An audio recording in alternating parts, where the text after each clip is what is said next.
Rosshalde *****. Hermann Hesse Rosshalde S. Fischer /Verlag Berlin 1914. Erste bis Centauflage. Alrecht vorbehalten, besonders die der Übersetzung, für Russland aufgrund der deutsch-russischen Übereinkunft. Copyright 1914 S. Fischer, Verlag, Berlin.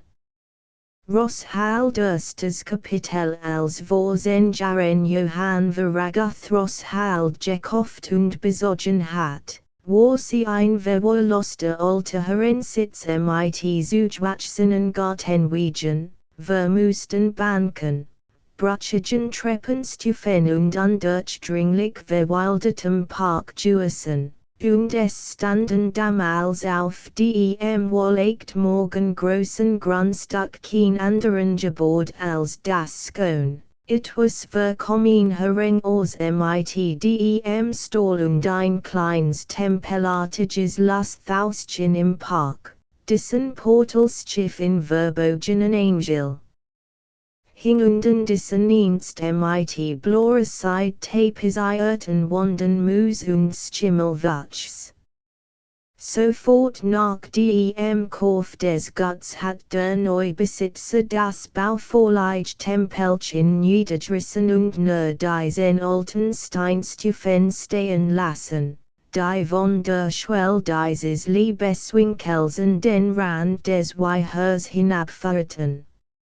Anstelle des Parkhäuschens wird damals Veragoths Atelier erbaut, und 7 Jahre lang hat hier gemalt und den großen Teil seiner Zeit zugebracht, seine Wohnung aber drüben im Herrenhaus gehabt, bis die zunehmenden Ereignisse in seiner Familie ein Déjà gebracht hatten, seinen alten Sohn zu entfernen und auf Auswärtigsschulen zu schicken. Das Herrenhaus der Frau und Dienerschaft zu überlassen und für seinen eigenen Bedarf Zimmer das Atelier anzubauen, wo nun seither wie ein Junggesell wohnt. Es war schade das Skone-herrschaftliche Haus. Frau Veragoth brought mit dem 7-jährigen Pierre nur das obere Geschoss. Sie empfing wohl Besuch und Gast, aber niemals groß Gesellschaft, und so stand ein Reich von Raumen Jaros darin leer. Der kleine Pierre war nicht nur der Liebling beider Eltern und das einzige Band zwischen Vater und Mutter, das eine Art von Verkehr zwischen Herrenhaus und Atelierhaus aufrechterhielt. War eigentlich auch der einzige Herr und Besitzer der Rosshalde. Herr Veragoth bewohnt ausschließlich sein Atelier und die Gegend den Waldsee sowie den ehemaligen Wildpark. Seine Frau hat drüben im Haus, gehabt der Riesenplan, der Lindengarten und der Kastaniengarten. Und jetzt sprach im Gebiet des anderen nur selten und gastweise vor, von den maleten abgesehen, die der Mähle meistens im Herrenhaus einem. Der kleine Pierre war der einzige, der dies Trennung des Lebens und Teilung der Gebiet nicht anerkannt und kaum von ihr wusste.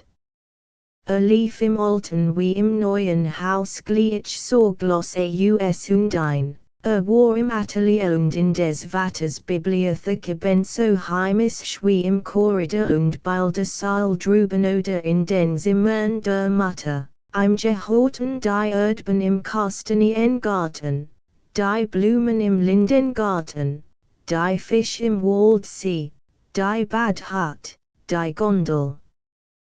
Fühlt sich als Herr und als Scotsling bei den Mädchen der Mutter wie bei Papas DNA Robert. War der Sohn der Hausfrau für die Besuch und Gast der Mutter, und war der Sohn des Mählers für die Herren. Die zuweilen in Papas Atelier kämen und Französisch sprachen, und Bildnis des Neben, Gemalt und Fotografien, hingen im Schlafzimmer des Vaters wie im alten Haus in den hellfarbig tapisierten Stuben der Mutter. Pierre hat es sehr gut, es ging ihm sogar besser als solchen Kindern, den Eltern in gutem Einvernehmen leben, es hat kein Programm über seine Hang, und wenn ihm einmal auf mutterlichem Gebiet der Boden heiß wird, so bot die Gegend den Wald sie ihm ein sich sofort.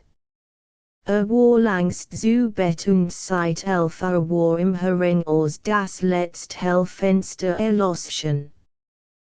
Bekam, spät nach Mitternacht, Johann Veragoth allein zu Fuß aus der Stadt Zurich, wo mit Bekannten den Abend im Wirtshaus zugebracht hat. Beim Gang durch die Lau, wo ich versommernacht war die Atmosphäre von Wein und Rauch, von erhitztem Gelikter und verwegenen Witzen von ihm abgefallen, hat mit beused die Lied gespannt, fühlt Nachtluft und schritt aufmerksam auf der Straße zwischen schon Hochstaden, Dunkelgetretfelden der Rosshalde entgegen. Den Hochwipfelmaßen groß und still im bleichen nachtlichen Himmel standen. Gingen im Gang des Guts vorbei, ohne zutreten, sah einen Augenblick nach dem Herrenhaus hinüber, dessen Lichtfassade del und Locken vor der Schwarzenbaumfinsternis schimmert. Und betrachtet das Schönbild Minutenlang mit dem Genes und mit der Fremdheit eines vorüberkommenden Wanderers. Dann ging noch ein paar hundert Schritt die Hochhecke entlang bis zu der Stall, wo sich einen Durchschlupf und heimlichen Waldwegsam Atelier bereitet hat. Mit wachen Sinnen schritt der Kraftige Klein Mann durch den feinstieren, waldig verwildeten Park seiner Wohnstadt zu, die plötzlich vor ihm lag, wo die Wipfelfinsternis über dem See auseinandergezogen erschien und im Wittenrand der Mattgrauhimmel sichtbar wird. Der kleine See stand fast schwarz in vollkommener Still. Nur wie ein unendlich Dunhort oder ein feiner Staub lag das Schwachlicht über dem Wasser. Veragoth sah auf die Uhr, es war bald 1. Schloss ein Zitternde des kleinen Gebäudes auf, die in seinen Wohnraum führt. Hier zündete ein Curtain und let rasch die Kleider ab. Trat nach ins Früh hinaus und stieg langsam die breiten flachen Steinstufen hinab in das Wasser, das vor seinen Nähen in kleinen, weichen Ringen flattig aufblinkt. Tot unter, schwamm ein klein Streck weit in den See, fällt plötzlich die Müdigkeit nach einem anschwund verbrachten Abend. Und trat triefend ins Haus. Warf einen zottigen Badmantel strich das Wasser aus seinen kurzgeschorenen Haaren und ging barfuß über ein Stufensam Atelier hinauf, einem ungeheuren fast leeren Raum, wo alsbald mit einigen ungeduldigen Bewegungen elektrischen Lichter antritt. Hastig lief zu einer Staffelei, wo ein klein Leinwand stand, sein Arbeit der letzten Tisch. Mit auf deine gestützten Handen stellte sich gebückt vor dem Bild auf und starrt mit weit aufgerissenen Augen auf die Flatsch, den frisk Farben das grell Licht spiegelten. So verhörtes wir.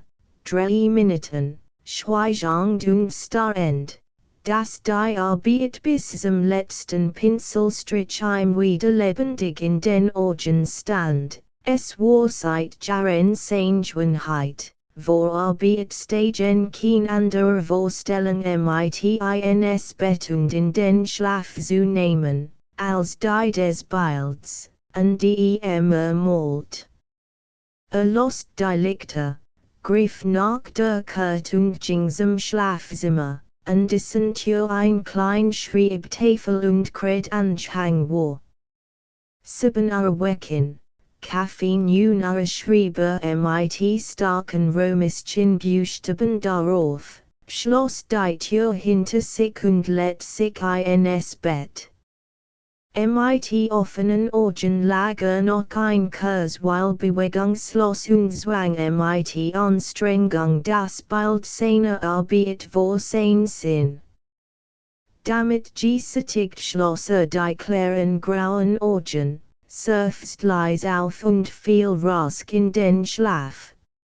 Am Morgen weckt ein Robert zur bestimmten Zeit, erhob sich sofort, wusch sich in einem kleinen Nebenraum im fließenden kalten Wasser, schlüpft in einen groben, stark verwaschenen Anzug von grauem Leinen und ging ins Atelier hinüber, dessen Magtige Rollläden die schon aufgezogen hat. Auf einem kleinen Tischchen stand ein Teller voll Obst, ein Wasserkaraf und ein Stück Roggenbrot, das nachdenklich in die Hand nahm und anbiss, während sich vor die Staffelei stellt und sein Bild betrachtet. Aß im Auf und abskrieten ein paar Bissen Brot, fit ein paar Kirschene USDEM Glasdele, sah ein Brief und sie tangen daily agen, die nicht bietet, und sasklich darauf gebannt im Feldstall vor der Arbeit. Das Kleinbild in Breitformat stellt ein Morgen früh dar, wie sie der Maler vor einigen Wochen auf einer Reise gesehen und in mehreren Skizzen notiert hat.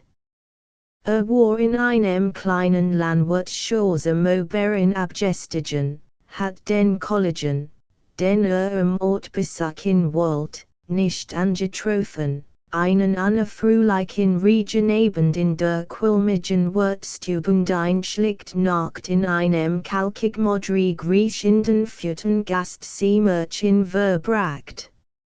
Noch vor Sonnenaufgang seitdem Schlamme heiß und jubelonig gewahrt, hat die Haustür noch verschlossen gefunden, wo durch ein Fenster der Wirtsstube ins Frühgestigen, hat neben einem Rainufer einen Kahn losgeschmückt und war in den schwachströmenden, noch dammerigen Fluss hinausgeüdet. Eben als umkehren wollt, sah vom jenseitigen Ufer einen Ruderer sich entgegenkommen, das schwarzsuchende Kaltlicht des milchig regnerischen Tagesanbruch zum Floss den dunkelem Riss und ließ das Fischerboot übermaßig groß erschienen. Von dem Anblick und dem eigentümlichen Licht plötzlich getroffen und innerlichst gefesselt, hat Halt gemacht und den Mann näher kommen lassen, der bei einem schwimmenden Netzchen anhielt und ein Reuse USDEM Kuhlenwasser emportzog. Zweierbreit Matzelbreich Fisch kämen zum Vorschein, nasglänzend schimmerten sie einen Augenblick über dem grauen Strom und fielen mit einem schnauzenden Klang in des Fisches Boot. Veragoth hat alsbald den Mann Worten heißen, das notdürftigst Mal geholt und ein Skis in Wasserfarben gemacht, war einen Tag im Ort geblieben, segnend und ließend, und hat an den Tags in der Früh nochmals draußen gemalt, war wittig reist und hat sich seither immer wieder in Gedanken von dem Bild beschäftigt und gequält gesehen, bis es Form schwon, und nun saß seitdem darin und war näher zu verteigt worden. Der am liebsten bei Wolle Sonne oder Ort im Warmen, Gebrochenen Wald und Parklit malt, hat die Fluten die Silberkuhl des Bilds weil Süßkaffen gemacht, aber sie hat ihm einen neuen Klang gegeben. Gestern war die Lösung wollens gelagt und nun fällt dass vor eine guten, anschaulichen Arbeit saß.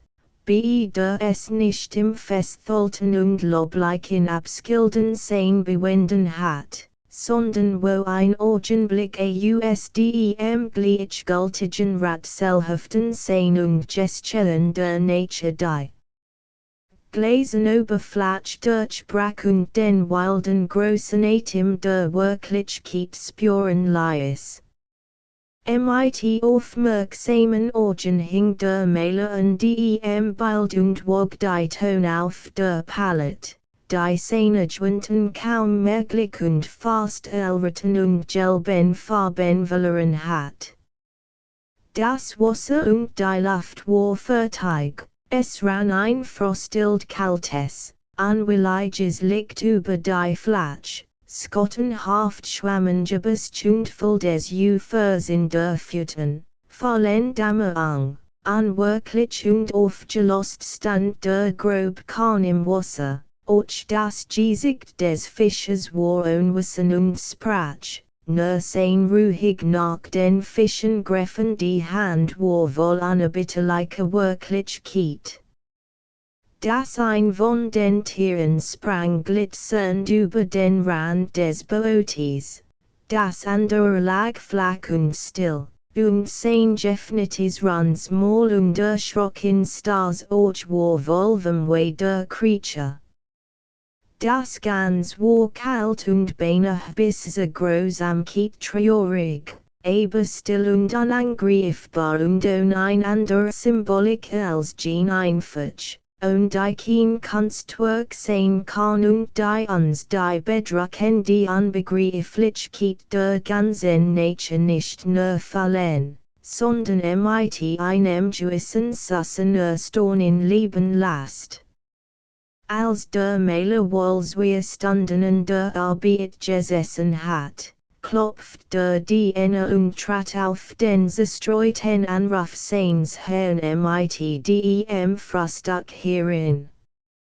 Trug leis die Kannen, Tass und Teller auf, rückt einen Stuhl zurecht, wartet ein Weil schweigend und meint dann vorsichtig, es ist ingestient.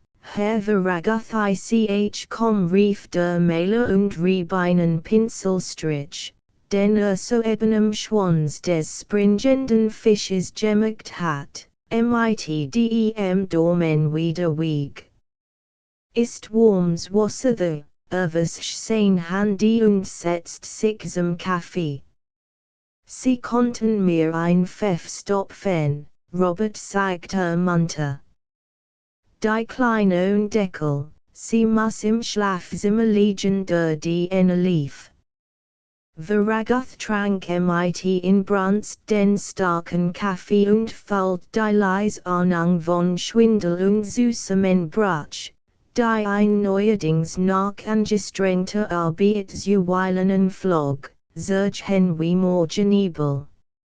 Nahm dem Diener die Pfeff ab. Lies sich fugiben und sog mit den aromatischen Rauchschein, der die Wirkung des Kaffees verstärkt und verfeinert. Dutet auf sein Bild und sagt, Sie haben als Jungen Geld, Robert, nicht wahr, wohl, Herr Veragoth sehen Sie sich einmal den Fisch dorten, nicht den in der Luft. Den unten mit dem offenen Maul. Ist das Maul richtig? Es ist schon richtig, sagt Robert misstrauisch. Aber das wissen Sie besser als ich, fügte mit einem Ton von Vorwurf hinzu, als falle einen Spot in der Frage. Nein, Vrieta, das stimmt nicht. Der Mensch erlebt das, was ihm zukommt, nur in der ersten Gegend in der ganzen Skarf und Frisk, so bis zum Dresenten, Wir senden Jahre, und von dem Zerata sein Leben lang. Ich hab als jung nie mit Fischen zu tun gehabt, darum frage ich. Also, ist die Schnurz riecht so, sie ist gut, the Vernichts erteilt Robert geschmiekelt. Veragoth war schon wieder aufgestanden und prüft sein Palett. Robert sah einen. Erkannt dies Beginn die Konzentriert des Blicks, die ein beinahe Schienen lies, und wusst, das Jetster und der Kaffee, die kleine Unterhaltung von Vorin und als das in dem Mann untersink, und wenn in einigen Minuten ein Anrief, würde wir us einem Tufen Schlaf erwachen. Aber das war gefährlich. Robert räumt ab, the sah die Post unbeirrt liegen. Herr Veragoth, rief halblaut. Der Mailer war noch erreichbar. Feindlich fragend blickte über die Schulter zurück, genau wie eine Mutter, der dem insklammern nähe war und nochmals angerufen wird. Es signed Brief the damit ging Robert hinaus. Veragoth druckt nervös ein Häufchen Kobaltblau auf die Palette, warf die Tube auf den kleinen blickpstlichen Maltisch, begann zu mischen, fällt sich aber durch die Menang des DNS gestort, so dass argelig die Palette weglegt und die Brief an sich nahm. Es waren die Obleichen Gesellschaftlichen, die Aufforderung, sich an einer Ausstellung zu beteiligen, die Bitte einer Zeitungsredaktion am Mitteilung von Daten aus seinem Leben, ein Rechnung über the der Anblick einer wohlbekannten Handschrift wie ein Susser Skauder in die Seal. Nahm den Brief an sich und las mit Genes seinen eigenen Namen und jetzt wird der Adress, wollig in die Bearbeitung der Freien, eigenwillig character wohl in Schrift such vertueft. Dann bemühte sich, den Poststempel zu lesen. Die Briefmark war italienisch, es konnte nur Neapel oder Genua sein. Und dann war also der Freund schon in Europa, schon ganz nahe, und konnte in wenigen Tagen hier sein.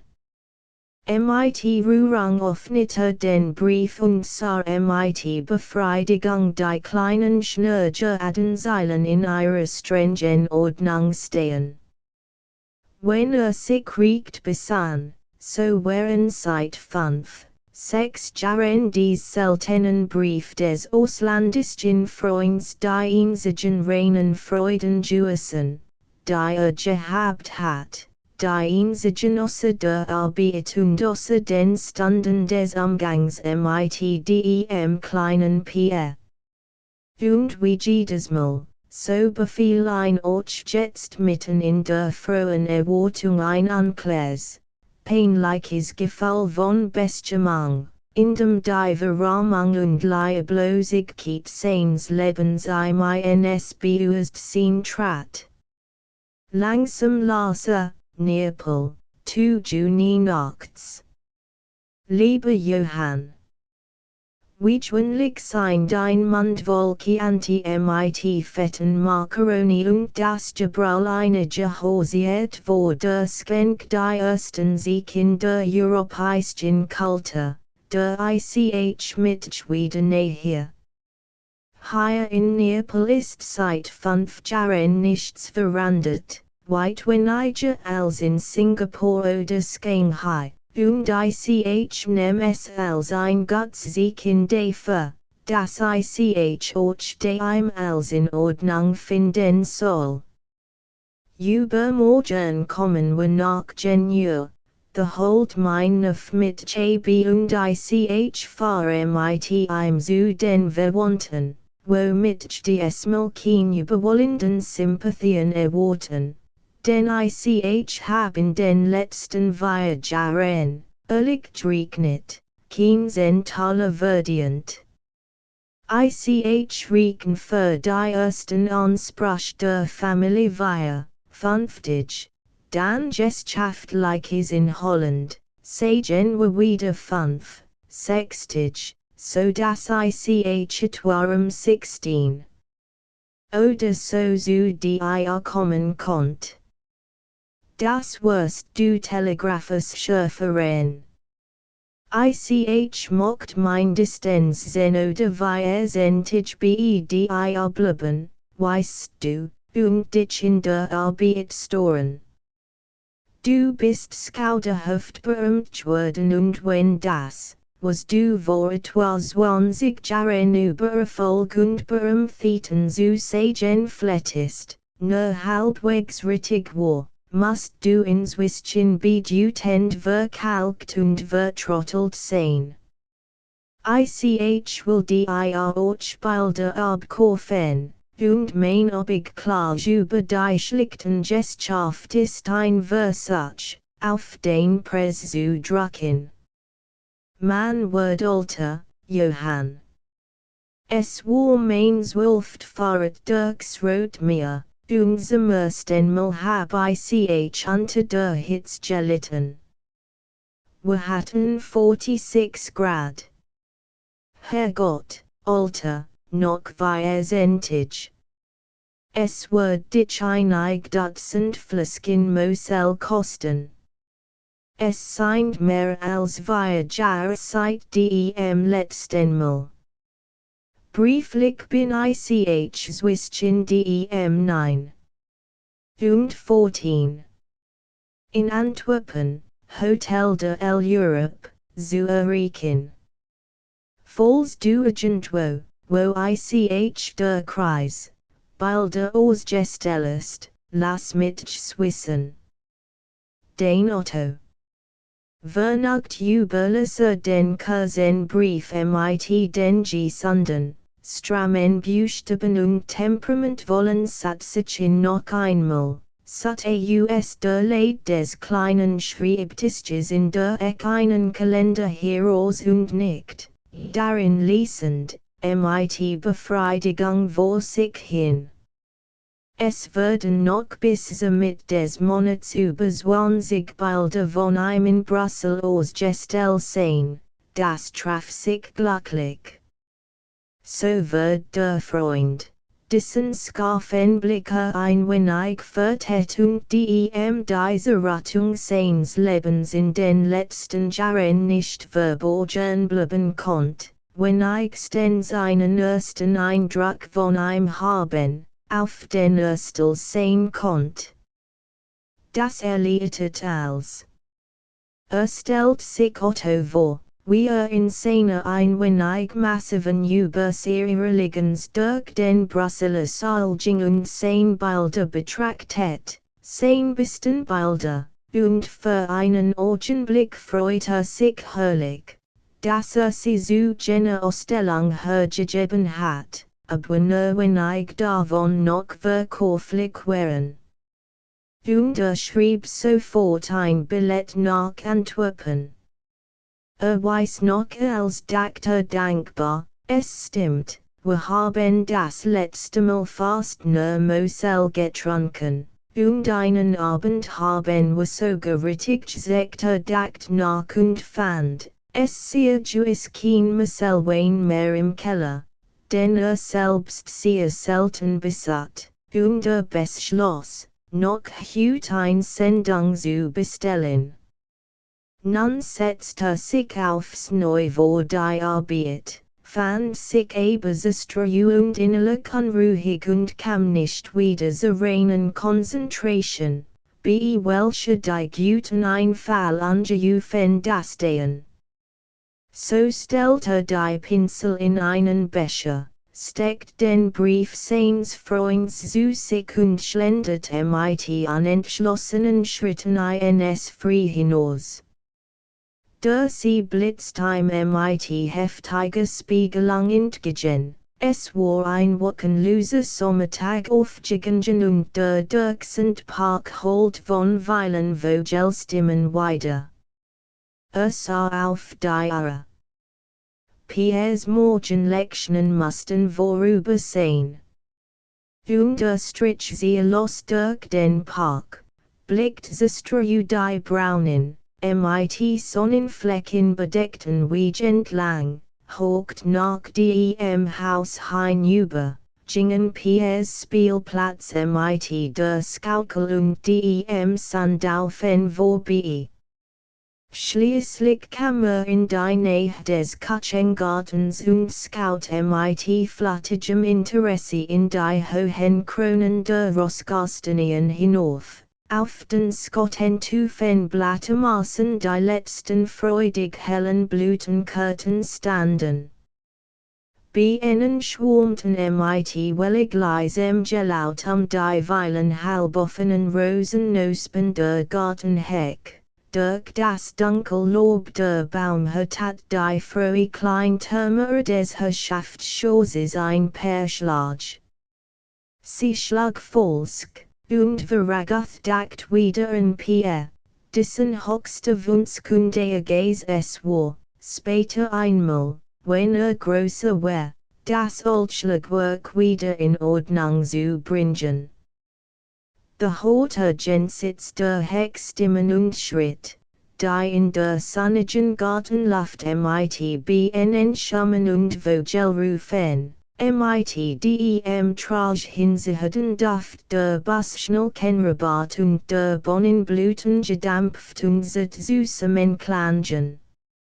Es war sein Frau mit Pierre, und blieb stehen und lost aufmerksam hinüber. Sie sind noch nicht rief, du musst noch ein Pertig warten heute die Mutter sagen. Ein lachendes Zwitschern Benstim gab Antwort, und die freudevoll grün Gartenwelt und das sanft tonende Kinder in der erwartungsvollen Sommerstill klang dem Mann einen fluttigsten Augenblick lang wie dem fernen Garten der eigenen Kindheit herüber. Traten die Heck und spart zwisch in den Ranken hindurch in den Garten, wo seine Frau im Morgenkleid auf dem sonnigen Weg stand, ein Blumenskier in der Hand und einen braunen Liedertanke beim. Sie war kaum 20 Schritt von der Heck entfernt. Der Mäler betrachtet sie einen Augenblick. Die Großgestalte mit dem ernsthaften und enttäuschten Frauengesicht beugt sich über die Blumen, der Großschlafstra hat beschattet das ganze Gesicht. Wie heißen die Blumen fragt Pierre. In seinen braunen Haaren spielt das Licht, die nackten Beine standen mager und sonnenbraun in der Hell. Und wenn sich beugt, sah man im Wittenausschnitt seiner Blouse unter dem Bronzebrinten nach in die Weißhaut des Rückens hervorchimmern. Buschnelken sagt die Mutter. Das weiß ich für Pierre fort, aber ich muss wissen, wie die Bienen zu einen sagen. In der Bienensprach müssen sie doch auch einen Namen haben aber den kann man nicht wissen, den wissen nur die Bienen selber. Violet heißen sie Honigblumen Pierre dacht nach. Das ist nichts entschieden. Imke finden sie ad so viel Honig, und in den Capuzinern auch. Und sie können doch nicht für all Blumen den gleichen Namen haben aufmerksam sah der Beine Bien zu, die einen Nelkenkelch umflog, mit surrenden Flügel da in der Luft stillhielt und dann begrig in die rosige Hollung eindrang. Honigblumen, dachte Geringsgott sich und schwieg. hat es langster Verein, das manche ad die Habskisten und interessantesten Ding nicht wissen und erklären kann. Veragoth stand hinter der Heck und hort zu, betrachtet das ruhig, ernsthaft seine Frau und das Skone, frühriefset seines Lieblings, und sein Herz versteinert sich bedem Gedanken an die Som, in denen sein erster Son noch solch ein Kind gewesen war. Den hat verloren, und die Mutter auch. Aber diesen kleinen wollte nicht verleihen, nicht. Wollte ein als Dieb hinterm Sohn belostchen, wollte ein Locken und sich sie hen, und wenn auch diesen sich von ihm abwenden wird, dann wollte nicht mehr leben. Leis sogar sich über den grässigen Weg zur Erkundigung unter den Baumen davon. Das Bummel ist nichts für mitgedachter Argeluk und macht sich hart. Gingen sein Arbeit zur Erkund fand den Ort, die Anlast überwindend und eine jahrelang Gepfletten Übung gehorchend, die gespannt Arbeitsstimmung wieder, die sich kein Nebenwege lot und all Kraft nur auf das augenblicklich gewollt rettet.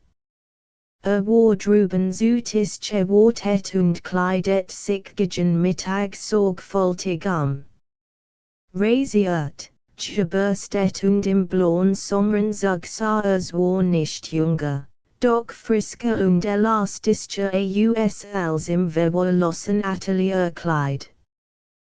Griff nach dem Strahat und wollte die Tür öffnen, als sie entgegen sich auftat und Pierre herinkam. Veragoth buckt sich zu dem Nebenkopf hinab und kast ein auf die Stirn. Wie geht's, Pierre? War der Lehrer brav, OJ, ist nur so langweilig. Wenn ein Geschicht erzählt, ist es gar nicht zum lustig sein, sondern auch bloß ein Leckchen, und am Schluss kommt immer, dass gut Kinder sich sound so benehmen müssen. Hast du gemalt, Papa, an den Fischen, weißt du das ist bald fertig, und morgen darfst du es sehen des Nebenhand und ging mit ihm hinaus. Nichts in der Welt tat ihm so wohl und ruhte versunken gut und hilflos zithiert so in ihm auf wie das Gefühl, neben dem Jungen zu gehen, den Schritt seinen kleinen Schritten zu passen und die Lied, so treulich keine Hand in seine zu fallen. Als sie den Park verließen und unter den Dunnen Hangeberken hinüber die Wies gingen, blickt der Klein sich und fragt, Papa, haben denn die Schmetterlinge vor die Angst, warum? Ich glaub nicht. Neulich ist eine ganz lang auf meinem Finger gesessen aber jetzt sind Kinder.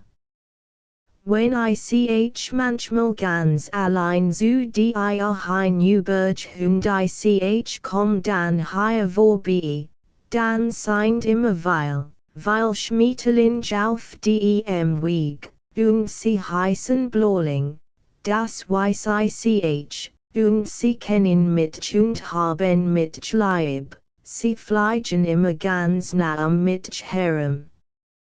Kann man den Schmetterling nicht füttern, doch, das kann man, wir wollen es nächstens einmal versuchen. Man tut einen Tropfen Honig auf die Hand und streckt sie ganz ruhig aus, bis die Folter kommen und davon trinken fein, Papa, das probieren wir. Nicht wahr?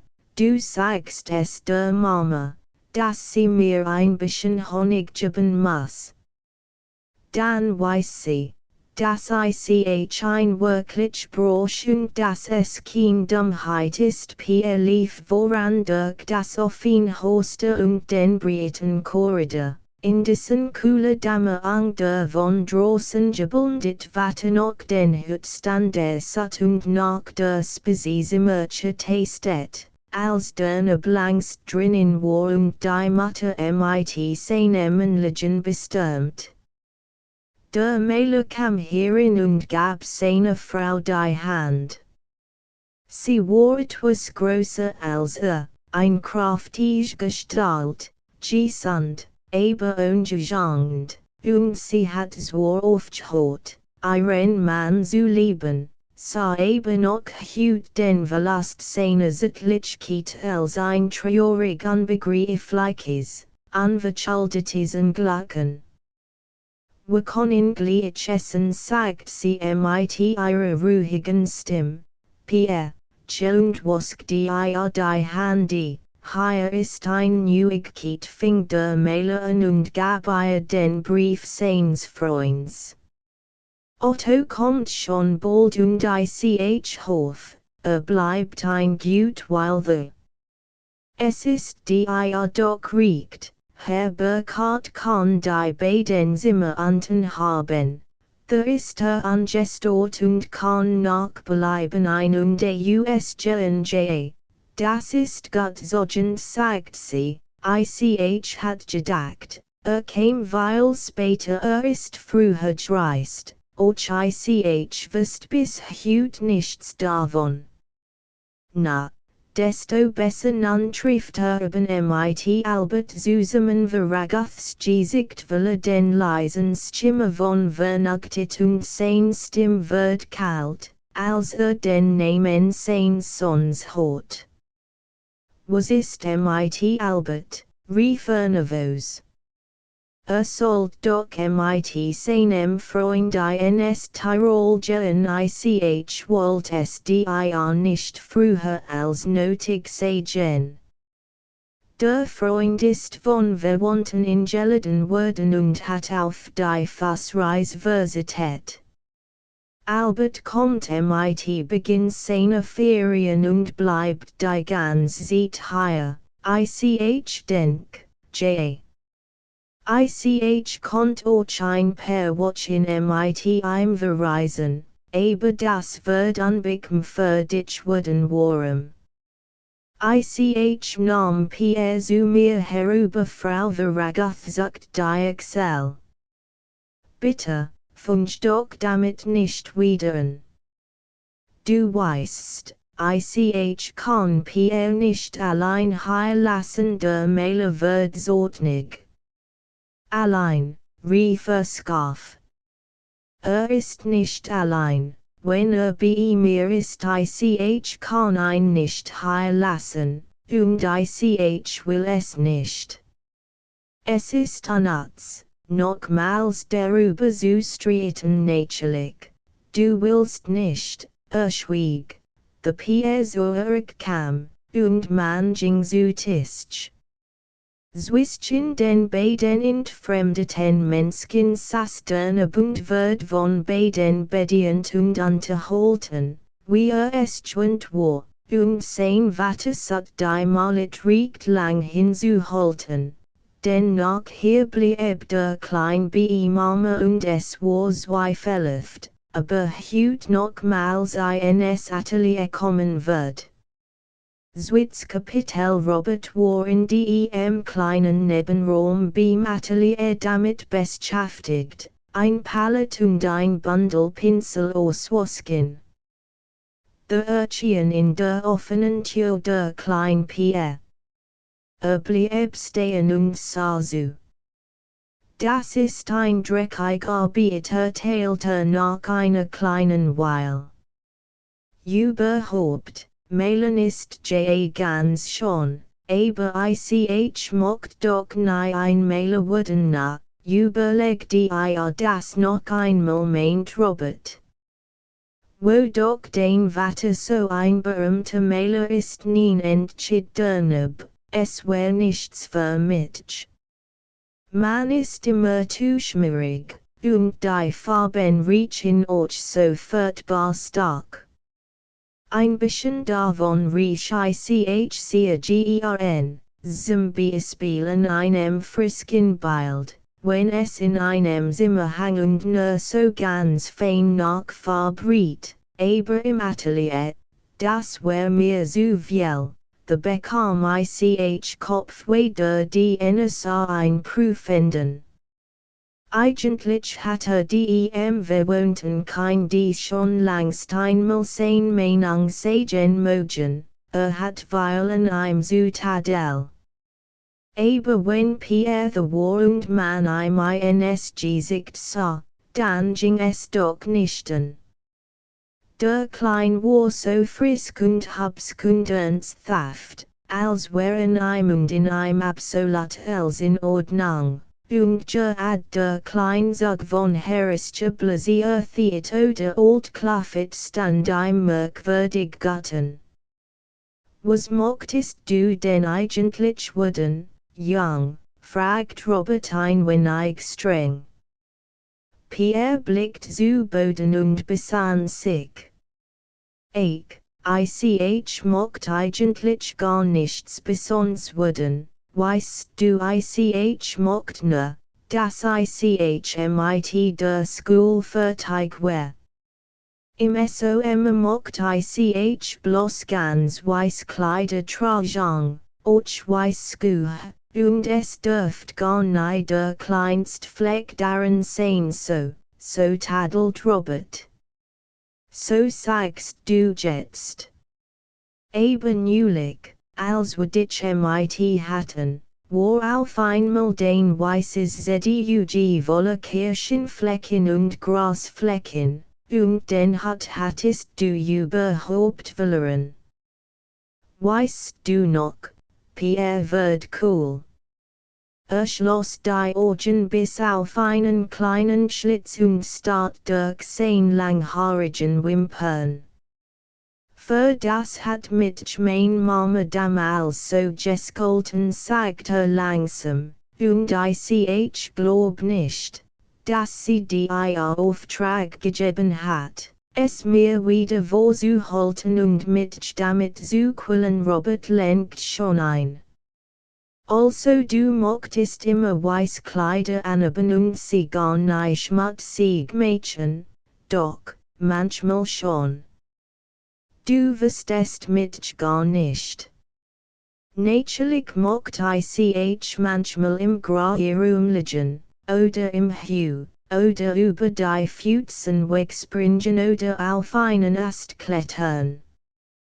Das ist doch klar. Aber wenn ich einmal wild gewesen bin und ein bisschen getobt hab, dann mocht ich nicht geskolten werden. Ich mocht dann bloß ganz still in mein Zimmer gehen und reine, frisk Kleider anlegen, und dann wär es wieder gut. Weißt du, Robert, ich glaub wirklich, das Skelten hat gar keinen Wut, das konnt die passen, Geld. Warum denn, wenn man etwas getan hat, was nicht recht ist, dann weiß man es gleich nachher doch selber und skannt sich. Wenn ich geskolten wird, skam ich mit weil weniger. Und manchmal wird man doch auch geskolten, wenn man gar nichts Schlimmes getan hat, bloß weil man nicht gleich the war, wenn jemand rief, oder weil Mama adagelig ist. Du musst es in ihnen regnen, mein Jung lacht Robert, dafür hast du es nicht wenig Schlimmes. Was niemand sehut und wofür niemand dich schilt. Pierre gab kein Antwort. Es war immer dasselbe. Wenn man sich einmal hinreißen ließ, mit einem Erwachsenen über etwas zu reden, was einem wirklich wittig war, dann endet es immer mit einer Enttäuschung oder gar mit einer Demütigung. Ich mocht das Bild noch einmal sehen zeigte in einem Ton, der ein plötzlich von dem die weit Entfernung den Robert eben Saul für Harris Schwiefer betend halten konnt. Geld, lass mich noch einen Augenblick hinein Robert gehorcht. Schloss die Ateliertür auf. Lies Pierre eintreten und kam selber mit, denn es war ihm streng verboten, irgendjemand allein hier drinnen zu lassen. Auf der Staffelei in der Mitte des großen Raums stand ins Licht gerückt und in einen provisorischen Goldrahmen gepasst das Neubild Veragoths. Pierre stellt sich darüber auf. Robert blieb hinter ihm stehen. Gefällt es dir, Robert? Natürlich gefällt's mir. The must ein Narr sein, Pierre blinzelt das Bilden. Glaub sagt nachdenklich, man konnt mir weil Bilder zeigen und wird es gleich herauskennen, wenn eins vom Papa dabei wär. Darum hab ich die Bilder gern, spür, das Papa sie gemacht hat. Aber eigentlich gefallen sie mir nur halb red kein dummen Sachen, meint Robert ganz erschrocken und sah den Nebenvorwurfs wollen, der jedoch unbewegt mit winkern den Augen vor dem Bild stehen blieb. Skau sagte, im Haus drüben sind ein paar Altbilder, die gefallen mir viel besser. Solch Bilder will ich später einmal haben. Zum Beispiel wenn die Sonne untergeht, und alles ist ganz rot und goldig, und hab's Kinder und Frauen und Blumen. Das ist doch eigentlich viel netter als so ein alter Fischer, der nicht einmal ein richtiges Gesicht hat, und so ein schwarzes, langweiliges Boot, nicht? Robert war in seinem Innern der Kurs derselben Meinung und wundert sich über den Freiheit des Neben, der ihn eigentlich freut. Gab das eben nicht zu. Das verstehst du noch nicht recht, sagte Kurz. Komm jetzt, ich muss wieder abschließen. In diesem Augenblick drang ein plötzliches Pastendies und Nirschensger aus vom Haus herüber. Oh, ein Automobil, rief Pierre freudig und lief hinaus. Unter den Kastanien durch in lauter verbotenen Abkürzungen Kühe über die Rasenplatz und mit sprangen über die Blumenrabatten hinweg. Los kam auf dem Kiesplatz vor dem Hausen und eben noch riecht, am Wegen seinen Vater und einen fremden Herrn steigen zu sehen. Hallo, Pierre rief Papa und fing ihn in den Armen auf. Da ist ein Onkel angekommen, den du nimmer kennst. Gib ihm die Hand und frag ihn, wo herkommt, dann fasst den Fremden fest ins Ohr. Gab dem Mann die Hand und sah in ein rotbraunes Gesicht und in hell, vernagt, grau Augen. Wo kommst du her, Onkel? Fragte gehorsam. Der Fremde nahm ihn auf die Arm.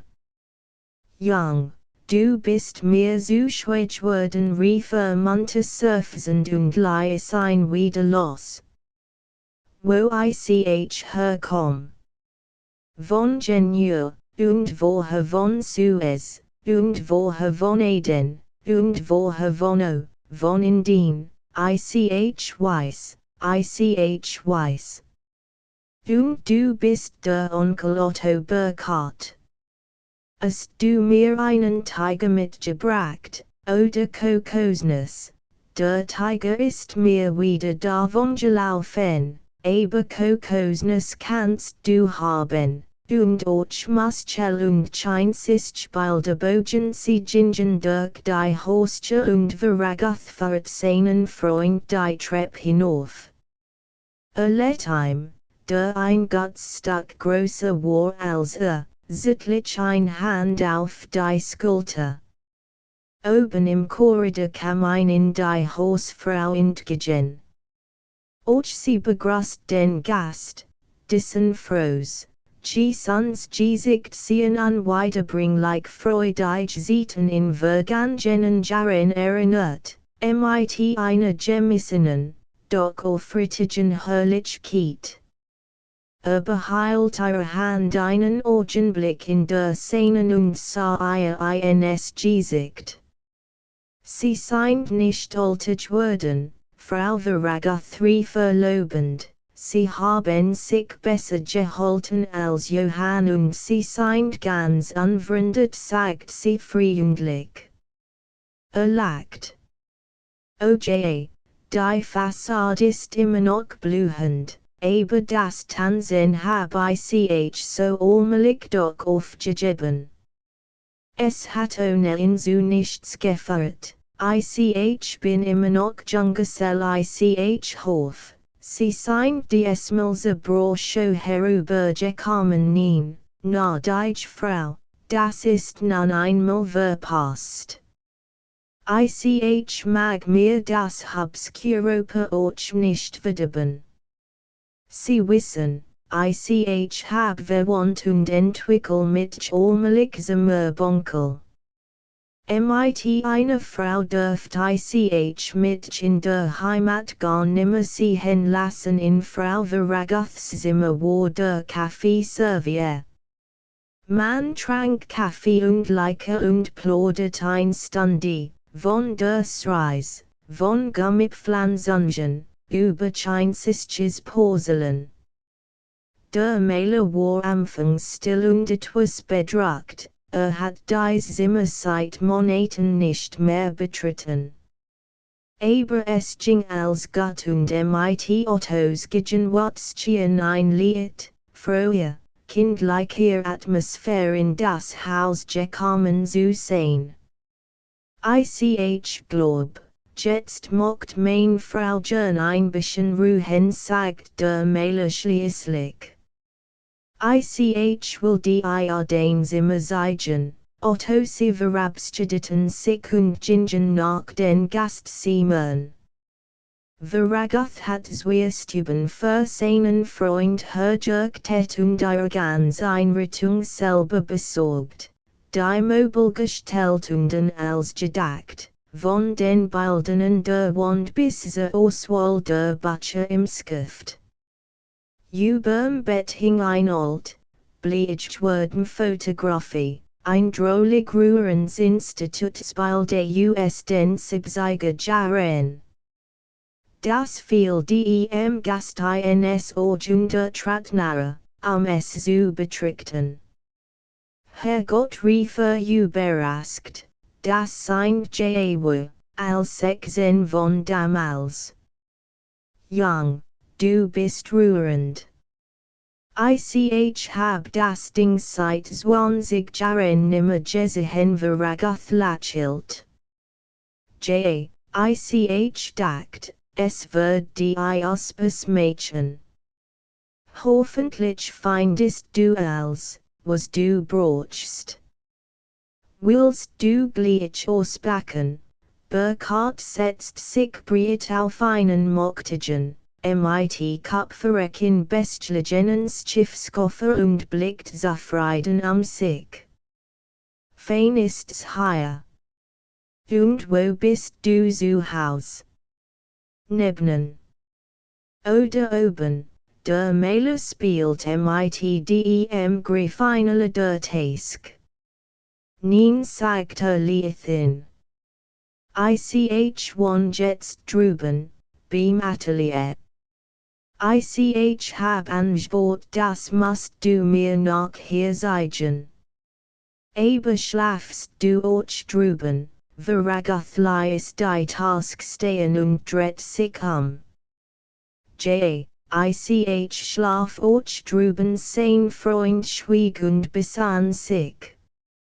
Dan griff in die Task und zog einen dicken Schlüsselbund hervor, zu Rosshalde anfing.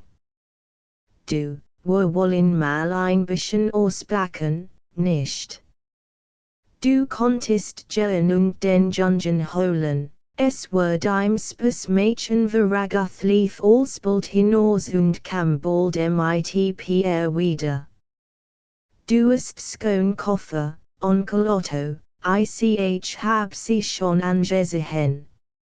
Und so viel Zettel drauf. Hab ein paar davon gelassen. Auf einem Städtpienen. Was heißt das, Pienen? Das ist ein Stadt in Hinterindien, wo ich manchmal hinkomm. Pass mal auf, jetzt darfst du hier aufmachen, gab kein die einen Flatschen, weil Sackigen Schlüssel und Leis ein die Schlösser eins Koffers öffnen. Dann wurde der Deckel aufgeklärt, und gleich das erste, was bin auflag und in die Augen stach, war ein umgekehrter, Flaschekop von bunter, malaische Pflichtarbeit, der wird umgedreht und von Papieren befreit, und innen lag ein Zwischen Papieren und Lappen des Kunsten fantastischen Muschel, wie man sie in exotischen Hafenstädten zu kaufen bekommt. Pierre bekam die Muschel geschenkt und wird ganz still vor Glück, und den Muschel folgt ein großer ebenholzener Elefant und ein chinesisches Spiel beweglich in grotesken Häufigen, und schließlich ein Rollgriller, altender chinesischer Bilderbogen, voll von Göttern, Teufel, Königen, Kriegen und Drachen. Während der Maler neben dies Ding bestorn in Haf, packt Burkhardt Deile der Task und verteilt Nachtschuhe, Wask, Bürsten und der Gliedchinding im Schlafzimmer. Dann kehrt zu den beiden zurück. So sagt ermuntend, genug gebetet verhüt. Nun das Vergnügen. Können wir jetzt einmal ins Atelier gehen? Pierre blickt imper und wieder, wie bei der Ankunft des Wagens, betrachtet mit Verwunderung das bewegt und freudig Verjüngt seines Vaters. Du bist so lustig, Papa sagt anerkennend. Jawohl nicht Veragath. Aber sein Freund fragt, ist denn sonst nicht so lustig? Pierre blickt Vulgen von einem zum anderen. Ich weiß nicht, meint sogend. Dann aber lacht wieder und sagt bestimmt, nein, so vergnügt bist du noch gar nicht gewesen lief mit dem Muschelkopf davon. Otto Burkhardt nahm seines Freunds Arm und ging ins frei. Ließ sich durch den Park und schließlich zum Atelierhaus fahren. Der ist angebot worden stellt alsbald fest, zu Breigens riecht Hubs. Wannest du das Mädchen lassen, vor 3 Jahren etwa, glaub ich. Das Atelier selbst ist auch größer geworden, Burkhardt sah sich Der See ist unbezahlbar. Da wollen wir am Abend ein wenig schwimmen. Du hast es schon hier, Johann. Aber jetzt muss ich das Atelier sehen. Hast du Neubilder, nicht weil. Aber eins, ich bin wohlsten erst damit verteidigt worden, das must du uns hen. Ich glaub, das ist gut Veraguth Schloss die Türen auf. Der Hochhabietsraum war festlich sauber, der Boden frisch gestuert und alles aufgeräumt. In der Mitte stand einsam das Neubild. Sie blieben schweigend da stehen. Die Foucault, sie Atmosphäre der Trüben, regnerisken Morgen früh stand im Widersprach mit dem klaren Licht und der heißen durchsonnten Luft, die durch die Türen hereinfloss. Lang betrachteten sie das Werk. Das ist das Letzte, was du gemachtest, J. Es muss ein anderer Rahmen darum, sonst ist nichts mehr dran zu tun. Gefällt es dir, die Freunde sehen einander prüfend in die Augen. Der groß und starke Burkhardt mit dem gesunden Gesicht und den warmen, lebensfrohen Augen stand wie ein großes Kind vor dem Maler, dessen Blick und Gesicht scharf und streng aus den vortiger grauenden Haaren sah. Das ist Violet den Bestbild sagt der Gast langsam.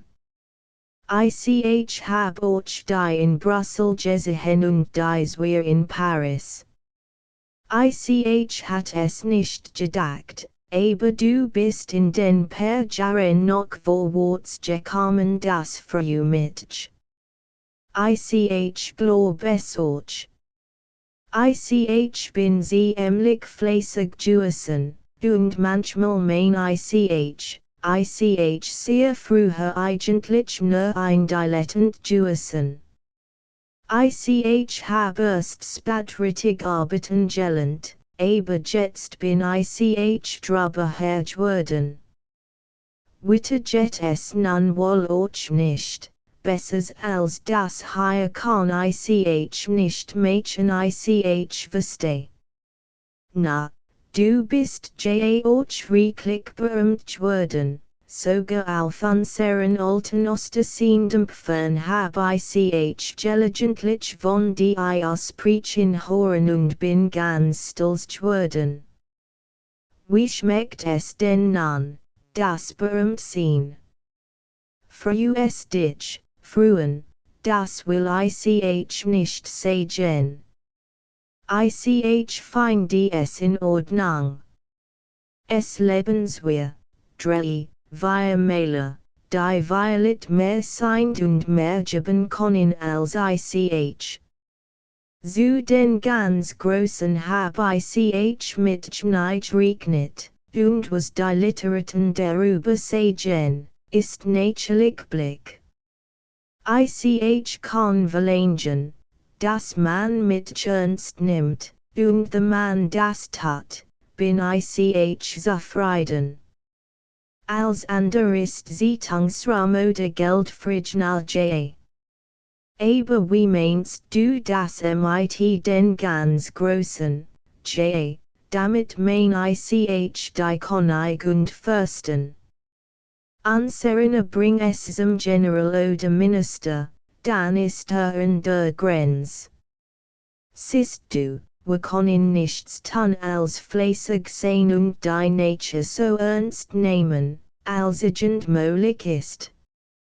Die Königgeber, die sind Brüder und Kameraden der Nature, sie spielen mit ihr und können selber erschaffen, wo wir nur nachbilden. Aber freilich, die König sind rar, es kommt nicht 100 Jahre eine Siegingen im Atelier auf und ab. Der Maler, nach den Worten suchend, blickt angestrengt zu Boden. Der Freund ging nebenher und satt in dem braunlich mageren, starkknoschigen Gesicht Johanns zu lesen. Der aus dem Nebenraum blieb Otto stehen. Mach doch hier einmal auf Butter, und lass mit die Zimmer sehen. Und gib mir ein Zigarre, Geld, Veragath offnet die Tua. Sie gingen durch das Zimmer und blickten in die Nebenraum. Burkhardt zündet sich ein Zigarren. Trat in das kleine Schlafzimmer des Freunds. Sah sein Bett und betrachtet aufmerksam die per bescheidenen Raum, in welchen überall Malurgerät und Rauchskum lag. Das ganz war fast dürftig anzusehen und sprach von Arbeit und Ausges wie etwa die kleine Wohnung einsamen, fleißigen Junggesellen. Also the erst du dich ingerität, sagte trocken. Aber sah und fühlte als, was hier in Jaren vor sich gegangen war. Bemerkt mit Genugtuung die Gegenstände, die auf Sport, Turnen, Reiten hinwiesen, und vermisst bekommert sich in von Behagung, kleinem Comfort und Genießerismus sieht. Dann kehrten sie zu dem Bild zurück. Also so entstanden dies Bilder, die überall an den Ehrenplätzen der Ausstellungen und Galerien hingen und die man mit schwerem Gold besollt, hier entstanden sie in Raumen, die nur Arbeit und Entsagung kannten, wo nichts Festliches, nichts Unnützes, kein Liebetand und Kleinkram, kein Duft von Wein und Blumen, kein Erinnerung an Frauen zu finden war.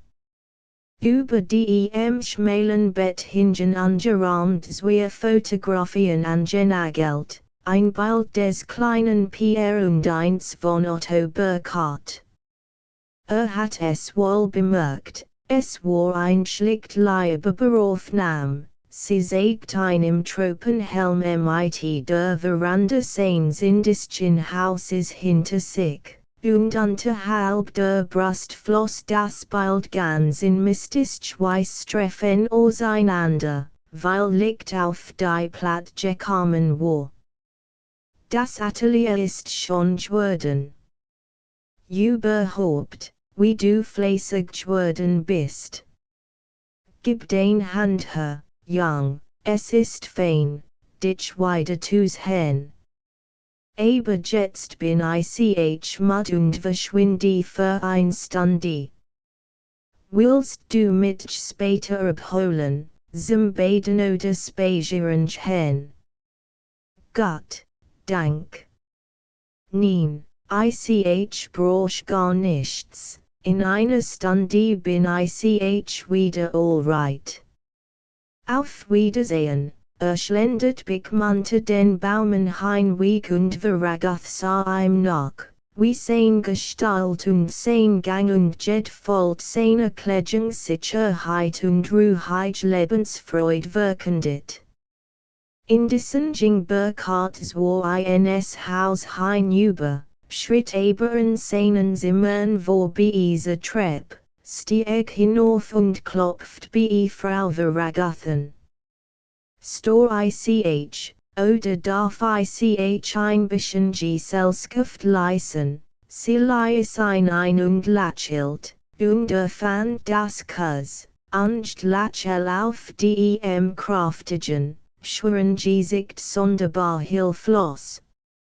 Es ist herrlich hier auf Rosshalde. Ich war schon im Park und See drüben. Und wie Pierre gediehen ist. Der Hubskel konnt mir beinahe mein Junggesellentum verleiden nicht wahr, sehut Gott aus. Finden Sie, gleich meinem Mann, ein wenig, J. Oder eigentlich mehr als nur ein wenig. Ich hab Johann in diesem Alter noch nicht gekannt. Aber ich weiß noch ziemlich gut, wie mit 11, 12 Jahren ausgesehen hat. Es Kind übrigens ein wenig überanstrengend. Wie? Nein, ich sprich von Johann. Hat in der letzten Zeit sehr viel gebetet, Frau del ins Gesicht, sie fällt, dass sie ausfischen wohl. Ich glaub wohl sagt sie ruhig. Sprit sehr selten von seiner Arbeit was Malta denn jetzt. Landschaften, arbeitet oft im Park, meistens MIT-Modellen.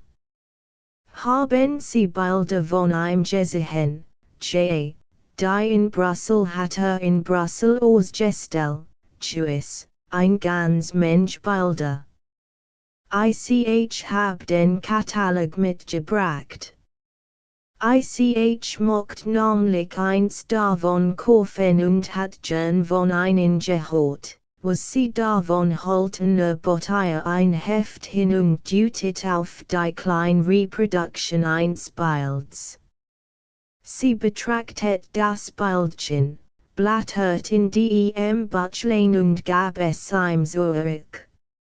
Sie müssen sich selber helfen, Herr Burkhardt. Kenn das Bild nicht.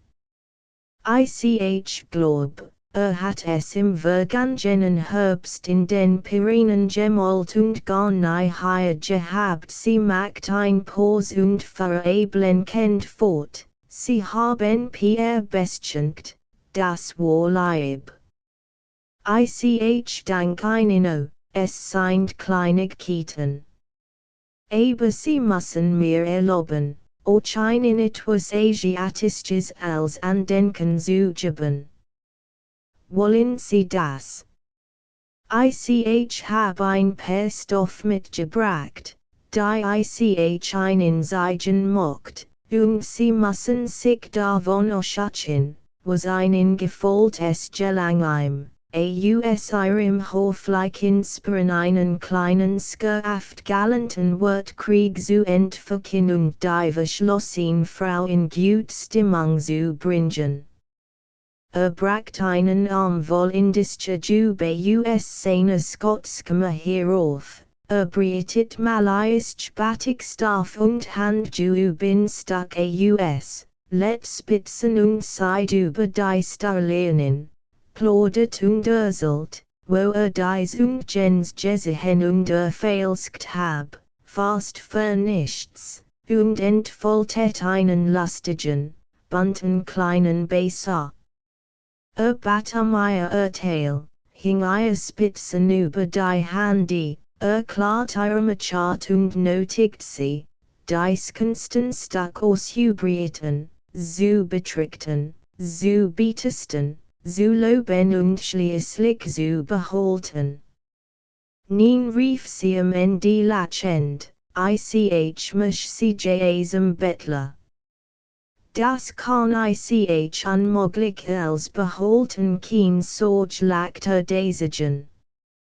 Hab vor kurzem wieder 6000 Gummibaum gepflanzt und bin im Begriff, ein Richten abzuwurden als Veragoth ein abzuholen kam, van der Beid plodend in voller Fröhlichkeit. Verwundert sah wie sein Frau gesprachigt worden war, sut vergebens mitins geplode zu kommen und ging etwas schwerfällig daran, nun auch die Gestion zu beenden. Lass nur, das sind Demensachen rief der Freund ihm zu, wir wollen jetzt baden gehen, zog ein hinaus und ins frei. Den Frau ist wirklich kaum alt geworden, seit sie zum letzten Mal surfing Otto unterwegs'n. Eben war sie mächtig vernagt. So ist also beuk als in Ordnung. Vernock der Großsohn. Was macht denn der Mäler sagt die Excel und zog die Brauen zusammen. Du wirst ein sehen, kommt dieser Tisch. Schrieb die IRJA einmal darüber und plötzlich blieb stehen. Bugte sich gegen den Freund vor, sah ihm scharf in die Augen und sagt leise, Du wirst es sehen, Otto. Ich hab nicht das Bedürfnis, darüber zu reden. Du wirst sehen. Wir wollen vernagt sein, solange du da bist, Alter.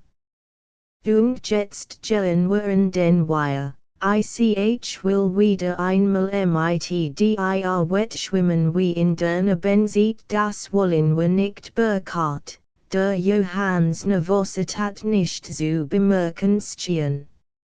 Und du wirst gewinnen, mein Lieber, was dir früher nicht immer gelang. Es ist ein Jammer, aber ich hab tatsächlich einen Borch angesetzt, es war Abend geworden. Der See lag ganz im Schatten. Oben in den Baumkronen spielt ein schwacher Wind und über die schmalblaue Himmelsinsel, die der Park überm Wasser frei lies, fliegen lietli Farbenwolken, all von derselben Art und Form, in geschwisterlicher Reihe, dun und lang gestreckt wie Weidenblätter. Die beiden Männer standen vor der Imgebers verborgenen Bad hat, den Schloss nicht aufgehen wollt. Lassen wir's, rief der Ragath. Das ZDUG ist verrastet, wir brauchen die Hut nahe begann sich zu entkleiden, Burkhard folgt dem Beispiel. Als sie schwimmbereitem verstanden und die sie prüfend in das still, Scottisch Wasser steckten, kam im selben Augenblick über beid Männer ein verwettes Glück aus den fernen Benziten her, sie blieben minutenlang im Vorgefall des Lieten, holden Badistordes stehen und in ihren Seelen tat sich sagt das Grünhelltal der Gegend sommerten auf, dass sie schwiegen und, der sanften Regung anschwund, mit halber Vulgenheit die Fass ins Wasser toten und der rask. Auf blinkenden Flat von Halbkreisen auf dem braungrünen Spiegel zu sehen. Nun tat Burkhard einen rasken Schritt ins Wasser. Das ist gut, surfst wollig auf. Übrigens können wir beid uns immer noch sehen lassen, und wenn ich meinen Borche briegen, sind wir noch wir riecht stram Bursche rudet mit flatschen Handen, scuttelt sich und tot unter. Du weißt nicht, wie gut du essest, rief niedisch. Durch mein Pflanzung draußen läuft das Kunstfloss, und streckst du das Being hinein, so siehst du es nicht wieder. Ist wohl von den verflatten Krokodilen. Vorwärts jetzt, den großen Becher von Rosshalde. Wir schwimmen bis zur Treppe unten und wieder zurück. Bist du so it? Also, eins wir drei, Rosschen stießen cab, beide mit lachenden Gesichtern und in massigem Tempo, aber der Hoch vom Gegend war noch über einen, sie begannen alsbald ernstlich zu wetteifen, die Gesichter spannten sich. Die Augen blitzten und die geschwungenen Arme glanzten mit witten Wurfbewegungen aus dem Wasser. Sie waren gleichzeitig bei der Treppe, stießen gleichzeitig wieder ab und stritten denselben Weg zurück, und nun warf sich der Mähler in heftigen Schwungen vorwärts. John sprang und war ein klein Weil vor dem anderen am Ziel. Stark atmend heilten siehstend im Wasser, rieben sich die Augen aus und lachten einer den anderen in schweigendem Vernugungen, und es schien beiden, erst jetzt seien sie wieder die alten Kameraden und erst jetzt beginnt die klein, Fatal Kluft von Unschwenthiet und Fremheit zwischen einen zu verschwinden. Wieder angekleidet saßen sie mit frisken Gesichtern und erlietetem Gefall neben ihnen auf den flachen Steinstufen der Seetreppe. Sie blickten über den Dunkelwasserspiegel, der sich jenseits in der Busstube hangen ovalen but schon in schwollig braun Dame angwelle. Sie naskten feist hellrot Kirschen, die sie demdn noch in der braunen Papiol abgenommen hatten, und sie sehen mit befrieten hörten Herren kommenden Abend zu. Bis die Tuefste die Sonne wagriegt zwischen den Stammen hindurch herentstehen und auf den Gläsern in Flügel der Libellen golden Fleur entsandet. Und sie plauderten un Pause und un besinnen ein gut Stunde lang von der Institutsit, von den Lehrern und den damaligen Mitschülern und was usdem und genommen worden sehr. Mein Gott, sagt Otto Burkhardt mit seiner friedlich frisken Stimme, es ist lang her. Weiß man denn nicht, was der Mette Heilmann geworden ist, die Mette Heilmann, viel Veragoth begrigein. Sie war wirklich ein schönes Mädel. Allgemein schriebentiligen waren wohl von ihren Porträts. Die ich während der Schulstunden himmlisch auf die Fleißblätter signet. Das Haar ist mir nicht gelagt. Weißt du noch, sie trug es in zwierigen Schnecken über den Ohren, weißt du nichts von ihr, nichts. Als ich das erste Mal von Paris zurückkam, war sie mit einem Rechtsanwalt verlobt. Ich traf sie mit ihrem Bruder auf der Straße, und ich weiß noch, wie ich über mich selber wütend war, weil ich sofort rot wird und mir trotzdem Schnurrbart und der Parisse abgebrattet wieder wie ein dummer kleines Schalbe nur dass sie Mette hieß. Ich konnt den Namen nicht ausstehen, Burkhardt wiegt traumerisk den runden Kopf. Du warst nicht verliebt genug, Johann. Für mich war Mette herrlich, meinetwegen hat sie Eulalia heißen können, ich war doch für einen Blick von ihr durchs Feuer gegangen. Och ich war verliebt genug. Einmal, als ich von unserem Fun vorausgang kam ich hat mich absichtlich verspätet, ich war allein und dachte nichts in der Welt als an Mette, und es war mir vollkommen gleichgültig, dass ich beim Zurückkommen bestraft worden wird, da kam sie mir entgegen. Dort bei der runden Mauer.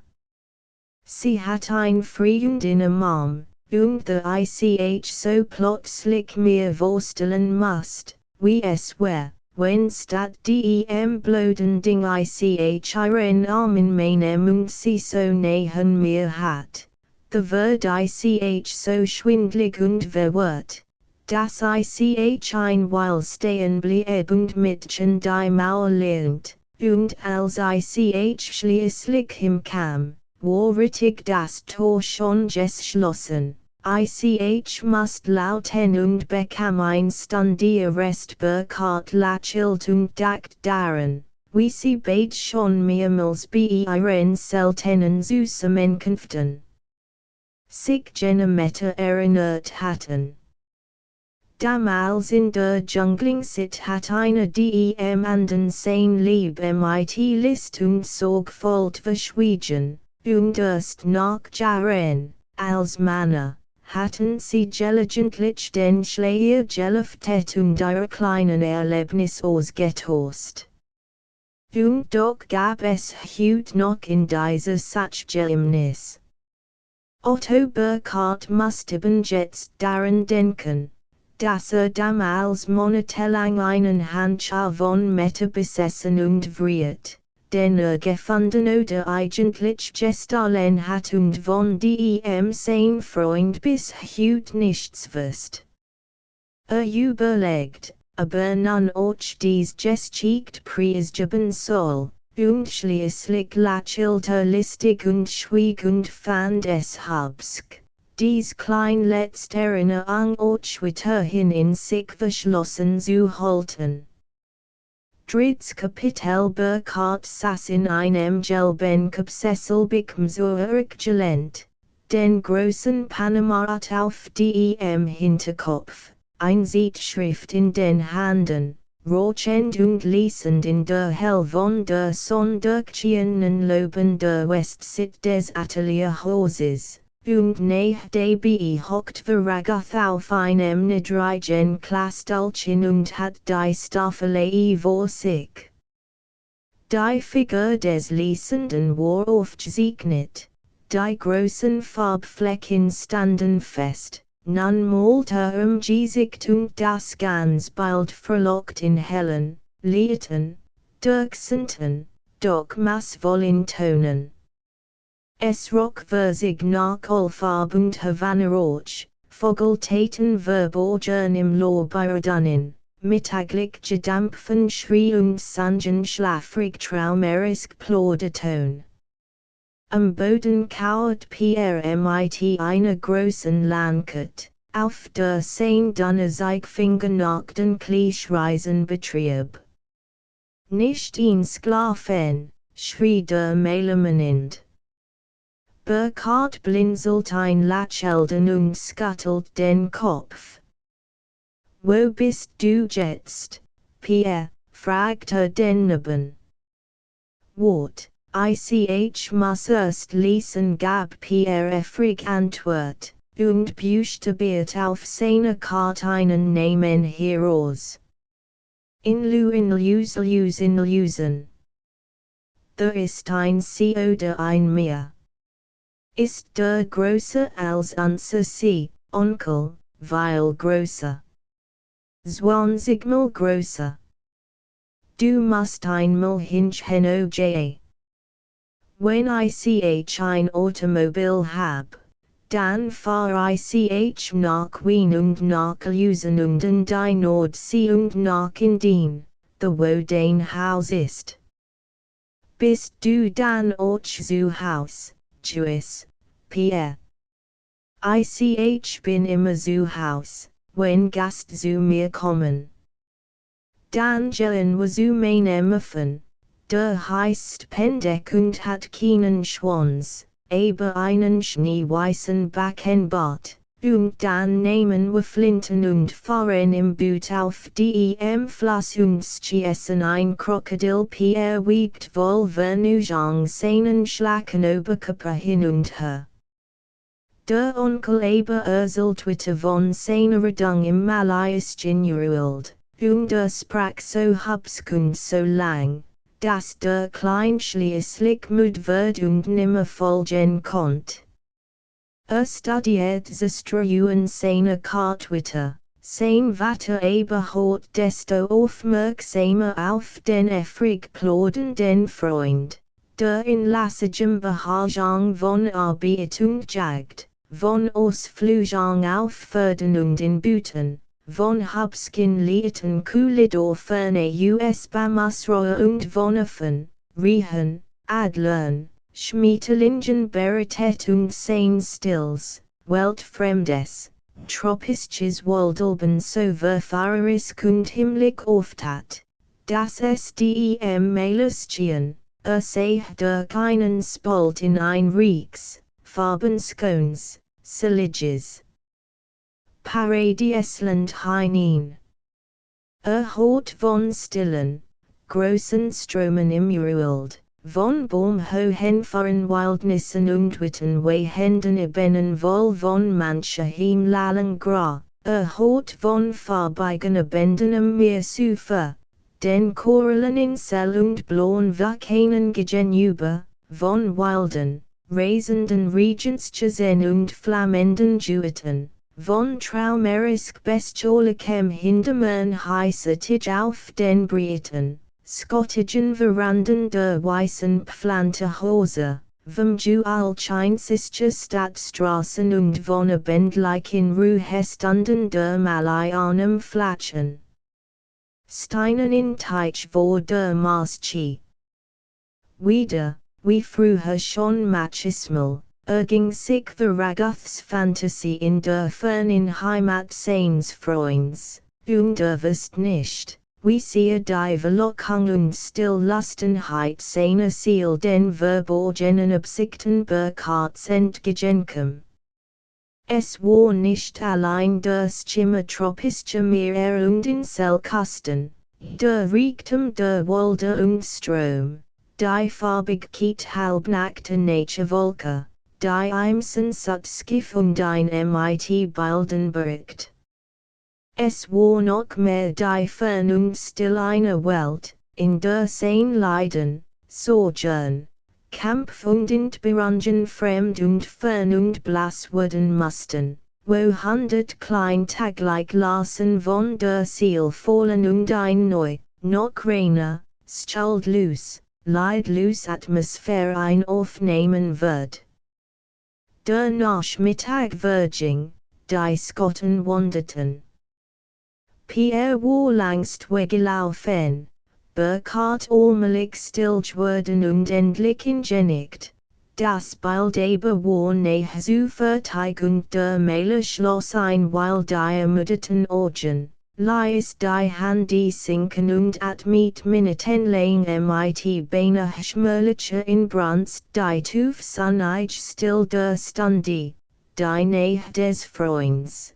Die bejuhigte Mudung nach einer gelackten Arbeit und die Hingenommenheit der erschlafften Nerven. Das war, neben dem Rost des Zugreffens und skonnungslosen Arbeitens, seit langem wohl sein tiefster und tröstlichster Genes, dies milden Augenblick Mutter Entspannung. Anlich den Ruhevoll vegetativen Dametastanden zwischen Schlaf und Erwachen. Stand leis auf, am Burkhard nicht zu wecken, und trug die Leinwand vorsichtig in das Atelier. Dort lädt den leinenen Malrock ab, wischt die Handy und badet die lietüberanstrengten Augen in kaltem Wasser. Ein Viertelstunde später stand wieder draußen, blickt dem schlummernden Gast einen Moment prüfend ins Gesicht und weckt ein dann durch den alten Pfiff, den sie schon vor 25 Jahren untereinander als Geheimsignal und Erkennungszeichen entführt hatten. Falls du ausgeschlafenst, Jungbatter ermunternd, konntest du mir jetzt noch ein bisschen von drüben erzählen, ich konnt während der Arbeit nur halb zuhören. Du sagtest auch etwas von Fotografien, hast du die BEDIR und können wir sie uns hin, Tschüss können wir das, komm nur mit, auf dies Stunde hat Otto Burkhardt seit mehreren Tagen gewartet. Es war seit vielen Jahren sein Wunsch, Veraguth einmal mit sich nach Osterseen zu locken und ein Weil drüben bei sich zu haben. Diesmal, da es ihm die letzte Gelegenheit zu sein schien, hat sich mit der durchdachtesten Planmäßigkeit darauf vorbereitet.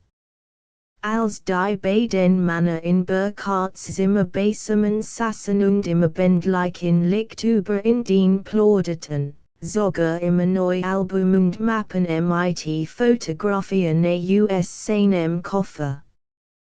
Der Maler war über die Vollendsuchtung erstaunt. Burkhardt blieb ruhig und schien allen den Blattern keinen besonderen Wut beigeligen. und doch Quartette himmlich auf ihre Wirkung mit der heftigsten Spannung.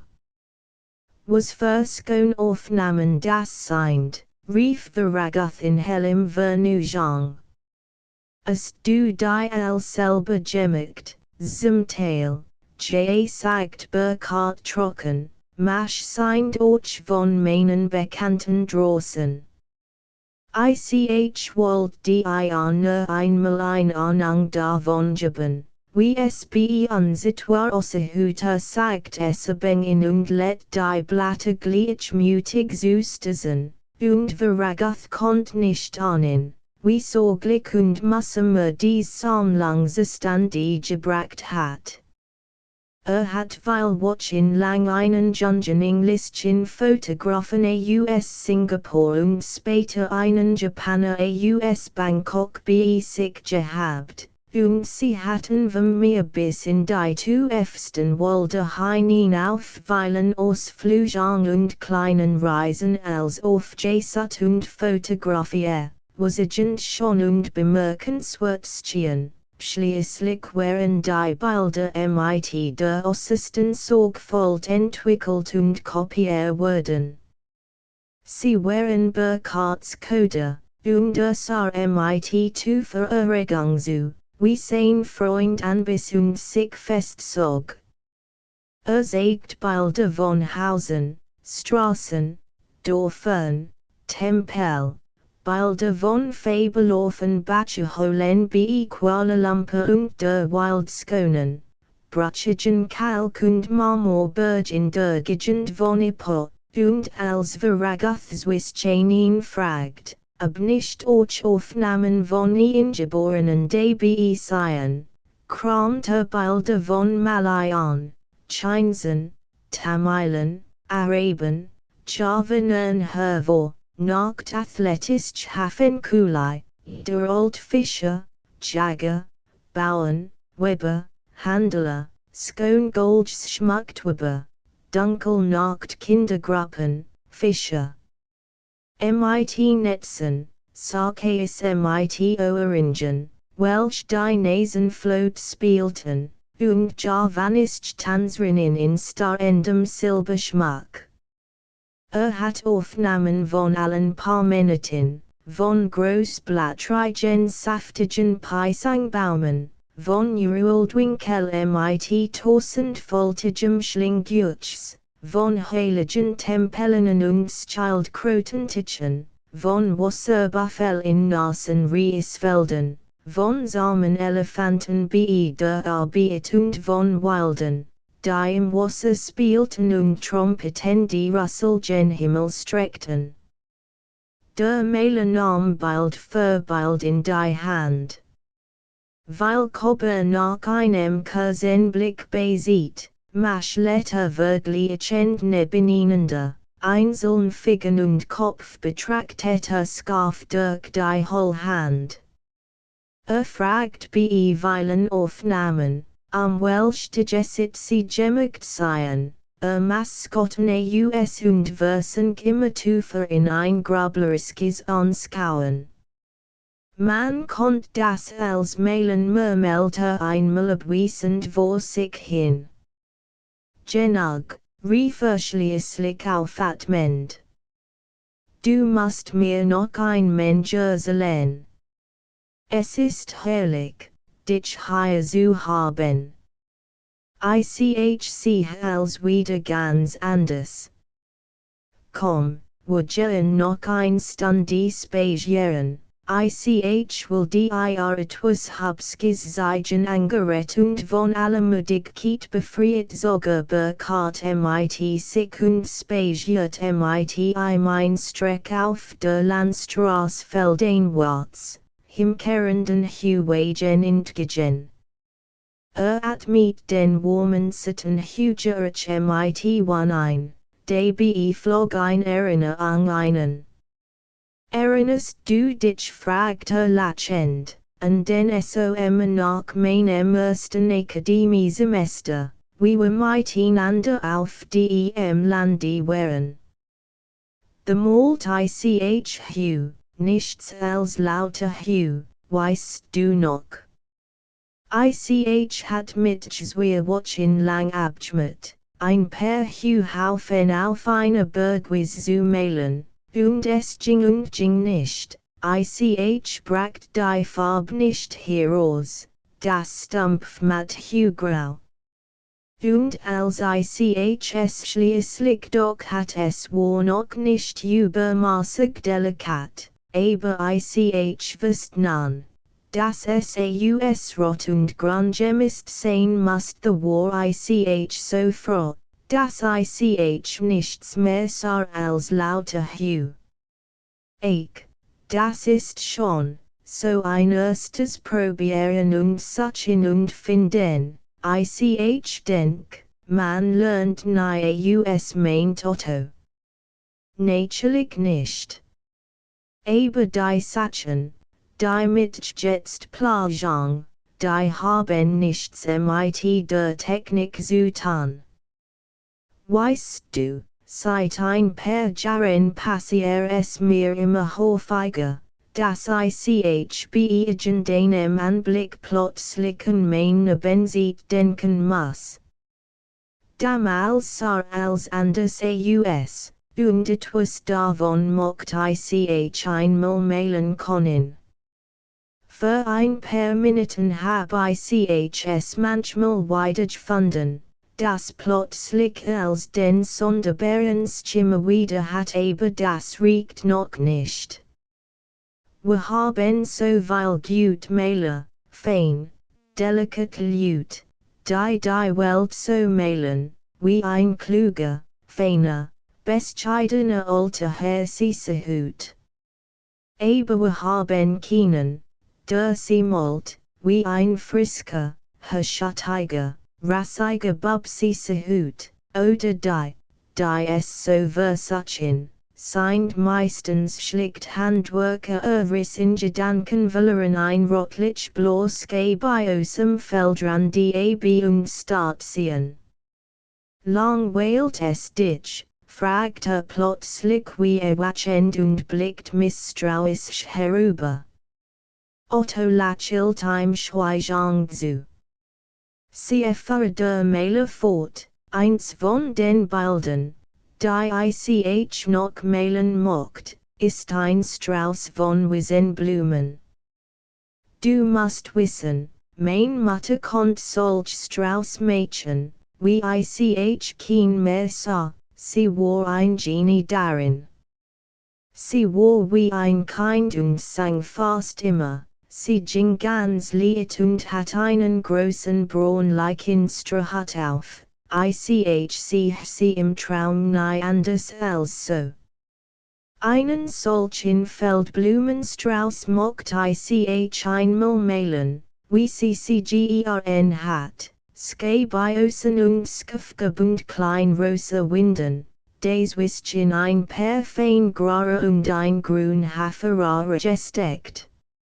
Hab 100 solch Strauß gebracht. Aber es ist noch nicht der riecht, es muss der ganz Duft drin sein und muss sein, wie wenn sie ein selber gemacht hat.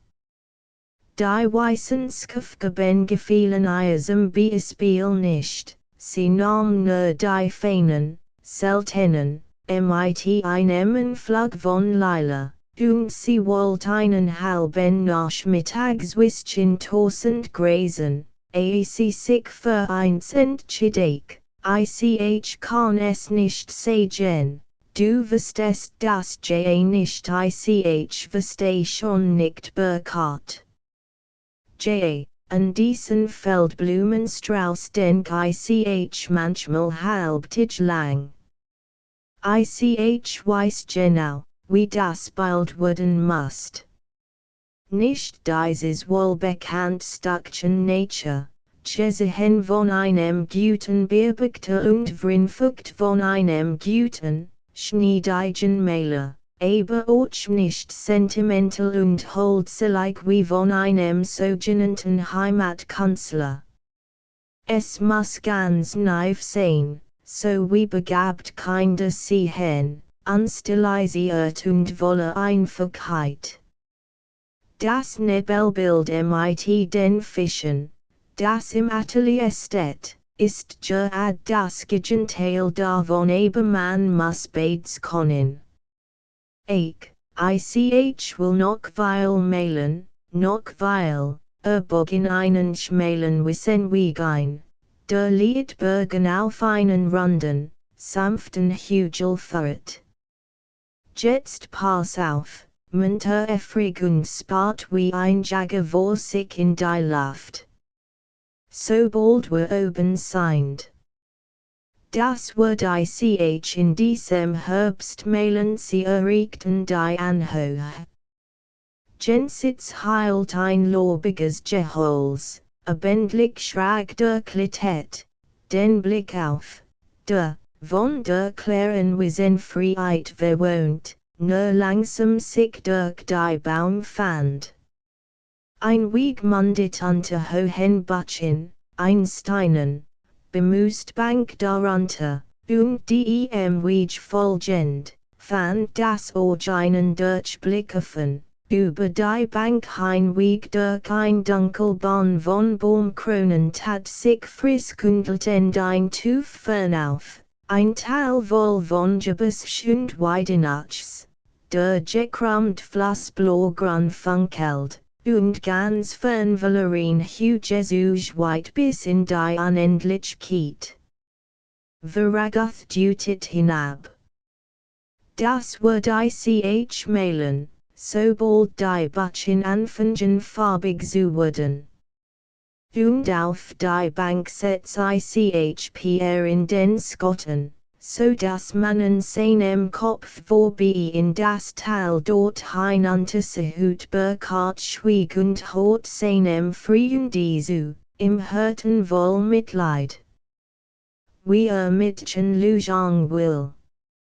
Dr. mit himmlichem Lachel. Wie von Plänen und Arbeiten sprit. Früher tat das nie. Saus. Als wolle sorgfältig als Herzelein, woran etwa noch Freud hat und was ein noch mit dem Leben versont.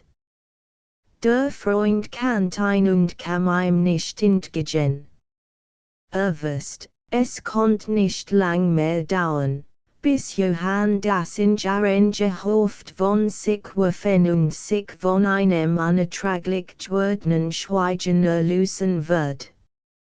So ging abwartend mit skinbarer Gelassenheit neben her, immerhin traurig verwundert, dass ein so überlegene Menschkimmen glatt kindlich wird und mit verbundenen Augen und Handen durch die Dornenwandel.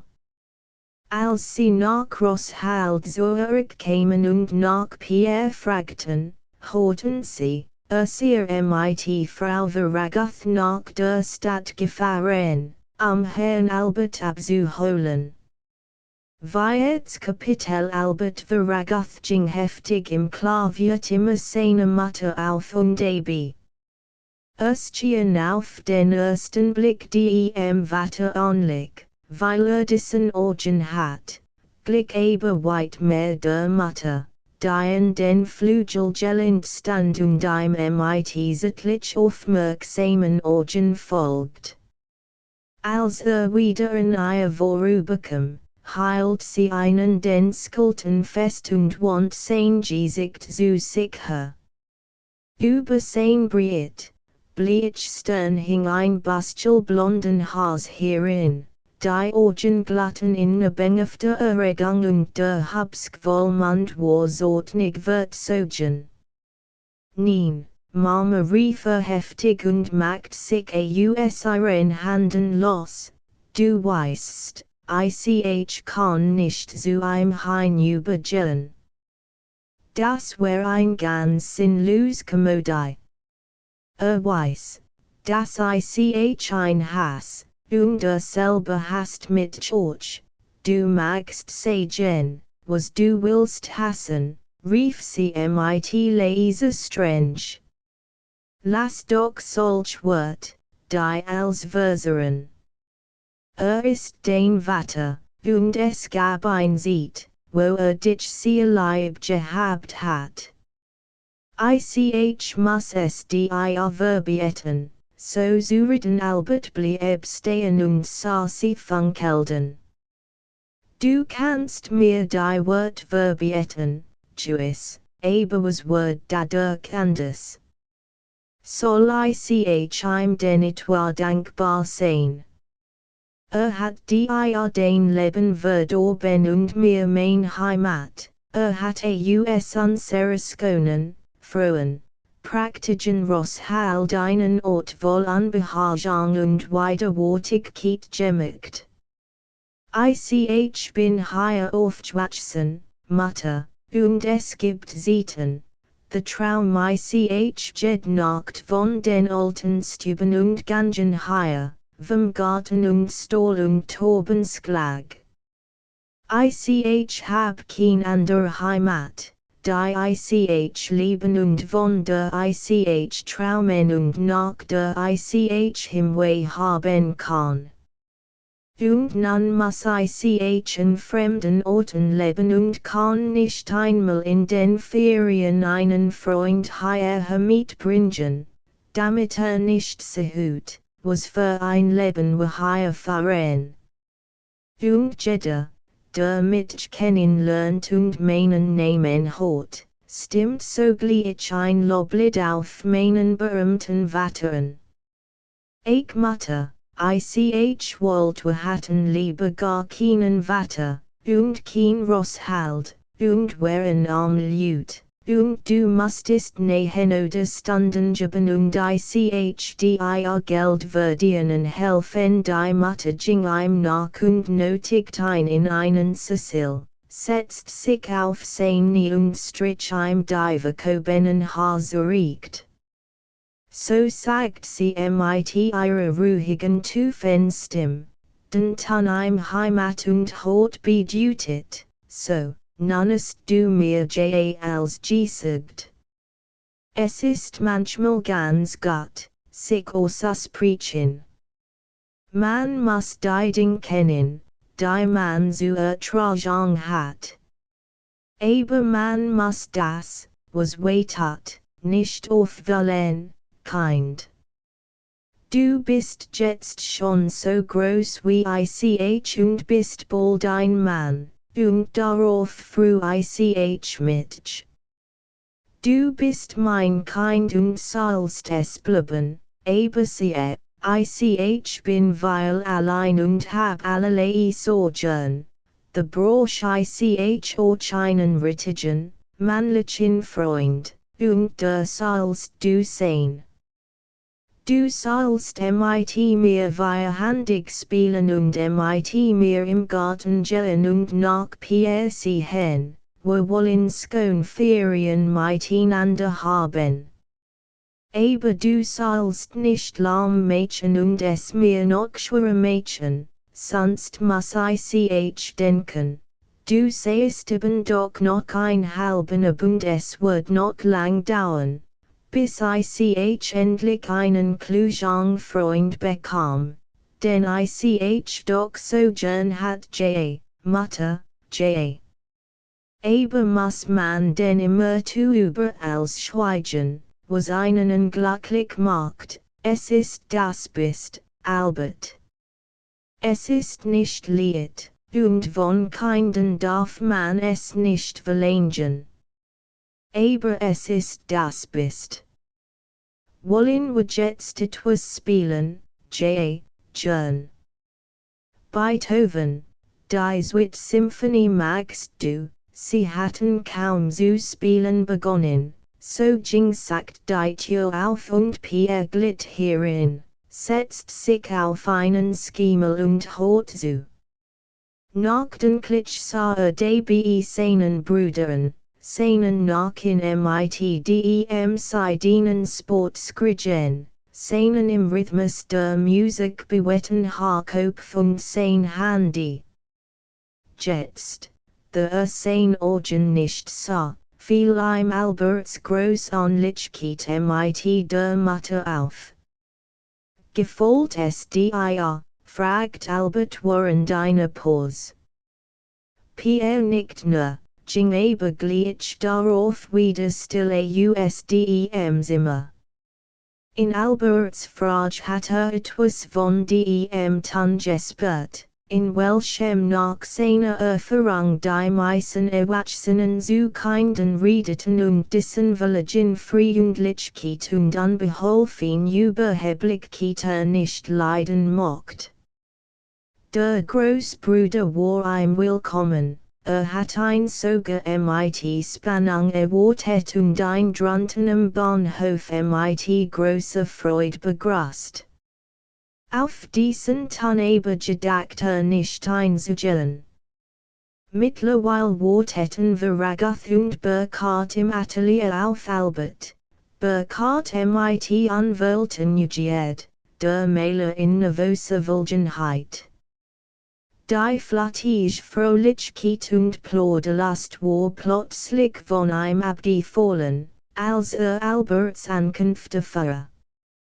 Kommt denn unerwartet? Fragt Otto. Nein, ich glaub nicht. Ich wusste, dass diese Tag kommen sollte. Ragath kramt aus eine Plunderschachtel alt Fotografien heraus. Hat ein Bildnis hervor und hielt es wörtlich neben ein Fotografie von Pierre. Das war Albert, genau im gleichen Alter wie jetzt der Klein ist. Erinnerst du dich ein? Oh, ganz gut. Das Bild ist sehr ähnlich. Hat viel von deiner Frau mehr als Pierre, viel mehr. Pierre hat weder den Typ noch den seine Mutter. Bekommt übrigens. Oder sollt das Albert sein? Nein, unmöglich man hat liet klein Tritt vor der Tür über die Fliesen und über das Skarrensengelen. Die Türkling ward beirrt und nach einem kleinen Sogen niedergedrückt, und Pierre trat herein, mit seinem fragend freundlichen Blick schnell behend, aber willkommen sehr. Wo ist denn Albert? Fragt der Vater. Bei der Mama. Sie spielen miteinander Klavier so, spielt Klavier bist du argelig, Papa, nein, Pierre, es ist Habsk, dass du gekommen bist. Soll uns etwas, dann sah die Fotografien daily Agen und griff danach. Oh, das bin ich. Und das the. Soll das Albert sein, das ist Albert. So hat ausgesehen, als gerad so alt war wie du jetzt bist the war ich noch nicht auf der Welt. Und jetzt ist groß geworden und Robert sagt schon Herr Albert zu ihm willst du auch einmal groß werden, ich will schon. Wenn man groß ist, darf man Fahrt haben und reisen Mädchen, das mocht ich auch. Und dann darf mit niemand mehr kleiner Jung heißen und in die Backen niefen. Aber eigentlich will ich doch nicht groß werden. Die alten Leute sind oft so unangenehm. Albert ist auch schon ganz anders geworden. Und wenn die alten Leute immer älter wurden, dann sterben sie zuletzt. Ich mocht lieber so bleiben wie ich bin. Und manchmal mocht ich fliegen können und mit den Vogel hoch droben die Baum herfliegen und zwischen die Wolken hinein. The Word ICHL auslachen mit George, Pierre, manchmal, Papa. Die alten Leute sind manchmal so komisch. Mama nicht so sehr. Marmeliegt hier und the in einem Langenstall im Garten und tut gar nichts als in das Grau hineinzhängen. Und dann hangen ihre Hand die herunter und sie ist ganz ruhig und ein wenig traurig. Es ist hübsch, wenn man nicht immer tut was tun muss, möchtest du denn gar nichts werden. Baumeister, oder Gärtner, oder Violetmaler, nein, ich mag nicht. Ein Gärtner ist schon da. Und ein Haus hab ich ja auch schon. Ich mocht ganz andere Sachen tun können. Ich mocht das verstehen, was die Rockelchens wir ineinander sagen. Und ich mocht auch einmal sehen, wie es die Baummädchen, dass sie mit ihren Würsel Wasser trinken und so groß werden können. Ich glaub, das weiß gar niemand richtig. Der Lehrer weiß ein Mensch, aber lauter langweilig Sachen hat sich auf Otto Burkharts Knie gesetzt und spielt mit seiner Gitarsknall. Weil Ding kann man nicht wissen, sagt Burkhart freundlich. Weil's kann man nur sehen und muss damit zufrieden sein, dass es so hübsch ist. Wenn du einmal zu mir nach Indien kommst, the forest du wiltig lang immer auf einem großen Schiff, und wo die's Schiff tauchen lauter klein Fisch auf, die haben klein Gläsen Flügel und können fliegen. Und manchmal kommen auch Vögel, die sind furchtbar weit von fremden Insel hergeflogen und sind ganz müde und setzen sich auf das Schiff und sind verwundert, dass the so viel fremde Leute auf dem Meer herumfahren. Die mochten uns auch gern verstehen und uns fragen, wo wir herkommen und wie wir heißen, aber es geht nicht. Und the hut man sich eben in die Augen und nicht mit dem Kopf, und wenn der Vogel ausgehört hat, dann scuttelt sich und fliegt wieder wie übers Meer, weiß man denn gar nicht, wie dies Vogel heißen, oh doch, das weiß man schon. Aber es sind Namen, die einen die Menschen gegeben haben. Und wie sie selbers wir einander sagen, das kann man nicht wissen. Onkel Burkhart kann fein erzählen, Papa. Ich mocht auch einen Freund haben. Albert ist schon so groß. Die meisten Menschen verstehen ja gar nicht riecht, was man sagt und will. Aber Onkel Burkhart versteht mit gleich ein Hausmädchen kam, den Kleinen abzuholen. Bald darauf war es abendessend und die Herren gingen ins Haus. Veragoth war schweigsam und verstimmt. Im Spesisima trat ihm sein Sohn entgegen und gab ihm die Hand. Guten Tag, Papa, guten Tag, Albert. Bist du gut reist? Dank, J. Guten Abend, Herr Burkhart. Der junge Mann war sehr cool und korrekt. Fährt sein Mutter zu Tisch. Man aß, und das Gespräch ging fast nur zwischen Burkhart und der Hausfrau. Es kam die Rede auf Musik. Darf ich fragen, want sich Burkhart und Albert, welche Art von Musik sie besonders lieben? Allerdings bin ich the langst nicht mehr auf der Höhe und kenn die modernen Musiker wohl kaum. Dem Namen nach. Der Jüngling blickt höflich auf und gab Auskunft. Das allermodernst kenn ich auch nur vom Hören sagen. Ich gehe in Richtungen und liebe all Musik, wenn sie gut ist. Am meisten Bach, Gluck und Beethoven die Klassiker. Von denen haben wir zu unserer Zeit eigentlich nur Beethoven nachgekannt. Von Gluck wussten wir überhaupt nichts. Wir hielten all stramm zu Wagner, müssen Sie wissen.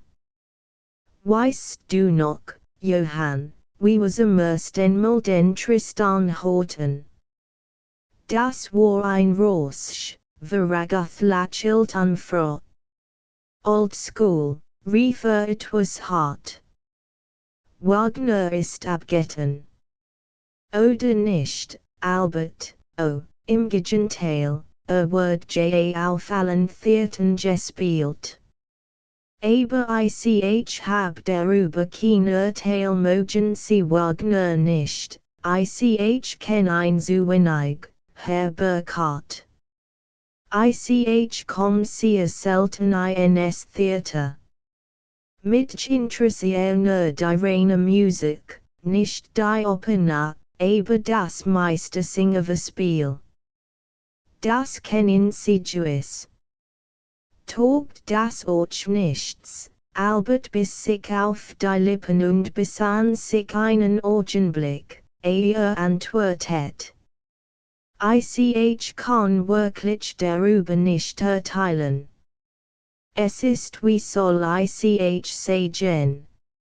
Romantische Musik, und für die es mir ein Interesse verragath nicht ein Grimmage. Nimmst du Landwin, fragt blenkend. Dank, und du, Albert. Ein Glas Ritten, dank, Papa, lieber nicht bist du abstinent geworden, nein, der Kurs nicht. Aber wen bekommt mir nicht, ich mocht lieber darauf verzichten na, Gott. Aber wir wollen uns diesen, Otto, Prosit, trank das Glas mit einem Roskinschlag halbus. Albert spielt die Rolle des wohlerzogenen Jungenwitter, das war ganz bestimmt Ansichten hat, sie aber bescheiden für sich beholt, und der alten Leuten das Wort lasst, nicht zu lernen, sondern sein Ruhe zu haben. Die Rolle passt schlicht zu ihm, so dass sich bald äußerst unbehaglich fällt. Wollt seinem Vater, den nach Möglichkeit zu ignorieren schwund war, der Kurs keinen Lass zu auseinandersetzungen geben. Burkhardt schwieg berbegtend, und so war niemand übrig, der das frostig versiegt Tischgesprach mit gutem Willen wieder aufgenommen hat. Man beeilt sich mit dem Essen, bedient einander mit höflicher Umständlichkeit, spielt befangen mit den Dessertlöffel und wartet in klaglicher Nüchternheit auf den Augenblick des Aufstehens und Auseinandergehens. Erst in dieser Stunde fällt Otto Burkhardt bis ins Innerste die Vrinsamung und hoffnungslos kalt, in der seines Freunds und Leben erstarrt und verkümmert war. Blickt flüchtig zu ihm hinüber, sah ein verdrossen mit Schlaf im Gesicht auf die kaum beirrten Spitzen starren und erkannt in seinem Blick, die ein Sekunde begegnet, ein flahendes über die Entfallung seines Zustandes. Es war ein betrübter Anblick, und plötzlich schien das lieblose Schweigen, die Vulgen kalt und humorlos Zwungenheit dieser Tafelstunde laut verragathskende zu verkündigen.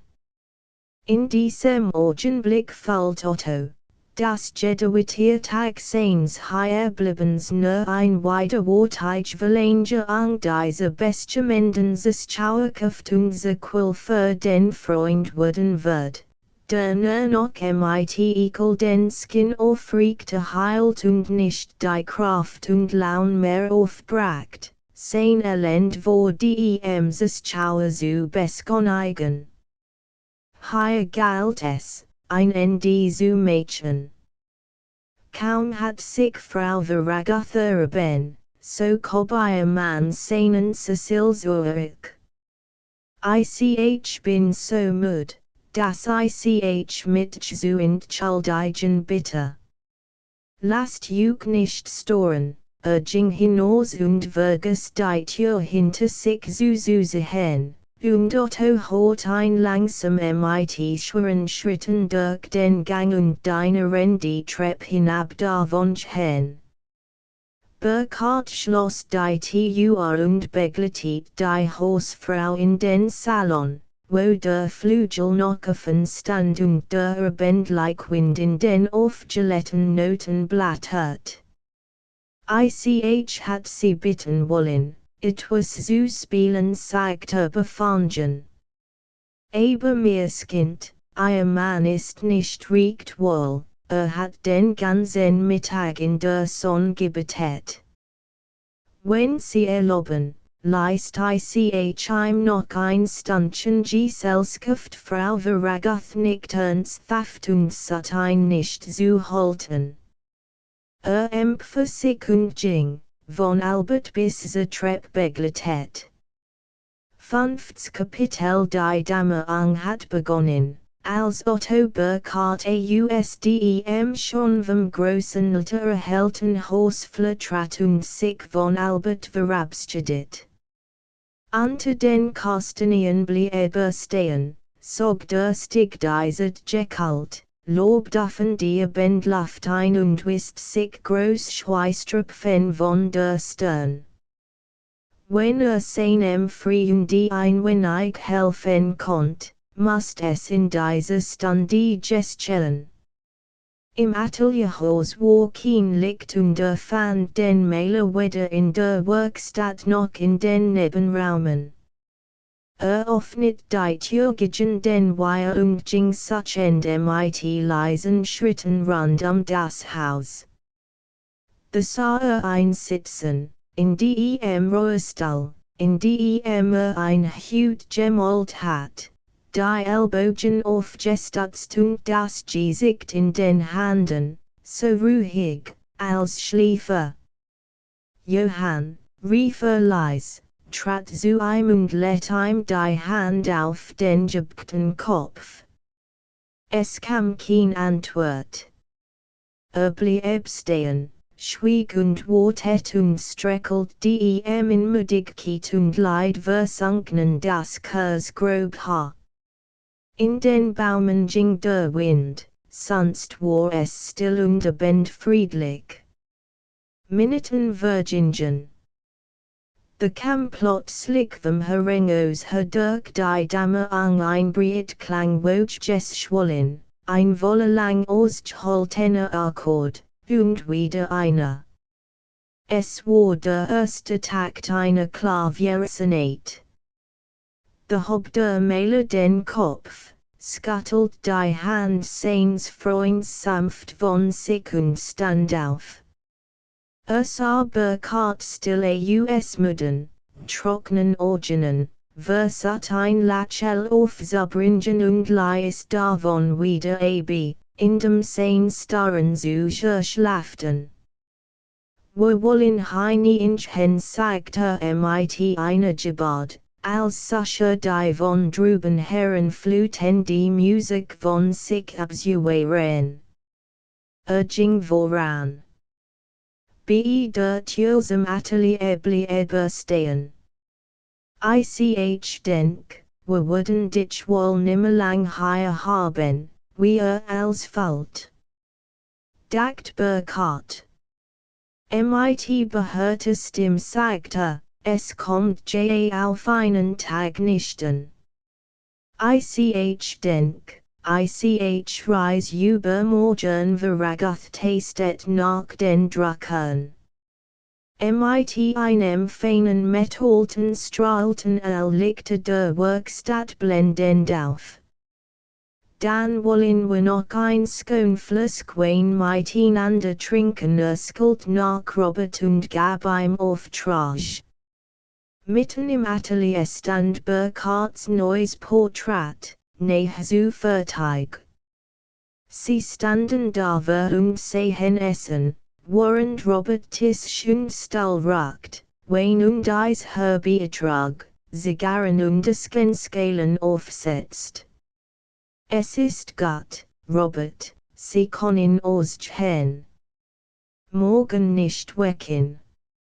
Lassen Sie uns jetzt allein, Sie setzten sich und stießen miteinander. Unruhig rückt der Maler im Sessel, stand wieder auf und dreht die Haft der Lichte wieder aus. Dann ließ sich schwer in den Stuhl fallen. Das Bild ist nicht ganz fertig worden Fingern. Nimm die eine Zigarre. Es wär nicht schlecht worden, aber schließlich liegt nicht so viel daran. Und man sehut sich wieder sut sich ein Zigarre schnitt sie bedächtigen, dreht sie zwischen nervösen Fingern und lädt sie wieder weg. Du hast es diesmal hier nicht gerad glanzend getroffen, Otto. Es tut mir leid, sein Stimme brach plötzlich, sank vornüber, griff nach Burkhards Handen und nahm sie fest in sein. Du weißt jetzt stond Mut, und ein paar Tränen fielen auf Ottos Hand. Allein wollte sich nicht gehen lassen. Richtet sich wieder auf, zwang sein Stimme zur Ruhe und sagt vulgen, entschuldig. Wir wollen einen Schluck trinken. Rauchst du nicht? Burkhard nahm ein Zigarre. Armer Kerl, sie tranken und roten in friedlichem Schweigen. Sie sehen das Licht in den geschliffenen Glasgläschen blitzen und in die goldenen Wein wurmelten, sehen den blauen Rauch unentschlossen durch den weiten Raum schwanken und sich in Lohnisch faden verschnorkel, und sehen zuweilen einanderen, mit gelösten offenen Blicken, die kaum der Sprach mehr bedürfen. Es war, als schon als gesagt. Ein Nacht volte Strichseren durch die Werkstatt und Stiestrei, wie heftig mit einem dumpfen Schlag wieder die Wand. Dann saß still und betot, einsamet graues Dreieck, am Plafond. Kommst du im Herbst mit mir nach Indien? Fragt Burkhard endlich sogend. Wieder war es lang still. Der Schmetterling begann langsam zu wandern. Grau und klein kroch vorwärts, als habe das Fliegen vergessen. Violet sagt Veraguth. Violet. Wir müssen noch miteinander reden, Johann. Ich will dich nicht quälen. Aber ein wenig musst du mir noch erzählen. Ich hat nie erwartet, dass es zwischen dir und deiner Frau wieder gut werden wird, aber es war von Anfang an nicht gut, nein. Aber es hat mich doch erschreckt, dass es so weit gekommen ist. So kann es nicht bleiben. Du gehst so grande Veraguth lacht roh. Ich gehe nicht so grande, mein Jung. Im September stell ich in Frankfurt 12 Neubilder aus, das ist schon gut. Aber wie lang soll das so gehen? Es ist Jason los. Sag, Johann, warum hast du dich nicht von deiner Frau getrennt? Das ist nicht so einfach. Ich will dir erzählen. Es ist besser, wenn du das ganz einmal in der rechten Ordnung erfährst nahm einen Schlag Wein und blieb vorgebt im Stall sitzen, während Otto sich vom Tisch zurückzog. Das mit meine Frau von Anfang an Schwierigkeiten hat, weißt du J. Es ging ein paar Jahre lang, nicht gut und nicht schlecht, und weil wir damals noch allerlei zu retten gewesen. Aber konnte mein Enttäuschung zu wenig verbergen, und verlangt von Adele immer wieder das, was sie nicht zu geben hat.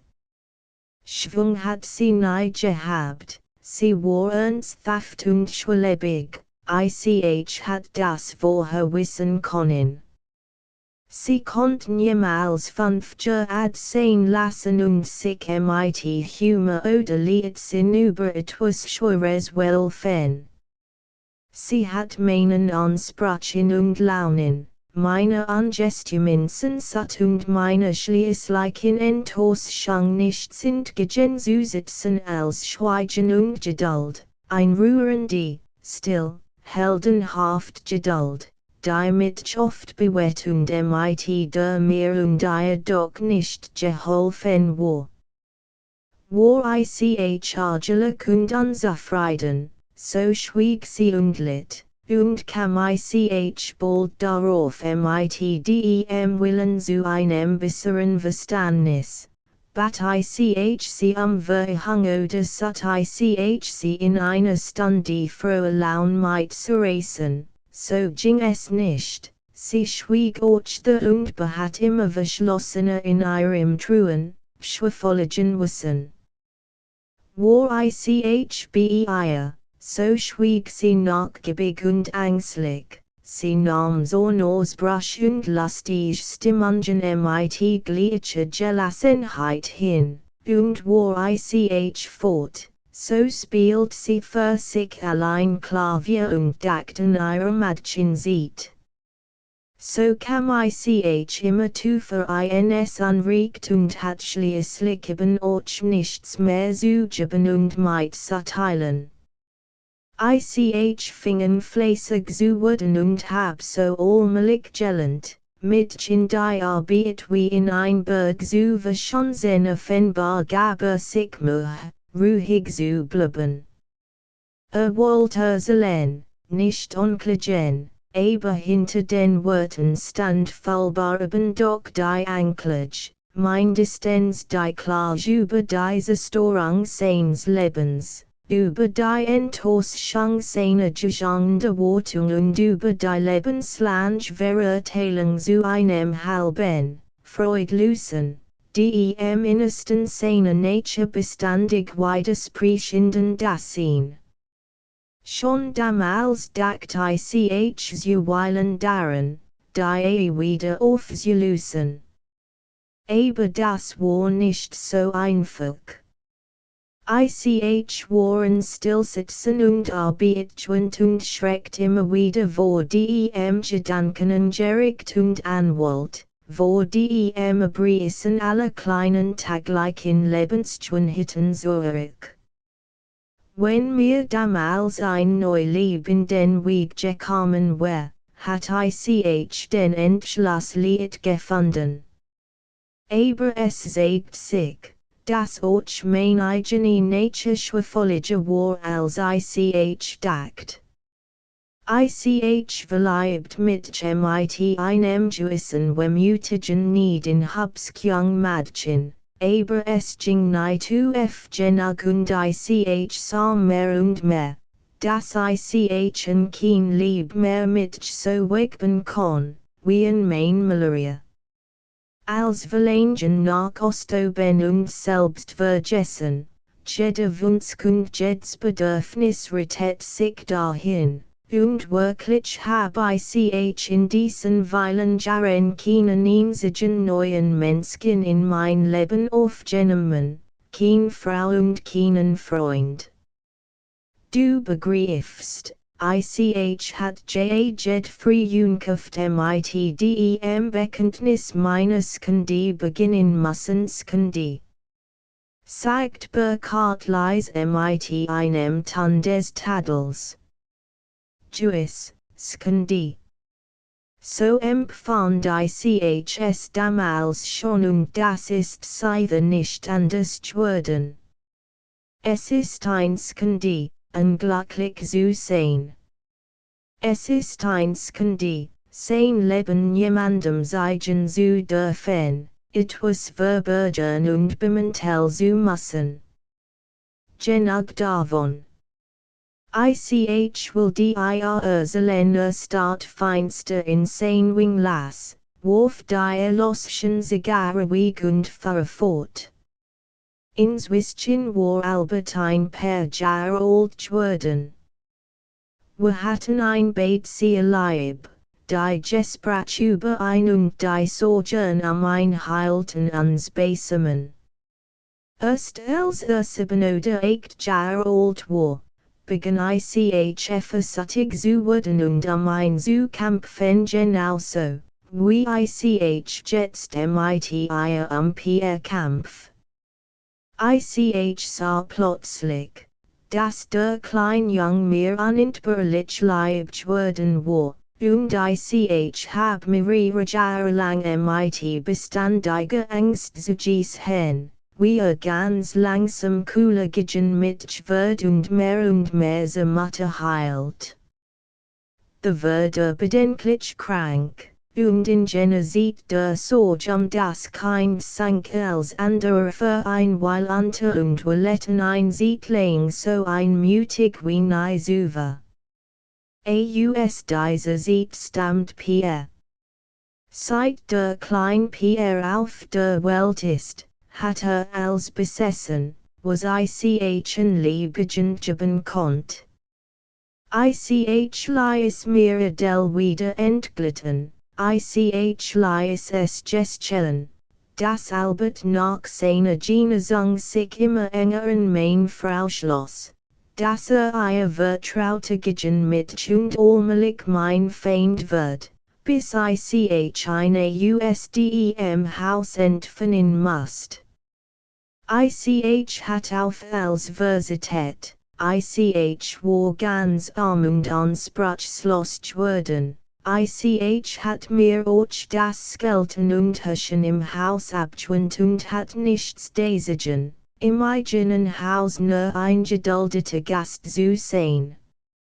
Ich wollt nichts vermittreten als meinen kleinen Pierre. Und als das süße Männleben mit Albert und der ganze Stand im Haus unerträglich geworden war, da hab ich Adele dies Schiedung angeboten.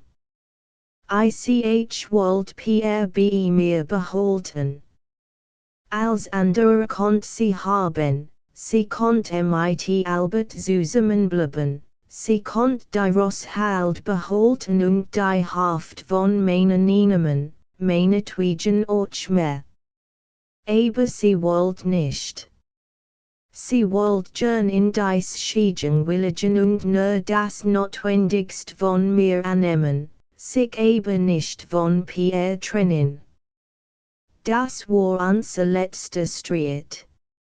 Noch einmal versat ich als, mir meinen Rest von Glück zu retten, ich bat und versprach, ich hab mich gebuckt und gedemütigt, ich hab gedroht und geweint und schließlich getobt, aber als Vergebens. Sie willigt sogar darin, dass Albert weggeben wird. Es zeigt sich plötzlich, dass dies still, geduldig Frau keinen Fingerbreit nachzugeben gesonnen war, sie fällt ihrer Macht sehr deutlich und war mehr überlegen. Damals hast ich sie geadzu, het was davon ist immer hangen geblieben. The lies ich den Moore kommen und hab mir die klein Wohnung hier angebot, und hier wohn ich seither und als ist so, wie du es gesehen hast Burkhardt hat nach den Klitsch sich hot und ein Nei unterbrochen, och nicht in Augenblicken, wo the Ragath es zu erwarten, Jesu Wunskinstchen. Ich fru mich sagte vorsichtig, dass du selber als so klassist. Es ist als ungefähr so, wie ich mir's gedacht hat. Lass uns noch ein Wort darüber reden, es geht jetzt in einem hin. Seit ich hier bin, hab ich ben so auf dies Stundige Wortet wie du nimmen. Du hattest ein unangenehmes Geschwür, das dich quält und dessen du dich einwenigst. Ich kenn es jetzt und dir ist schon wolle, dass du es nimmer so verheimlichen brauchst. Aber wir müssen damit nicht zufrieden sein, wir müssen zusehen, aber das Ding nicht aufschneiden und heilen können der Mehle einen. Scuttelt schweffollig den Kopf und lächelt, heilen. So etwas heilt nimmer. Aber schneid ruhig zu, Burkhardt nickt. Wollt sie schneiden, Jewis, wollt dies Stunde nicht leer vorüberlassen.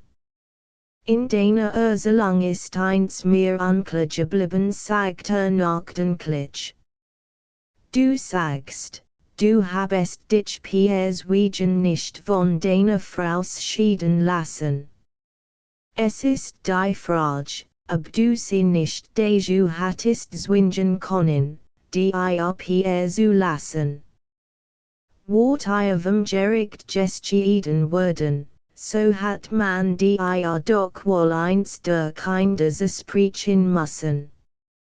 Hast du denn daran nie gedacht, nein? Otto, daran hab ich nie gedacht. Ich hab nie daran gedacht, dass ein Richter mit seiner Weisheit das wieder gut machen kann, was ich verfehlt und versäumt hab.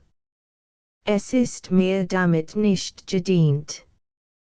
The main person like macht nicht ausriegt. Mein Frau zum Versicht auf den Jungen zu bewegen, blieb mir nichts übrig als zu warten, für wenn Pierre selbst sich später einmal entschieden wird es handelt sich einzig Pierre. Wenn der nicht wer ist du Zweifel langst von deiner Frau geschieden und hattest doch noch ein Glück in der Welt gefunden oder wenn denn ein klares, vernünftiges, freies Leben. Stattdessen bist du in einem Wirrwarr von Kompromissen, Opfern und kleinen Notbehelfen geklemmt, in denen ein Mensch wie du erstig in Masveragath blickt unruhig und schütt hastig ein Glas Wein hinunter. Du redest immer von erstig in unser Grundigellen. Du siehst doch, ich lebend Arbeit, und der Teufel soll mich holen, wenn ich mich unterkriegen lasse Otto et nicht auf sein Reis theat. Mit Leser Eindringlichkeit fahre fort, wie, das stimmt nicht ganz. Du bist ein Mensch mit anschaulichen Krafen, sonst hattest du diese Stande überhaupt nicht so lange ausgehalten. Wie viel sie dir gestudet und dich gealtet haben, spürst du selber. Und es ist ein Unnützigkeit, wenn du das vor mir nicht wahrhaben willst. Ich glaub meinen eigenen Augen mehr als dir, und ich sehe, dass es dir miserabel geht. Den Arbeit holt dich aufregt, aber sie ist die mehr Betäubung als Freud. Die Haft von deiner schönen Kraft verbrauchst du in Entbehrung und in kleinen taglichen Widerstanden. Was bestenfalls dabei herauskommt, ist nicht Glück, sondern höchstens Resignation. Und deju, mein Jung, bist du mir zu gut Resignation. Das mag sein. Es geht euch anders so. Wer ist glücklich? Glücklich ist, wer hofft, rief Burkhardt nachdrücklich. Was ist du zu hoffen? Nicht einmal außer Folge, Ehren und Geld, von dem allen ist du mehr als genug. Mensch, du weißt ja gar nimmer, was Leben und Freude ist. Du bist zufrieden, weil du nimmer hoffst. Ich begriff das, meinetwegen, aber es ist ein schieslicher Zustand, Johann, es ist ein Abelsgeschwür, und wer so eins hat und es nicht aufschneiden mag, der ist ein Feigling warmt worden und ging in heftiger Bewegung auf und ab. Und während mit gespannten Krafen seinen Plan verfolgt, sah eine der Tuf der Erinnerung verragthsne und es schwet ihm das Bild einer Scene vor, der einst anlich hut mit ihm gestritten hat. Aufblickend sah des Freunds Gesicht, saß zusammen gesunken und blickt vor sich nieder. Nichts von den Zugang des Nebenkopfs war mehr vorhanden.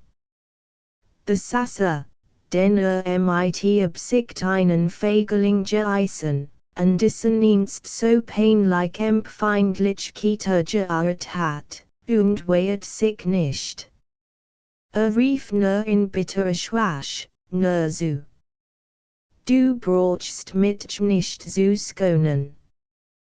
Du hast gesehen, in was für einem Kaffee ich leb, nun kannst du und Sorge mit dem Stock hier in Duten und mir Mainsken die vorhalten. Bitte, fahre fort. Wäre mich nicht, wird nicht einmal bösot blieb vor ihm stehen. Tat ihm so leid. Aber überzwang sich und sagt scharf, du sollst aber bös werden. Du sollst mich hinauswerfen und mir die Freiunkraft aufsagen, oder du sollst zugeben, dass ich riecht hab och der Mehle stand nun auf, aber schlaf und unfrisk. Also du hast riecht, wenn die darin liegt sagt Mut. Du hast mich überschätzt, ich bin nimmer so jung und nimmer so liet zu beleidigen. Ich hab euch nicht so viel Freunde, dass ich damit Verschwendung treiben konnt. Ich hab nur dich. Setz dich her und trink noch ein Glas Wein, ist gut.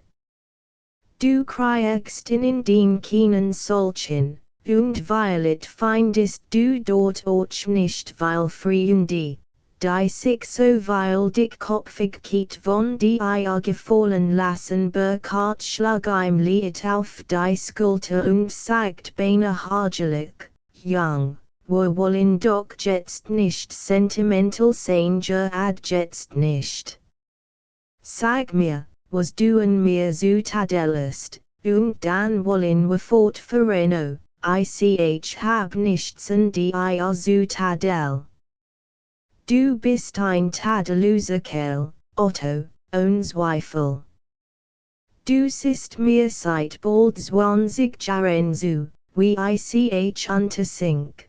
Du siehst mit Freundschaft und Violet mit Bedauern zu, wie ich allmählich im Sumpf verschwinde, Du hast nie etwas gesagt und mich nie dadurch gedemütigt, dass du mir etwa Hilfe anbietest. Du hast zugesehen, wie ich jahrelang jeden Tag sie Ankelei mit mir herumtrug, und du hast mit edler Befriedigung bemerkt, dass ich es nie geschluckt und es schließlich weggeworfen hab. Und jetzt, wo ich so tief im Dreck sitz, dass ich nimmer heraus kann, jetzt stehst du da und ist Zutadellung zoomen, start mit gerateten heißen Augen trostlos vor sich hin, und Otto, der sich ein neues Glas Wein schenken wollt und nichts mehr in der Flaske fand, bemerkt erst jetzt. Das Verragoth die Flaske in der Kursenzeit allein geleert hat. Der Maler folgt seinem Blick und lacht grill. O entschuldig, rief heftig. Ich bin ein wenig betrunken. Du darfst nicht vergessen, mir auch das anzurechnen. Es passiert mir per Monat einmal. Das ich vers hen einen kleinen Roststrinkse Anregung, weißt du, let dem frien die Beethan die Schwell auf die Skulten und zeigt mit plötzlicher Schlafte, hohe Stimme klagend, sieht, mein Jung, dass sie Ankelei und der Wein und das Els während Berlich juessen. Wenn jemand mir ein bisschen hat helfen wollen. Du, warum musst du mich so kommen lassen, dass ich jetzt ein bisschen Nachsicht und Lieb bitten muss wie ein Bettler. Adele hat mich nicht ertragen, Albert ist von mir abgefallen. Pierre wird mich auch einmal verlassen und du bist daneben gestanden und hast zugesehen. Hast du denn nichts tun können? Hast du mir gar nicht helfen können? Des Malers Stimme brach und sank in den Stall zurück. Burkhardt war todesblass worden. Es stand viel schlimmer, als gedacht hat. Das diese Stalls, hat Mensch durch ein paar Glaser Wein zum Wehrlosen Gestandnis seins he im Leichen Michaels und Elens verfeuert werden konnt. Stand neben Veragoth und sprach ihm leise inso wie einem Kind, das man trösten muss. Ich helf dir, Johann, du kannst mir glauben. Ich helf dir. Ich war ein Esel, ich war so blind und dumm. Siehe, es wird noch als Gott, verlass dich drauf, erinnert sich seltener an las aus der Jugend sieht, wie welchen sein Freund in der standen großen Nervosität die Herrschaft über sich verloren hat. Mit wunderliche Deutlichkeit stand ein solches Erlebnis, das tief in seinem Gedächtnis gesklammert hat, jetzt wieder vor ihm auf.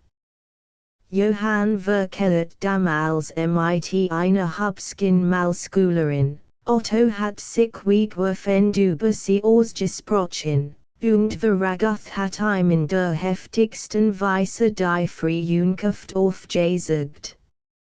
Auch damals hat der Maler sich an einer geringen Mensch Weins Unverhältnismaße gehitzt. Auch damals hat die roten Augen bekommen und die Gewalt über sein Stimme verloren. Es ergriff den Freund sonderbar, vergessen zu einer skinbar wochenlosen Vergangenheit so seltsam wiederkehren zu sehen. Und wieder wie damals erschreckt ein der plötzlich entfallte Brand von innerer Verinnerung und seelischer Selbstpinigung in Veragoths Leben. Das war unzweifelgens Geheimnis, von dem Johann J. und J. in and Utungen gesprochen und das in Jeds großen Kanzlerziel verborgen vermutet hat. Daher also kam diesem Mann der unheimlich unersättlich Drang, zu schaffen und die Welt zu jedestanden mit seinen Sinnen zu erfassen und zu überwältigen. Daher kam schließlich auch die sonderbare Traurigkeit, mit welcher häufig Großkunstwerke den stillen Beschauer erfüllen konnten. Es war, als hab Otto seinen Freund bisher standen nie ganz verstanden. Nun sah zu in den dunkelbrunnen, ausdem Johann Seal sich mit Krafen und mit Leiden sättigt. Zugleich empfand einen tiefen, freudigen Trost darüber, dass es war, der alte Freund, dem sich der Leiden die eröffnet, den angeklagt, den Hilfe gebeten hat. Veragustchen nicht mehr zu wissen, was gesagt hat. Rot besänftigt wie ein Kind, das sich ausgetobt hat, und schließlich sagt mit klarer Stimme, du hast diesmal kein Glück mit mir. Es kommt als nur davon her, dass ich in der letzten Zeit nicht mein täglich Arbeit gehabt hab. Es ist ein Nervenverstimmung. Ich vertrage die Guten nicht und als Burkhardt ein daran hindern wollt, dies Wittflusk zu öffnen, meinte, ich konnt jetzt doch nicht schlafen. Weiß Gott, woher ich so nervös bin. Na, lass uns noch ein bisschen setzen, du warst doch früher darin nicht so spröd. Ah, du meinst, wegen meiner Nerven. Ich wird sie schon wieder in Ordnung bringen, darin hab ich Erfahrung. Wird in der nächsten Zeit jeden Morgen 6 die Arbeit gehen und jeden Abend einstudieren, so bleiben die Freunde bis gegen Mitternacht beieinander. Johann wollte plaudern in Erinnerungen der alten Zeit. Otto hat zu uns mit beinahe widerwilligem Vernunft ein blank, fröhlich spiegeln die Oberfläche sich beruhigt schließen, wo eben noch in aufgerissen Dunkelgrund geblickt hat. Sechstes Kapitel an den Tags begegnet Burkhardt dem Maler mit Befangenheit. War darauf gefasst, den Freund Verwandlung statt der gestrigen erregtet spottisch cool und abwehren diesem zu finden. Stattdessen kam Johann mit still im Ernst entgegen. Also morgen reisest du sagte freundlich. Es ist Gott, und ich dank dir für alles. Übrigens hab ich das von gestern Abend nicht vergessen, wir haben noch miteinander zu reden, zweifelt Otto darauf ein. Meinetwegen, aber ich will dich nicht wieder anzuregen. Wir haben weilet gestern also geirrt. Warum mussten wir auch bis zur letzten Stunde warten? Sie frühstückten im Atelier. Nein, es ist ganz gut so, sagt Johann bestimmt. Es ist sehr gut so. Ich hab ein schlaflose Nacht gehabt und als noch einmal wieder gekocht, musst du wissen.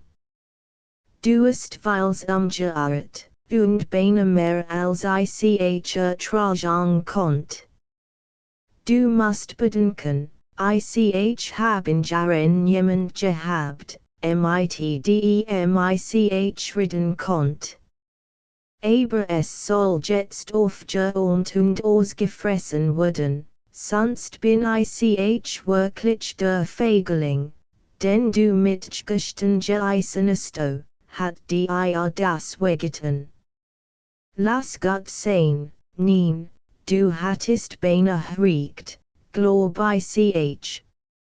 Ich mocht heut noch einen schönen frohen Tag mit dir haben, wir fahren den Nachmittag zusammen aus und ich zeig dir ein schönes Stück Land. Aber woher musste noch ein wenig aufgeräumt werden? Gestern fiel das alles so plötzlich über mich her, dass ich die Besinnung verlor. Aber jetzt hab ich els bedacht.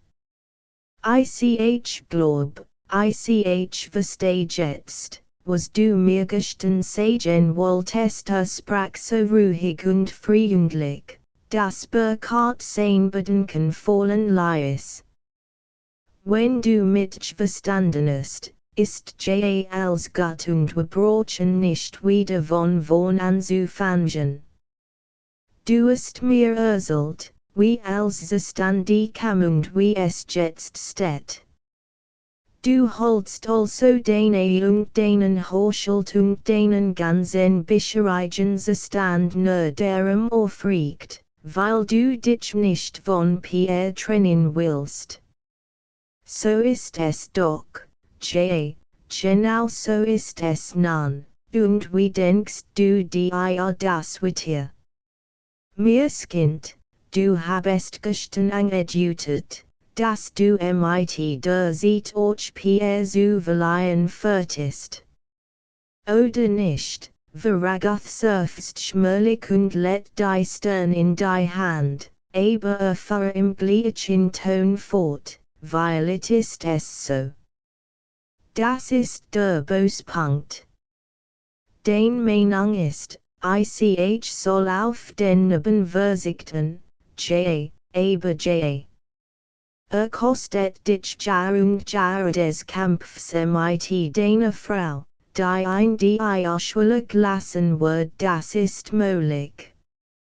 Aber siehe, Otto, ist das Letzt, was ich hab. Ich sitz zwischen lauter Traumen. Und wenn ich hut stirb, so werden sich, außer dir, höchstens ein paar Zeitungsschreiber darüber aufregen. Ich bin ein armer Mann, aber ich hab dieses Kind, ich hab doch immer noch diesen kleinen lieben Kerl, für den ich leben und den ich lieben darf. Für den ich leid und bedem ich in guten Stunden mit verges. Du musst dir das richtig vorstellen. Und das soll ich wegben, es ist nicht Lied, Johann. Es ist ein Verflutsach. Aber ich weiß keinen anderen Weg. Skau. Du weißt gar nicht mehr, wie es draußen in der Welt aussieht. Du sitzest verbeult und vergraben in den Arbeit und in den Verunglückte.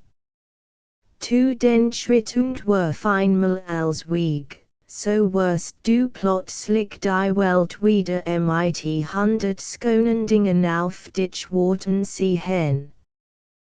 Du hausest seit langem mit Toten zusammen und hast den Anschluss ans Leben verloren. Du hängst an Pierre, und ist ein riesender Kerl, tschüss, aber das ist doch nicht entscheidend. Sehr einmal ein wenig grausam und besinnlich, ob der Jung dich wirklich brot, aber mit Brot, Was du geben kannst, ist Lieb, Sittlichkeit, Gefühl das ein Ding, von denen ein Kind meist weniger brot, als wir alten meinen. Und dafür wächst der Klein in einem Haus auf, wo Vater und Mutter einander kaum mehr kennen, wo sie sogar seine Twegen eifersüchtig sind. Wird nicht durch das gut Beispiel eins glücklichen, gesunden Hauses erzogen, ist frühreif und wird ein Sonderling werden. Und schließlich, wird eins Tags doch zwischen die und der Mutter wollen müssen. Kannst du das nicht einsehen, weil du riecht? Du ist sogar bestimmt riecht. Aber hier hört bei mir das Denken auf. Ich hangen Kind und ich klammer Mädchen dies lieb, weil ich seit langem kein anderer Wurm und kein anderes Licht mehr kenn. Weil wird Mädchen ein paar Jahren im Stich lassen, weil Mädchen Toastchen, weil mich einmal hassen wie Albert mich hasst, der als wir Engerige einmal mit einem Tischmesser nach mir geworfen hat. Aber es bleibt mir doch dass ich noch dies paar Jahre bei ihm sehen und einleben darf. Dass ich sein kleinen Handy in mein nehmen und sein klein Hellvogelstimm hören kann. Sage, muss ich das wegben? Muss ich, Burkhardt zuckt schmörlich die Achsel und runzelt die Stirn. Du musst, Johann sagte dann sehr leis. Ich glaub, du musst. Es muss nicht gut sein, aber bald. Du musst was duest, wegwerfen, und musst dich von allem Vergangenen reinbeden, sonst wirst du nie mehr ganz hell und frei in die Welt blicken können. Tu, was du magst, und wenn du den Schritt nicht tun kannst, so bleib hier und leb deis Leben weiter ich gehe zu dir, och dann, und bin für dich da, das weißt du aber es tät mir leid red mir. Sie lauter dunkel vor mir ich will dir raten. Es ist jetzt Juli, im Herbst fahr ich nach in den Zurück. Woher komm ich noch einmal zu dir, und ich hoff, du wirst dann schon die Koffer bereit haben und mit mir reisen. Hast du dann deinen Entschluss gefasst und gesagt, dann desto besser. Findest du aber den Entschluss nicht, so komm für ein Jahr, oder meinetwegen für ein halbes Jahr, mit mir, aus dieser Luft heraus. Du kannst bei mir mailen und reden. Du kannst auch Tigers essen oder dich in Malaien verleiben. Es gibt Hubs auf Falle bist du ein Weil weit von hier weg und kannst versuchen, ob es sich nicht so besser leben lässt. Was meinst du? Mit geschlossenen Augen wiegt der Maler seinen großen, struppigen Kopf mit dem Bleichen Gesicht und dem ingezogenen Mund hin und her. Dank, rief halb lächelnd. Dank, es ist lieb von dir. Im Herbst wird ich dir sagen, ob ich mich Bitte, lass mir die Fotografien die kannst du haben. Aber kannst du nicht heute oder morgen schon dich wegen der Reise entschließen? Es wär besser für dich Veragatha hob sich und ging zur Tür. Nein, du, das kann ich nicht. Wer weiß, was inzwischen gestehut. Ich bin seit Jahren niemals langer als verdrei, wir watchen on Pierre Juissen. Ich glaub, Ich wird mit dir reisen, aber ich will jetzt nichts sagen, was mit truhen kommt nan, lassen wir es gut sein. Ich wird dir immer mitteilen, wo ich zu finden bin. Und wenn du einst tags 3 Wort telegraphierst, dass du mitkommst, so brauchst du der Reis wegen keinen Finger zu rühren. Das ist dann mein Satz.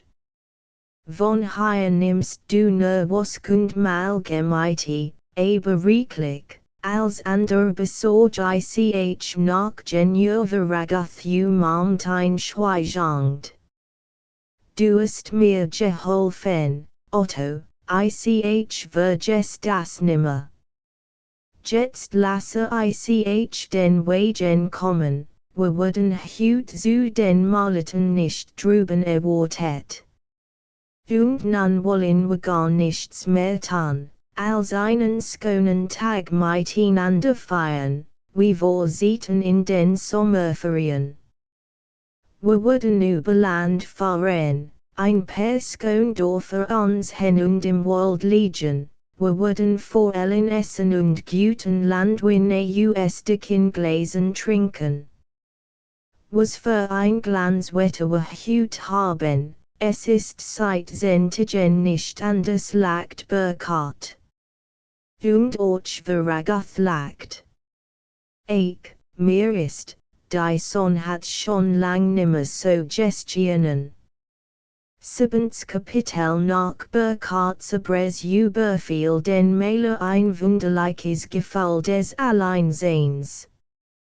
Dieselbeins am Kiet, in welcher Jahr und Jahr gelebt und gegen die sich in so langer Gewöhnung hart und beinahe empfindlich gemacht hat, überfiel ein nun wie ein Unbekannter. Ganz neue Feind und sank von allen Seiten erst gegenüber ihm zusammen.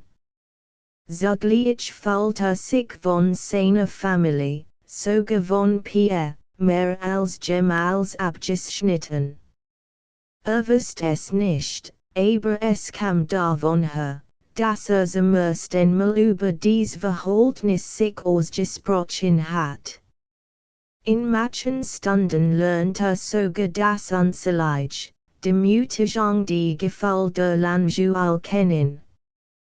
Bisher hat veragath das unnatürlich, aber konsequent Leben eins freiwillig Morten geführt, denn das Leben nicht mehr interessiert dessen das ihn mehr eine Ertragung als ein Erleben war.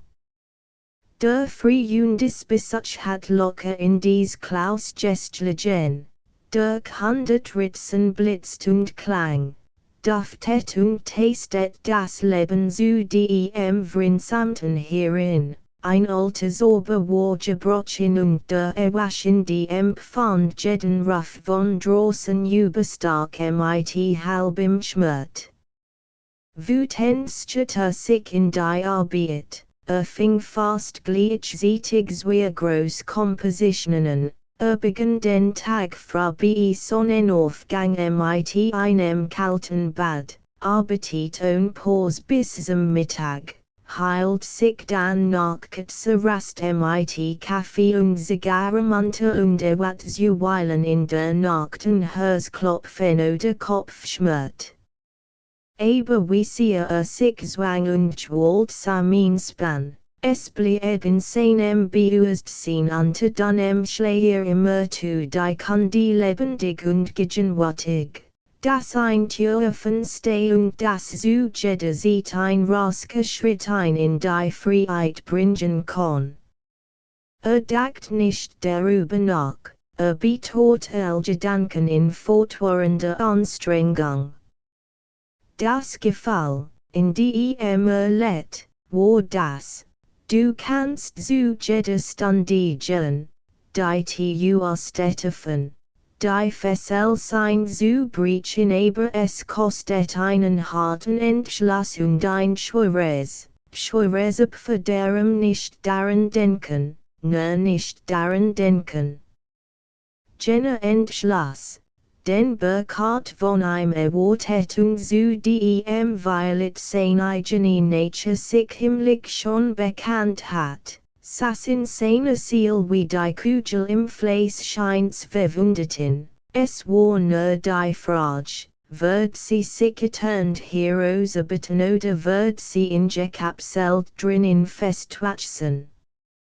Es schwartung tatwei, aber noch nicht wei genug. Noch war der Schmerz zu groß, den von dem geforderten Opfer befürchtet. So tat nichts, lies die himmlisch Wunde brennen und fällt im Stillen ein verweifelt Neugierd, wie das als Ostchen wird. Mitten in dieser Bedrängnis malte ein großes Figgenbild. Mit dessen Plan lang gegangen war und das ein jetzt plötzlich heftig riest. Der Gedanke dazu war mach Jahr alt, hat einst Freuden ihm gehabt, bis ihm immer leerer und allegorisker erschienen und ganz zuwider geworden war. Nun aber war das Bild ihm ganz und gar sichtbar geworden und begann die Arbeit reine aus der Frisk der Vision, und die Allegorie mehr zu empfinden. Es waren drei lebensgroß ein Mann und ein Weib, jeder für sich versunken und dem anderen fremd, und zwischen einen spielend ein Kind. Still Freundin Ahnung der über einem lassenden Wok. Die personliche Bedeutung war klar, doch gleich weder die Männerfigur dem Maler, noch das Weib seiner Frau, nur das Kind war Pierre, doch ein Jahr jünger dargestellt. Dieses Kind malte mit allem Reis und allen Abläss seiner besten Bildnis. Die Figuren zu beiden Seiten saßen in starrer Symmetrie, strange, leidvoll Bilder der Einsamkeit. Der Mann mit in die Hand gestützt Haupt einem schweren Grübel hingeben, die Frau in Leid und Leerdampfheit verloren. Der DNA Robert hat kein angenehmentig. Veragoth war sonderbar nervös geworden. Konnte es nicht vertragen, dass im Nebenzimmer das kleinste ausschwor, wenn arbeitet. Die himmlische Hoffnung, die seit Burkhardts Besatz in Veragoth lebendig geworden war, saß wie ein Feuer in seiner Brust, brannt alle Unterdrückung trotz Witter und Fahrt nachts sein Traum mit lochendem und erregendem Licht. Wollte nicht auf sie hören, wollte nichts von ihr wissen, wollte nichts als arbeiten und Ruhe im Herzen haben. Und fand die Ruhe nicht, fällt das Eis seins freudlosen Daseins schmelzen und allgrunfisten seiner Existenz ins Wanken geraten, sah in Traumen sein Atelier verschlossen und ausgeräumt. Sah sein Frau von ihm fortreisen, aber sie hat Pierre mit sich genommen und dann abstreckt die dann in Arm nach ihm US. Am Abend saß manchmal in seinem unbehaglichen Wohnzimmerchen Stund allein, in den Anblick der indischen Fotografien vertieft, bis sie von sich kommend die ermüdeten Augen schloss. Wir macht kämpfen in einen harten Kampf, aber die Hoffnung war starker. Immer wieder musste sich sein Gespräch mit Otto wiederholen, immer war müstigen unterdrückten Wunsch und Bedürfnis seiner kraftigen Nature aus der Tiefe hervor, wo sie so lang gefangen und erfroren gelegen waren. Und diesem empordrängen und fraulinghaften Erwärmen hielt der Alt One nicht stand, der krank One, sehr ein alter Mann und hab nichts mehr zu tun als das Leben zu ertragen. Die Tiefe, Magtige Hypnose der Resignation war unterbrochen worden, durch die Luftdrängen die unbeussten Treibhofen Kraft eins lang gebandigten und betrogenen Lebensschwurm ein. Je klarer dies Stimmen erklangen, desto ängstlicher zuckt des Malers Bewusstsein in der schmörlichen Furt vor die letzten Erwachen. Immer wieder krampfhaft die gebundeten Orgen und strot sich, in allen Phasen fiebend, gegen das notwendige Pfeffer. Johann Veragoth zeigt sich selten im Haus drüben, ließ sich fast allmalten ins Atelier bringen und bracht die Bände häufig in der Stadt zu. Treffer aber mit seiner Frau oder mit Albert zusammen, so war still und mild und schien Feindlichkeit vergessen zu haben. PS schien sich wenig zu kümmern. Sonst hat den kleinen mindestens einmal am Tisch zu sich gelacht und bei sich gehabt oder war mit ihm im Garten gewesen. Jetzt konnten sich vergehen, und dass das keins sah oder nach ihm verlangt. Lief ihm dann in den Weg, so koste ein nachdenklich auf die Stirn, sah ihm mit trauriges Struthiet in die Augen und ging seines Weges.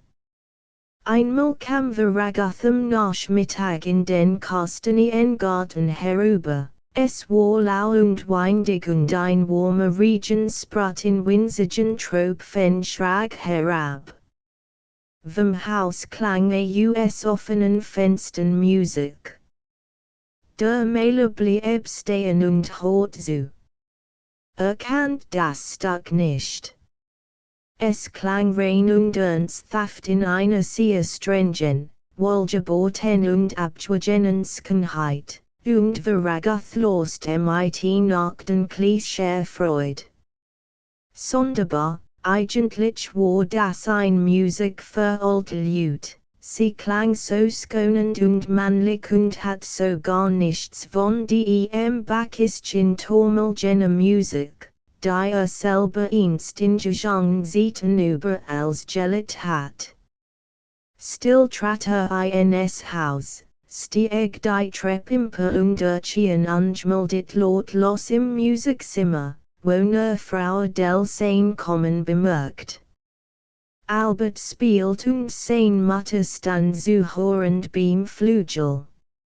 Veragoth setzt sich auf den nächsten Sessel, senkt den Kopf und verhört loschend. Zwischendurch blickt auf und lässt den Blick auf seine Frau ruhen. Sie war hier zu Haus, sie hat in diesen Zimmern still, entost gelebt wie in der Werkstatt drüben am See, aber sie hat Albert gehabt, sie war mit ihm gegangen und schwatzen, und nun war der Sohn ihr Gast und Freund und bei ihr zu Haus. Frau del war etwas gealtert, sie hat gelernt still zu sein und sich zu begnügen, ihr Blick war fest und ihr Mund etwas trocken geworden, aber sie war nicht entwurzelt, sie stand sicher in ihrer eigenen Atmosphäre, und ihre Luft war es, in der die Sonne aufwachsen. Sie hat wenig Überschwang und nicht allzu viel Impulsivität zugeben, es wird ihr fast als, was ihr Mann einst in ihr gesagt und von ihr erhofft hat, aber es war Heimat sicher, es war Art und Charakter in ihrem Gesicht, in ihrem Wissen, in ihren Raumen, es war hier ein Boden, in welchem Kinder aufwachsen und dankbar gedeihen konnten. Veragoth nickt wie befriedigt. Hier war jemand, der etwas verleihen konnte, wenn für immer verschwand. War in diesem Haus entbehrlich. wird immer wieder und überall in der Welt ein Atelier bauen können und sich mit Tätigkeit und Arbeitsglatt umgeben, nur wird es nie ein Heimat werden. Hat das eigentlich lang gedauert, und es war gut so. Nun hört Albert auf zu spielen. Fällt, oder sah es im Blick der Mutter, das Gemmen in es Zimmer gekommen sei. Want sich und sah den Vater erstaunt und misstrauisch. Guten Tag sagt Veragoth. Guten Tag antwortet der Sonnenwolken und begann sich Notensschrank zu beschäftigen. Ihr habt musiziert, fragt der Vater freundlich.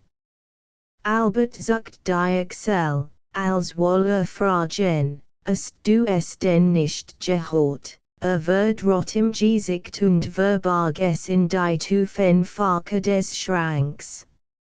Es war schon vor der Vater fort, und lächelt. Fällt auf, wie sie es ein Besuch heißt, und zeigt nicht ohne einen leisen Anklang von Schadenfreude. Bitte, spiel noch etwas. Was du willst. Du hast gut Fortschritt gemacht, ich mag nimmer weit sich Albert argelig. Es wird schon gehen. Ich bitte darum Frau Veragoth ihren Mann prüfenden. Also, Albert, setz dich her, sagt sie, und lädt ein Notenheft auf. Sie strieft dem Armel einen kleinen silbernen Blumenkorb voll Rosen, der auf dem Flügel stand, und es fiel ein riechblasser Blütenblätter auf das Spiegeln des Schwarzholz. Der Jüngling setzt sich auf den Klavierstuhl und begann zu spielen. War verwirrt und volage und spielt die Musik herunter wie ein lastiges Pensum, Rastkundlei bloß. Der Vater hört ein Weile aufmerksam zu, dann versank in Nachsinnen, stand endlich plötzlich auf und ging aus Schloss ausdem Zimmer, noch Albert fertig war. Im Weg hen hört den Jungen wütend auf die Tassen loschern und sein Spieler brechen.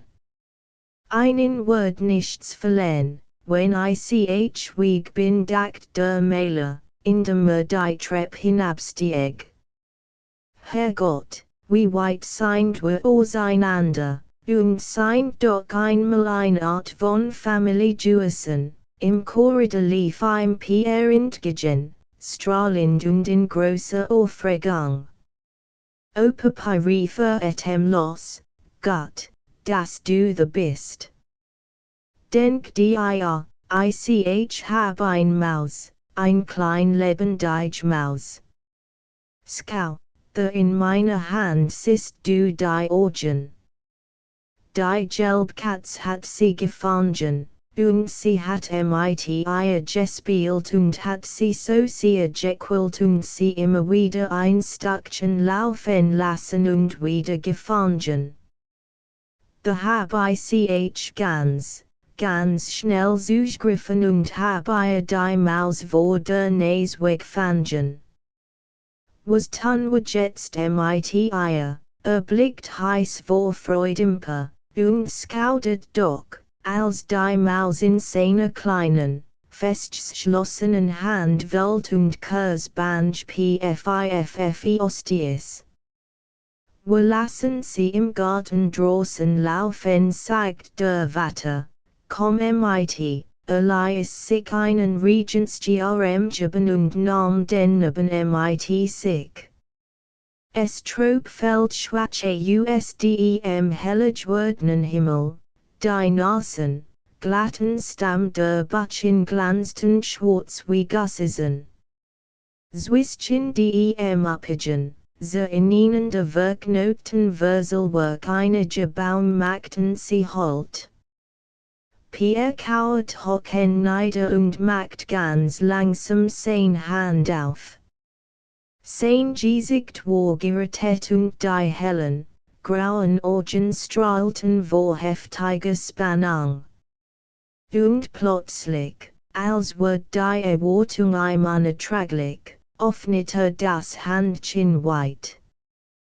Die Maus, ein winzig kleines, junges Tierchen, skoß blindlings aus der Haft hervor, hielt ein Elwitter vor einem starken Wurzelstrangen und blieb still sitzen. Man sah ihre Flacken von heftigen Atemzug bewegt und ihre kleinen schwarzglänzenden Äuglein angstvoll Schauen. Pierre George laut auf und klatscht in die Hände. Die Maus erschrak und verschwand wie veröbert im Boden. Sagt strich der Vater die neben das dit Haar zurück. Kommst du mit mir, Pierre, der Klein let sein riecht Hand in des Vaters Linkung ging mit ihm. Jetzt ist die Klein Maus schon daheim bei ihrer Mama und bei ihrem Papa, und sollt einen als plaudert sprudelt witter, und der Mähler Gloss sein klein warm Hand mit fessen Fingern, und mit jedem Wort und George des Keins sucht sein Herz auf und sank in Bonigkeit und schweren Liebesbahn zurück. Nie mehr im Leben würde ein solch Lieb fallen können wie zu diesem Neben. Nie mehr würde Augenblick so voll warmer, strahlender Sittlichkeit, so voll spielenden Selbstvergessens, so voll starker, wehmütiger Sussigkeit erleben können wie mit Pierre, mit diesem letzten, schonen Bild seiner eigenen Jugend. Sein Anmut, sein Lachen, die frisk seins kleinen, selbstbewussten Wissens während der letzt frohe, reine Klang in Veragoths Leben, so schien es ihm, sie wären Verein, was der letzt Vollblühe die Rosenbaum in einem spetherbstlichen Garten ist. An ihm hang warm und Sonn, som und Gartenfröhlichkeit. Und wenn ein Durstger Mode rief entblättert, ist es mit allem Reis und mit jeder Ahnung von Glanz und Freud vorüber. Warum magst du eigentlich den Albert nicht leiden? Fragt Pierre plötzlich. Veragoth drückt die kinde Hand fester. Ich mag ihn schon leiden. Hat eben die Mutter lieber als mich. Dafür kann man nichts ich glaub, kann dich gar nicht leiden, Papa. Und weißt du, hat auch mich nimmer so gern wie früher. Spielt nur immerfort Klavier oder sitzt allein in seinem Zimmer. Am ersten Tag, als kam, hab ich ihm von meinem eigenen Garten erzählt, den ich selber gepflanzt hab, und da hat gleich so ein großartiges Gesicht gemacht, und dann sagt morgen wollen wir dann den Garten ans Heneben an hat die ganze Zeit nicht mehr danach gefragt. Ist kein guter Kamerad. Und kriegt auch schon einen kleinen Schnurrbart.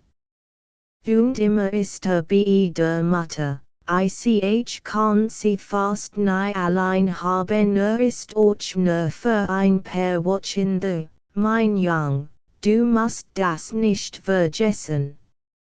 Und wenn du die Mama nicht allein findest, kannst du immer zu mir kommen.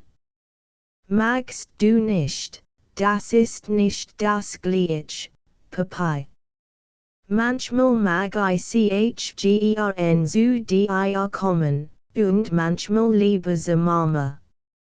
Und du musst ja auch immer sofort bar arbeiten, daran brauchst du dich gar nicht zu kümmern, Pierre. Wenn du gern zu mir kommen magst, so darfst du immer kommen, hast du, immer, auch wenn ich im Atelier bin und arbeit, dann gab kein Antwort. Sah den Wetteren, surfst ein Wenig und sah unbefriedigte us. Ist dir das nicht riecht, fragt Veragath. Beklommen vor dem Ausdruck in dem Kindergesicht, das vor Augenblicken noch von lamendene Benlast geltet hat und nun abschwand und weil zu alt aussieht. Wiederholt sein Frage. Sag mir's nur, Pierre. Bist du nicht mit mir zufrieden, doch, Papa? Aber ich mag nicht so gern zu dir kommen, wenn du malst. Früher bin ich manchmal gekommen nun, und was hat dir nicht gefallen, weißt du, Papa, wenn ich dich im Atelier besuch, dann streckelst du mir immer übers Haar und sagst nichts und ist ganz andere Augen. Und manchmal ist du bös Augen gemacht, J. Und wenn man dir dann etwas sagt, dann sehut man in deinen Augen, dass du gar nicht so hast, du sagst nur Haja und passest gar nicht auf. Und wenn ich zu dir komme und dir etwas sagen will, dann will ich doch, dass du so hast. Du musst trotzdem wiederkommen, Liebeling. Denk einmal, wenn ich mit meinen Gedanken ganz fest bedem bin, was ich Arbeit, und wenn ich recht stark nachdenken muss, wie ich es am besten machen kann. Dann kann ich manchmal nicht gleich davon wegkommen und auf dich hören. Aber ich will es versuchen, wenn du wiederkommst, J. Ich versteh schon. Ich muss auch oft an etwas denken, und dann ruft mir jemand und ich soll ihm folgen, das ist widerwärtig. Manchmal mag ich den ganzen Tag still sein und nachdenken, und dann soll ich immer spielen oder lernen oder irgendetwas tun, und dann würd ich ganz bös, Pierre blickt vor sich hin, angestrengt in dem Bemühen, das auszudrücken, was meint. Es war schwierig. Und man wird doch meistens nicht ganz verstanden. Sie waren in Veragaths Wohnzimmer eingetreten. Setzt sich und nahm den kleinen Swischen Seinni.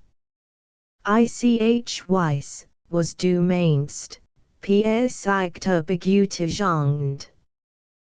Willst du jetzt bald uns hin, oder magst du signen? Ich mein, du konntest Violet Dimors geschickt signen, OJ, das will ich tun. Deju muss ich aber ein schons großes Paper haben aus einer Tischlade sut der Vater ein Stück Sieken Paper hervor, spitzt einen Bleistift und kob dem neben einen Stuhl heran. Pierre fing alsbald, auf dem Siziliend, die Maus und die Katz zu signen. Veragath, ein nicht zu storen, setzt sich hinter ein und betrachtet den dünnen gebrannten Hals, den geschmeidigen Rücken und den nobel, eigenwilligen Kopf des Kinds, das ganz in sein Ton versunken war und mit ungeduldigem Lippenspiel seiner Arbeit folgt. Jeder Strich, Jeder klein Fortschritt und jeds Missglücken war in dem Beweglichen Mundi, in der Bewegung der Brauen und Sternfalten deutlich gespiegelt. Es ist nichts, rief Pierre nach einer Weile, rettet sich, auf die Flachen Handy gestützt, Imper und Scout sein Sieg nach kritischem mit ingenifenen Organen. Es wird nichts, klagte zürnend. Papa, wie macht man denn ein Katz? Meinst hut wie ein Hunde us der Vater nahm das Paper in die Handy und ging ernsthaft darauf ein. Wir müssen ein wenig radieren, sagte gelassen. Der Kopf ist zu groß und nicht rund genug, und die Beine sind zu lang. Wart nur, wir kriegen das schon heraus, vorsichtig fuhr mit dem Gummi über Piers Blatt, holt ein neues Paper und signet darauf ein Katz. Scout, so muss sie werden. CRDIRs ein wenigen und siegen dann ein neu Katz allein Piers Geduld war erkauft. Gab den Bleistift zurück und nun musst der Papa wiederrechnen, the Katz noch ein klein jung Katz, und dann ein Maus, und dann wie Pierre kommt und sie befreit, und schließlich verlangt noch einen Wagen mit Fördern und einem Kasche darauf. Und plötzlich war auch das langweilig. Singend lief Dörner beim Permel durch die Stube, Scout durchs Fenster, ob es noch Regen, und tanzt zur Tür und hinaus. Unter den Fenstern hin klang sein feiner, hoher, kindlicher Gesang, dann ward es still und Veragoth saß allein, das Blatt mit den Katzen in der Hand. Acts Kapitel Veragoth stand vor seinem großen Bild mit den drei Figen und maltem Schwand der Frau, einem dunnen, blau-grünen Kleid, an dessen Halsausschnitt ein kleiner Goldschmuck verloren und traurig glanzt und allein das Licht auffing, das auf dem Bestchatteten Gesicht kein stattfand und an dem Kühlen, blond und fremd und freudlos niederglitt, das Licht, das neben im hellen, offenen Haar des Skonen keins freundinnig spielt. Es klopften der Tür und der Mähler trat unwillig und reist zurück. Als es nach einer kleinen Wartesit nochmals pocht, ging mit heftigen Schritten zur Tür und öffnet einen schmalen Spalt. Da stand Albert, der in der ganzen Ferienzeit das Atelierhaus neu betreten hat. Hielt den Strohhut in der Hand und blickt etwas unsicher in das nervös Gesicht des Vaters. Dieser ließ ihn eintreten. Guten Tag, Albert. Du kommst wohl, die mein Bilder anzusehen. Es ist wenig ich will gar nicht stören. Ich wollte nur schnell fragen, aber Veragoth hat die Tür geschlossen und war in der Staffel vorüber zu einem gestrichenen Lattenger ist gegangen, wo auf schmalen, mit Rollenversen Boden sein Bilder standen. Zog das Bild mit den Fischen hervor. Albert trat vulgen neben seinen Vater und beide blickten auf die silbrig schimmernde Leinwand. Magst du dir eigentlich etwas aus der Malaria, fragt Veragoth Leithin. Oder freut dich nur die Musik, ich hab Bilder sehr gern, und das hier ist wunderken gefällt es dir. Das freut mich. Ich lasse dir ein Fotografie davon machen. Und wie fallst du dich denn wieder auf Rosshalde? Dank, Papa, sehr gut. Aber ich wollte dich wirklich nicht stören. Ich kam nur wegen einer Kleinigkeit der Mail heute nicht. Es aus einem Sonnenstrahlungsgesicht, dem langsam zugreifenden, etwas überanstrengten Blick, den stets bei der Arbeit hat. Wie denkt ihr Jungen heutzutage eigentlich über die Kunst?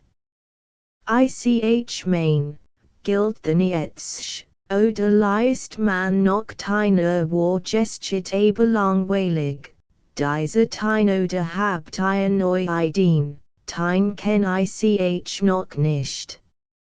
Über das ist du juis viel mehr nachgedacht als ich früher, the war die Kunst und die Kultur und das Apollonist und Dionysus und all das Zeug mir furchtbar wittig. Aber heut bin ich froh, wenn ich ein Gutsbild zusammenbringe, es sind kein Problem mehr dabei, jedenfalls kein Philosophischen. Und wenn ich sagen muss, warum ich eigentlich ein Künstler bin und all die Leinwand wohlmal, so würd ich sagen, ich mail, weil ich keinen Schwifsam Wiedel habe und sar Albert seinen Vattern, der seit langem kein solches Gespräch mehr mit ihm geführt hat. Keinen Schwif. Wie meinst du das? Sehr einfach. Hunde und Katzen und andere Begabte haben einen Schwanz, und nicht nur für das, was sie denken und fallen und leiden, sondern für jed Laun und Schwingung ihres Wissens und für jed Feinwohlung ihres Lebensgefalls hat ihr Schwanz mit tausend Schnorkel ein wunderbar vollkommen arabesken Sprach. Die haben wir nicht, und die Lebefteren unter uns doch eben auch so etwas brauchen, so machen sie sich eben Pinsel und Klavier und Geigen, Brach als interessier ein die Unterhaltung plötzlich nimmer, oder als nimmer erst jetzt war, dass allein ried und bei Albert kein Rechtsecho finde. Also ich dank für den Besuch sagt unvermittelt. War wieder vor sein Arbeit getreten, hat die Paletten sich genommen und start suchend auf den Fleck, wo der letzte Pinselstrich saß.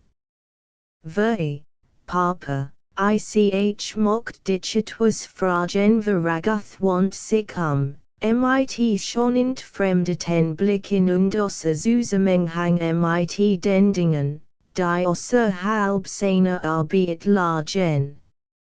Ich mocht Pierre auf einen Ausflug im Wagen mitnehmen. Mama hat es erlaubt, aber sie sagt, ich soll euch bei dir noch fragen wohin wollt ihr denn fahren? Ein paar Stunden weit über Land, weil it nach Pegelheim so. Wer kutscht ihr denn? Ich natürlich. Papa meinetwegen, nimm Pierre mit.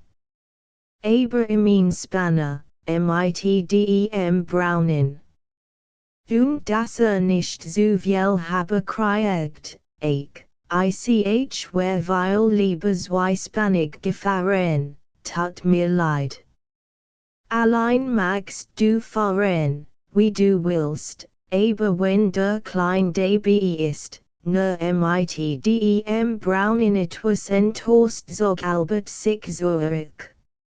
Zu anderen Seiten hat getrotzt oder Witte gebeten, aber sah, der Mähler war schon wieder ganz bei seiner Arbeit, und hier im Atelier und in der Atmosphäre seiner Bilder imponiert ihm trotz aller inneren Gegenwehr der Watte doch jedes Mal so sehr, dass ihm gegenüber, dessen Autorität sonst nicht anerkannt, sich erbärmlich nebengeft und schwach fällt. Der Maler war alsbald wieder mitten in seiner Arbeit. Die Unterbrechung war vergessen und die Außenwelt verwehrt. Mit streng konzentriertem Blick wirklicher die Fläche der Leinwand mit dem lebendigen Bild in seinem Innern. Fällt die Musik des Lichts, wie sein tonender Strom sich verteilt und weiterfand, wie es in Widerstanden ermüdet. Wie es aufgetrunken ward und unbesiegbar auf jeder Empfang gleich in Flash new triumphiert, wie es in den Farben mit Wolleriske, doch unfehlbare Laune in peinlichster Empfindlichkeit spielt, in tausend Brechungen anzustort und in tausend spielerisken Igangen antraglich seinem ingeborenen Gesetz true. Und kostet in Tufen Zugang die Herblaft der Kunst, die strange Freude des Schöpfers, der sich selber bis zur Grenze der Vernichtung hergeben muss, der das heilige Glück der Freiheit nur im Eisen in Bandagen jeder Willkür finden und die Augenblick der Erfüllung nur im asketischen Gehorsam gegen das Wahrhaftigkeitsgefühl erleben kann. Es war seltsam und betrübend, doch nicht seltsamer und trauriger als menschengeschick, dieser behört Kanzler, die nur US-2fste Wahrhaftigkeit und der US unerbittlich klare Konzentration zu arbeiten möglich schien, dieser selbe Mann, in dessen Werkstatt kein Laun und kein Unsicherheit Raum schwon.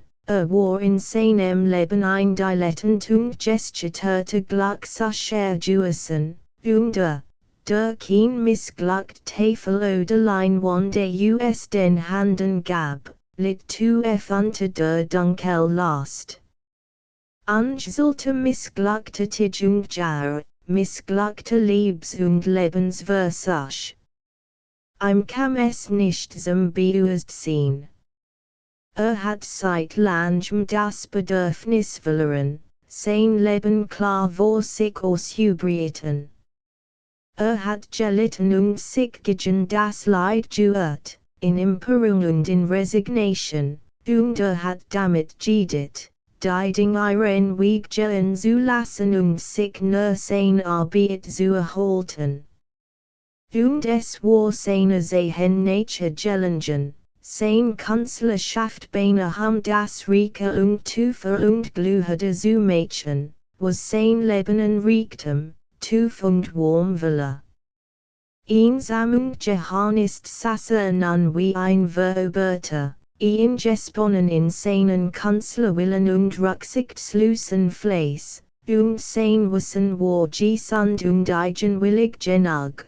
Die Armut dieses Daseins nicht zu sehen und nicht anerkennen zu wollen. So war es bis vor kurzem gewesen, bis der Frühjahrsbesitz aufgeattelt hat.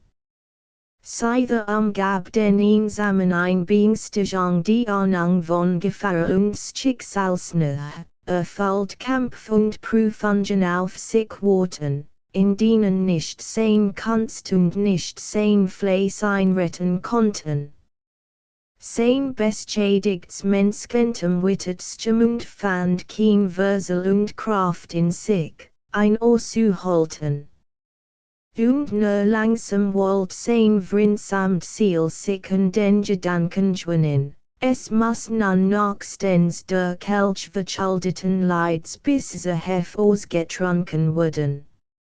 Im Kampf weiter dies drohenden Anangen und in der Skiu vorklären Gedanken oder gar entschlossen zog sich des Malers ganz Nature, als es violet zum letzten Mal, nochmals in einer unscheren Anstrengung zusammen wie ein verfolgtes rettenden Sprunch, und so skiff Johann Veragoth in diesen der inneren Beingstigung mit einem Verweifelten zusammen raffen eins seiner größten und skünsten Werk. Das Spielen die kein Zwischen den Gebten Leid wollen gestalten der Eltern. Vom selben Boden getragen, von der selben Luft umflossen und vom selben Licht Bestien Horten die Figen des Manns und Webis Tod und bittest cool aus, in diesen goldig und frohlocken in ihrer mit das kein Selik wie imaginen leichtet.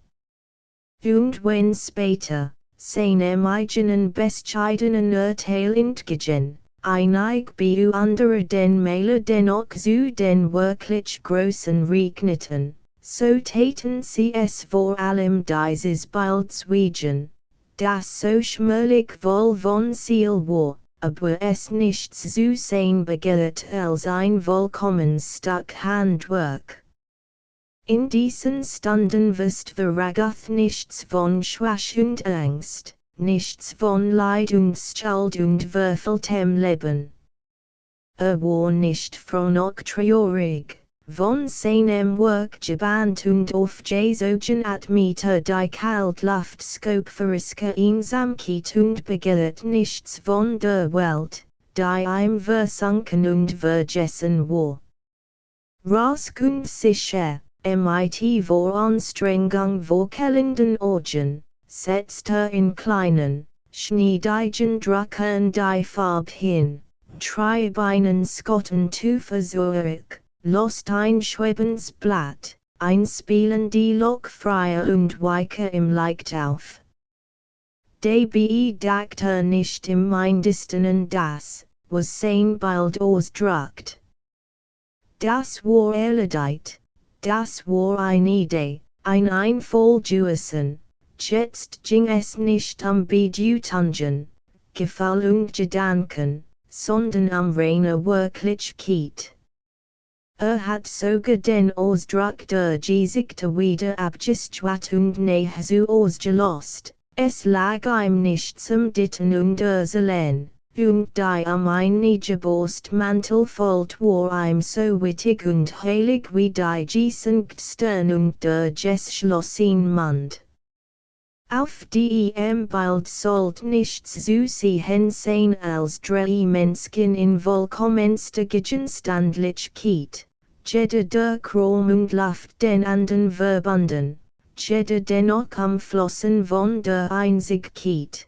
Die jetzt zu festgestellt Gebilde aus der nebensächlichen Welt der Beziehungen ist und den Beschauer mit scorendem Erstaunen über dies schicksalhaft Notwendigkeit jeder Erscheinung voll. So blicken unsere Bilden tote Meister fremde Menschen gestalten, denn nehmen wir nicht wissen und nicht zu wissen begehren. Überlebendig und rätselhaft wie Sinnbilder als sein sind gegen. Das Bild war weit gefordert und nahezu fertig. Das Wollenden der Kindergestalt hat sich zum Schluss aufbehalten, daran dachte morgen oder übermorgen zu gehen. Die Mittagszeit war überschritten. Als der Maler Hunger verspürt und auf die sah. Verwisch sich eilig, kleidet sich und ging ins Herrschaftsschloss hinüber, wo seine Frau ganz allein am Tisch wartend fand. Wo sind die Buben? Fragte verwundert. Sie sind ausgefahren. War Albert denn nicht bei dir? Nun erst fiel ihm Alberts Besuch wieder ein. Sister und etwas befangen begann zu essen. Frau Delbier betet ein, wie unexam und müd dies besensisch nicht. Sie hat ein eigentlich nicht mehr süßes Wort und es überrascht sie seinem überanstrengten Gesicht gegenüber eine Art von Mitleid. Sie schwieg und lädt ihm vor, skänkt ihm Wein ins Glas, und ein unbestimmt Freundlichkeit fallend, nahm sich zusammen, ihr etwas Angenehmes zu sagen. Will Albert eigentlich Musiker werden? Fragte. Ich glaub, hat viel Talent ist begabt. Aber ich weiß nicht, aber zum Kanzler passen wird. So wünschenskinnt es nicht. Hat bis jetzt noch so keinen Beruf besonders und sein Ideal wär eine Art von Gentleman, der gleichzeitig Sport und Studien, Geselligkeit und Kunstbetrieb. Leben würde davon schwierig können. Das würde ich im MIT der Zeit klar machen müssen. Einstweilen ist fleißig und hat gut Manieren, the mag ich ein nicht storen und unruhig Mädchen. Wenn sein Maturität gemerkt hat, will ohne Inswust Soldat werden. Später hut man witte der Mäler schwieg. Galt ein Benein und Rock befriedigten der Riefen, nahrhaft und millig duftenden Frat. Wenn es dich nicht stört, mocht ich noch den Kaffee hier nehmen, sagte schließlich. Sein Ton war von schonender Freundlichkeit und etwas Mut, als behag es ihm, hier auszuruhen und es ein wenig gut zu haben. Ich lasse ein sofort bringen. Du hast viel gebetet, das war entschlüpft, beinahe dass sie es wusst. Sie wollt eigentlich nichts damit sagen, sie wollt nur, der es eben ein selten gut Stunde war, ein wenig Aufmerksamkeit zeigen, und das viel nicht liet, the Deutschwenheit führt. Ich hab ein paar Stunden gemalt, sagt ihr Mann trocken. Es steht ein, dass sie das fragt. Es war zwischen einen Situation, das von seiner Arbeit neigedet wird, und weil von seinen neueren Bildern hat sie überhaupt nie gesehen. Sie fällt, dass der hell Augenblick darin, und sie tat nichts, einzuhalten. Und der schon die Hand nach seinem Etui ausgestreckt hat, sich die Erlaubnis zu einer Zigarette zu erbitten, ließ die Hand wieder sinken und hat die Lust zu verlieren. Doch trank ohne seinen Kaffee, tat noch ein Frage nach Pierre, dankt mit Höflichkeit und blieb noch einige Minuten im Zimmer, ein kleines Bild betrachtend, das seine Frau vormachen jaren gestenkt hat. Es holt sich gut, sagte, halb zu sich selbst, und sie hut noch ganz hübsch. Nur die gelben Blumen sind eigentlich entbehrlich, sie sehen so viel Helligkeit herüber, Frau Veragoth sagt nichts, es wären so foliger die äußerst duftig und fein gemalten gelben Blumen, die sie in dem Bild vor allem gern hat. Want sich und lächelt liet. Auf Wiedersehen. Und langweil dich nicht so sehr, bis die Jungen zurückkommen, damit ginge hinaus und die Treppe hinab. Unten sprang der Handen ihm in die Höhe. Nahm sein Tatzen in die linke Hand zusammen, streckelt ein mit der rechten und sah ihm in die erfreuten Augen. Dann rief durchs Küchenfenster nach einem Stück Zucker, gab es dem Hundi, Warfeinen Blick auf den sonnigen Rasenplatz und ging langsam ins Atelier hinüber. Es war heute Herbstkeier draußen, und ein herrlich Luft, aber hat kein Zeit, musst arbeiten. Im Stillen, aufgeschlossen liegt der hohen Werkstattstand sein Bild. Auf einer grünen Fläche mit wenigen kleinen Wiesenblumen saßen die drei Figen. Der Mann gebückt und in ein hoffnungsloses Grübel vergraben. Die Frau ergeben Wortend in enttäuschter Freudlosigkeit. Das Kind hell und arglos in den Blumen spielend, und über in allen ein intensives, wogens Licht. Das triumphierend im Raum flutet und in jedem Blumenkilch mit derselben unbekümmerten Innigkeit aufstrahlt wie im leichten Haar des Neben und in dem kleinen Goldschmuck am Hals der Betrabten. Frau. Nuns Kapitel der Maler hat bis gegen den Abend weitergebetet. Nun saß die Hand im Schoß und stampf vor Madang, ein weil süße Mensch sunken im Armstall, vollkommen leer und ausgepresst, mit schlafen Wangen und etwas entzündeten Augenliden, alt und fast leblos wie ein Bauer oder Holauer nach der Schwesternkapelle in Arbeit. Am liebsten wäre so sitzen geblieben und hat sich ganz der Müdigkeit und der Schlafsehnsucht überlassen. Sein Herrschaftsungtwenheit verlangt es aber anders, und rafft sich nach einer Viertelstunde mit einem Ruck zusammen. Stand auf, mehr einen Blick nach dem großen Bild hinzutan. Ging ze beide Stellen Wire, zog sich aus und schwamm langsam den See. Es war ein milchig bleicher Abend, vom nächsten Feldweg herkam, durch den Park gedampft, das ausschnurrende Huwagen und das schwaffollige Rufen und Latschen beteten echt und Magdi herübergeklungen. Frostild stieg the Ragath ins Land, rieb sich sorgfältig warm und trocken, ging in sein kleines Wohnzimmer und zündet ein Zigarren. Hat diesen Abend Brief schreiben wollen, nun rückt ans Glasigen der Tischlade, kob sie aber argelig wieder zu und skult nach Robert. Der die kam gelaufen.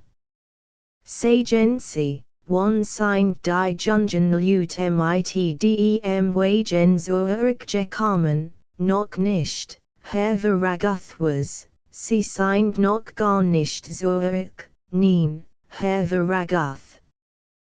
Wenn Herr Albert nur den Braunen nicht so sehr strapaziert hat, fahret gern ein wenig streng sein Herr gab kein Antwort. Hat sich gewanzt, noch ein halbes Stündlein bei sich zu haben, denn langst himgekehrt glot. Nun war über die Nachricht argelig und etwas erschrocken. Lief ins Herrenhaus hinüber und klopfte am Zimmer seiner Frau. Sie begrüßt ihn erstaunt, es war seit langem nicht geschehen, dass sie hier und dies Zeit aufsat. Entschuldigt sagt in unterdrückter Erregtheit, aber wo ist Pierre, Frau del Siren man verwunderten. Die Jungen sind mit dem Wagen fort, du weißt ja dass sie sein Reistheat fällt, fügt sie bei, du wirst doch nicht ängstlich sein, sagt argelig die Excel. Ich nein. Aber ich find es rücksichtslos von Albert. Sprach von ein paar Stunden. When extens hatte uns telefonieren können es ist ja noch fra. Sie wurden Juism abendessen the same immer ist der klein Weg, wenn ich einmal ein bisschen haben mocht, es hat keinen Sinn, dass du dich so argest. Es ist doch der reine Zufall. Pierre ist oft genug bedi drüben bis sich auf die Lippen und ging schweigend hinaus. Sie hat riecht, es hat keinen Sinn, sich aufzuregen, es hat keinen Sinn, lebhaft zu sein und etwas vom Augenblick zu verlangen. Es war besser, in geduldiger Gelassenheit zu sitzen, wie sie es tat.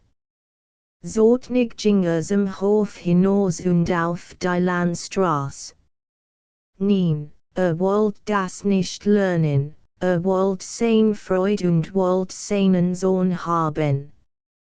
Wie hat dies Fraulein schon gedampft und still gemacht, wie war schon behört und alt geworden, der früher Juissen war, freudig lament in die Tufnacht hinein Süße und im Arge die Stall Süße schmieden. Alle Groll und Bitterkeit kam wieder in ein Mouth, und zugleich einzelliches Verlangen nach seinem Neben, dessen Blick und Stimme allein einformachen konnten. Mit großen Schritten lief auf der abendlichen Straße dahin. Wagenrollen wird hörbar und eilt gespannt entgegen. Es war nichts. Ein Bauerngaul mit einem Karren volgem Mus. Veraga 3 feinen. Haben sie nicht einen Einspanner überholt, mit's wir jungen Luten auf dem Bock, der Bauer scuttelt den Kopf, ohne zu halten, und sein schweres Ross trabt gleichmutig weiter in den sanften Abend hinein. Im Witterchen fällt der Mähler seinen Sohn kalten und hinsquinden. Sein Schritt werden ruhiger, die Müdigkeit kam wollig überein, und während der Big-Moschritt, ruhten sein Augen dankbar in der stillen, reichen Landschaft aus, die bleich und fein im dunstigen Spotlight lag. Dacht kaum mehr an sein Sohn, als nach einer halben Stunde gehen sie mir Wagen entgegenkam. Rettet erst darauf, als schon nahe war. Bei einem großen Birnbaum blieb Veragoth stehen, und als Alberts sich erkennen konnte, trat noch mehr zurück, nicht gesehen und abgerufen zu werden. Albert war allein auf dem Bock. Pierre saß halb liegend in einer Wageneck, hat den unbedeckten Kopf gesenkt und schien in Schlafen. Der Wagen rollt vorüber und der Mähler sah ihm nach, blieb am Rande der staubigen Straße stehen, solange der Wagen noch zu sehen war. Dann kehrte und ging den Weg zurück. Hat Pierre noch gesehen, doch war es für den Abend bald schlafenszeit, och hat Veragoth kein Lust, sich heut nochmals bei seiner Frau zu zeigen. So ging im Park, am Haus und Hof vorbei und in die Stadt hinunter, wo in einem volkstümlichen Weinkeller seine Bendessen nahm und in den Seetangen blattert. Indessen waren sein Sohn langst zu Haus. Albert saß bei der Mutter und erzählt. Pierre war sehr müde gewesen, hat gar nichts mehr essen mögen und lag nun schlafend in seinem hübschen kleinen Schlafzimmer. Und als der Vater in der Nacht zurückkam und am Haus vorüberging, war nirgends mehr ein Licht zu sehen. Die Lau, Stern Lose Nacht Umfing Park, Haus und CMIT Schwarze Still und US der Regungslosen Luft vielen Fein, Lies Regen Tropfen. Veraguth macht in seiner Wohnstube und setzt sich und den Schreibtisch. Sein Verlangen nach Schlaf hat sich wieder ganz verloren. Nahm ein Briefblatt und schrieb an Otto Burkhardt.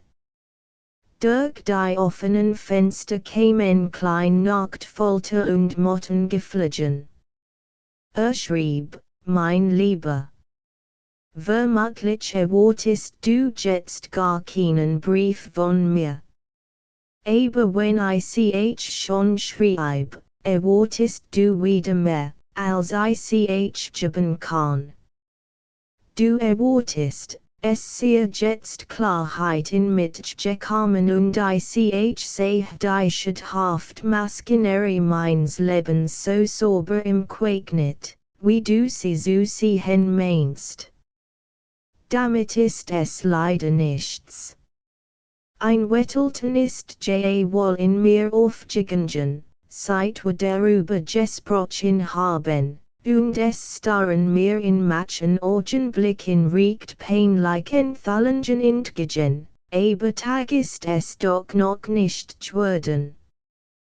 Was ich also später tun oder lassen wird, kann ich nicht sagen. Aber wir reisen. Ich fahre mit dir nach Indien, bitte, besorg mir einen Schiffsplatz, sobald du den Termin weißt. Vor dem Ende des Sommers geht es nicht, aber im Herbst gehe lieber.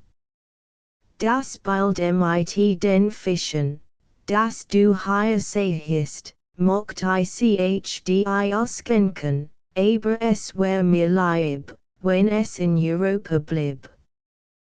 Wohin soll ich es schicken?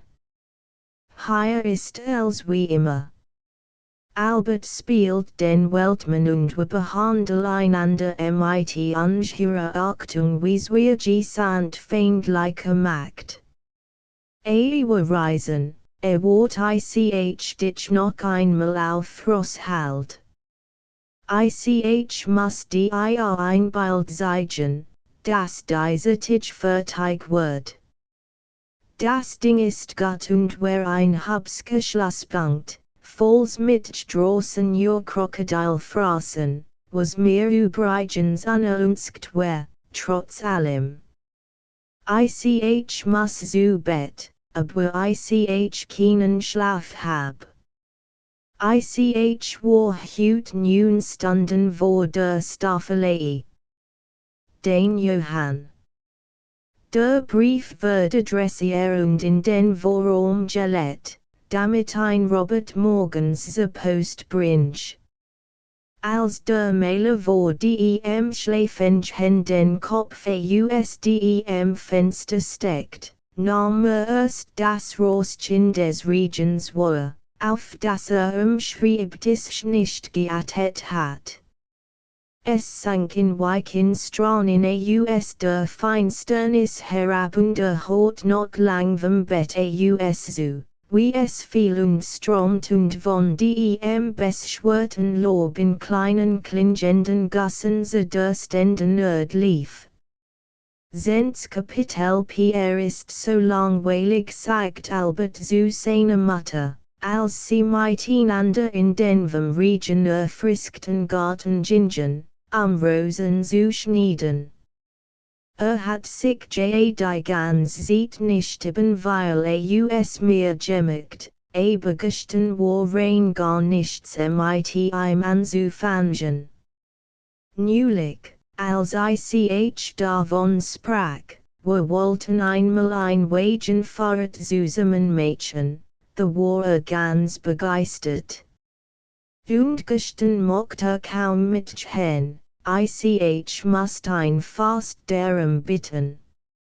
Es war kein sehr großes Vergnügen für mich, The ich nicht beidferd nehmen dürft, ich ging eigentlich überhaupt nur seinetwegen war denn unterwegs nicht artig, fragt Frau Veragoth.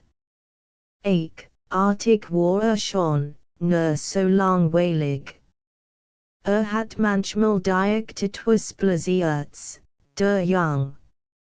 Was ich euch vorschlagend was ich im sagt oder anbot, war im kaum ein Hager oder ein Lachelwut, wollt nicht auf dem Bock sitzen, wollt nicht Kachieren lernen, nicht einmal Aprikossen essen wollte.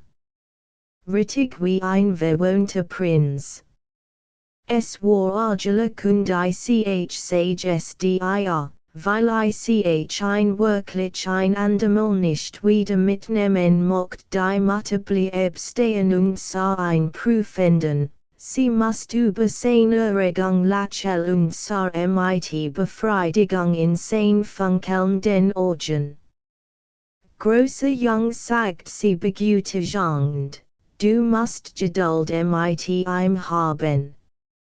Violet war nicht ganz wohl, hat auch heute fast nichts gegessen. Das kommt bei allen Kindern zuweilen vor, bei dir war's auch einmal so. Ein bisschen Magenta oder ein Nacht mit schlichten Traumen ist meistens schuld daran, und Pierre ist freilich etwas zart und empfindlich. Und dann, ist Violet auch ein wenig eifersüchtig. Du musst bedenken, hat mich sonst immer ganz für sich, und jetzt bist du da und muss mit dir teilen wenn ich doch Ferien hab. Das muss doch wahrhaftig begreifen, ist ja nicht dumm, ist ein kleines Kind, Albert. Und du musst schon der Gestitier sein es tropft noch von den frisk Metalin glitzernden Blattern. Sie gingen den gelben Rosen noch, die Albert besonders liebt. Bog die Kronen der Borschen auseinander und die Mutter schnitt mit der Gartenskier die Blumen ab, die noch etwas nattern und verregnet herabhingen. War ich eigentlich Pierre onlich, als ich in seinem Alter war, fragt Albert nachdenklich. Frau Adele besann sich. Sie ließ die Hand mit der Skier sinken, sah dem Son in die Augen und schloss dann die Iren, seine Benbildnis in sich zu Du warst immerlich ziemlich onlich, bis auf die Augen, und du warst weniger dünn und schlank, das Watschen kam bei dir etwas später und sonst. Ich mein innerlich, nun, Launinest du auch gehabt, mein Jung. Aber ich glaub, du warst doch beständiger. Du hast den Spiel und Arbeiten nicht so rask erzählt wie Pierre. Ist auch überschwinglicher, als du warst, ist weniger im Glied Albert nahm der Mutter die Skier aus der Hand und beugte sich suchend über einen Rosenstrauch. Pierre hat mehr von Papa sagte leise. Du, Mutter. Das ist so merkwürdig, wie in den Kindern sich die Eigenschaften ihrer Eltern und Vorfahren wiederholen und vermischen. Mein Freund sagen, jeder Mensch hab schon als kleines Kind als in sich, was sein ganzes Leben bestimmt, und man kann gar nichts dagegen tun, einfach gar nichts. Wenn zum Beispiel eine die lachsam die Bodemorde in sich hat, so hilft es nichts, muss und muss ein Verbrecher werden. Es ist eigentlich furchtbar. Du glaubst doch auch daran. Es ist vollkommen wissenschaftlich, das ist mir eine lächelnd Frau Adele. Wenn jemand ein Verbrechen worden ist und Menschen umgebracht hat, so kann die Wissenschaft violet nachweisen, dass das schon immer in ihm gesteckt hat. Aber ich zweifle gar nicht daran, dass es sehr viel Rechtschaffenheit gibt, die von Eltern und Voreltern herausgenagiert haben und doch gut bleiben. Und das kann die Wissenschaft nicht gut untersuchen. Ein guter Hang und ein guter Will ist mir sicherer als Elverbungen. Was recht und anständig ist, das wissen wir und können es lernen, und daran muss man sich halten. Was man aber etwa von vorwärterlichen Geheimnissen in sich hat, das weiß niemand genau und es ist besser, damit nicht weil zu rechnen Albert wirst, dass sein Mama sich auf dialektische Disput niemals einlass, und sein Wissen gab ihrer einfachen Denkheit eigentlich Instinktmaße kriegt. Doch später wohl, dass damit das gefährliche keineswegs erledigt sei. Und hat nun gern etwas Grundliches über den Lehrer von der Kausalität gesagt, die aus den Reden einiger Freunde immer so sehr ingeltet hat.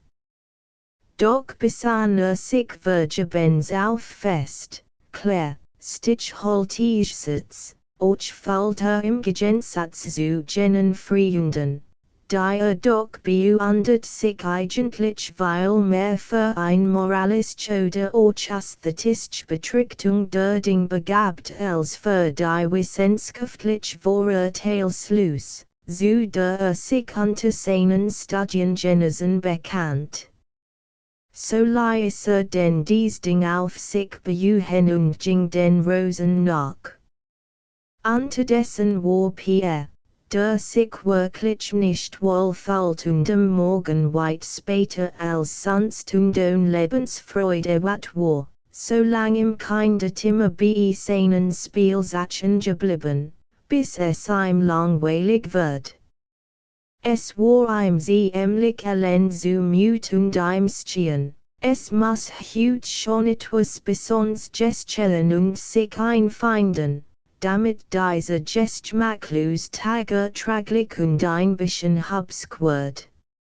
Unruhiges Wischen Erwartung und Misstrauen ging aus dem Haus und in den Lindengarten, auf der sich nachgehend etwas Neuem, nachgehend einem Fund oder Abentur.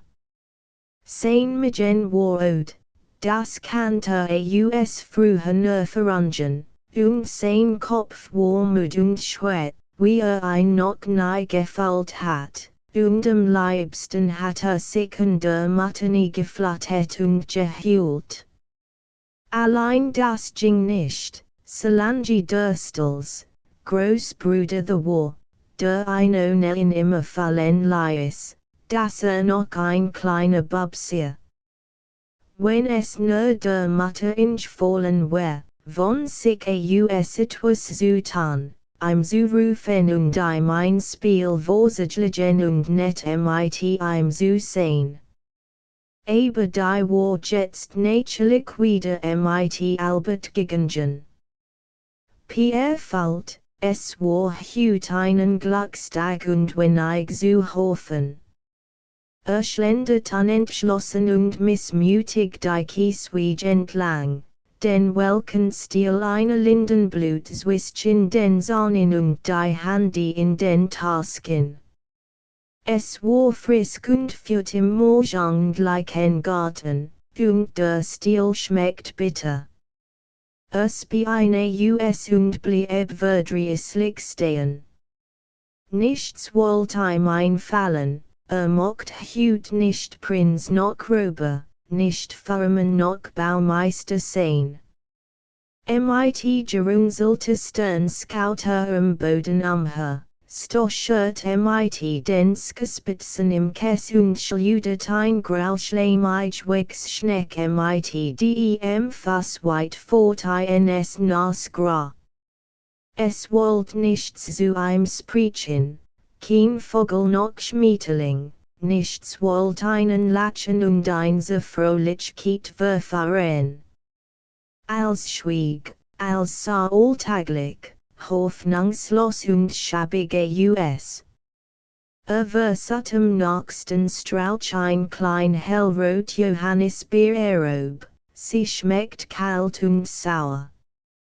Man sollt sich hinlegen und schlafen, dachte, so lang schlafen, bis als wieder new und schon und lustig aussah. Es hat keinen Sinn, the herumzugehen und sich zu plagen und auf Ding zu warten, die doch nicht kommen wollten. Wie schon konnt es sein, wenn zum Beispiel etwa ein Krieg ausgebrochen war und ein Mensch Soldaten zu Ferd auf der Straße herumkamen, oder wenn irgendwo ein Haus in Flammen stand oder ein groß Überschwemmung war. Die Sachen standen nur in den Bilderbüchern. In Wirklichkeit bekam man sie nie vor Augen und Violet gab es sie gar nicht. Surfsend schlendert Dörnerbitter, das Habsk, zit Gesicht erloschen und Vollkommen. Als Gensitz der Hohenspalier und die Stimme Alberts und der Mutter hat, überfiel ein Versat und Widerwillen so stark, dass Tränen in die Augen bekam. Kehrte und ging ganz leis, nicht gehört und angerufen zu werden. Wollt jetzt niemand stehen, wollt von niemandem reden und aufmerken und artig sein genötigt werden. Es ging ihm schlecht, jämmerlich schlecht, und niemand kümmert sich ein. So wollte wenigstens die Vrinsamung und Trauer ausgösten und sich richtig elend fallen.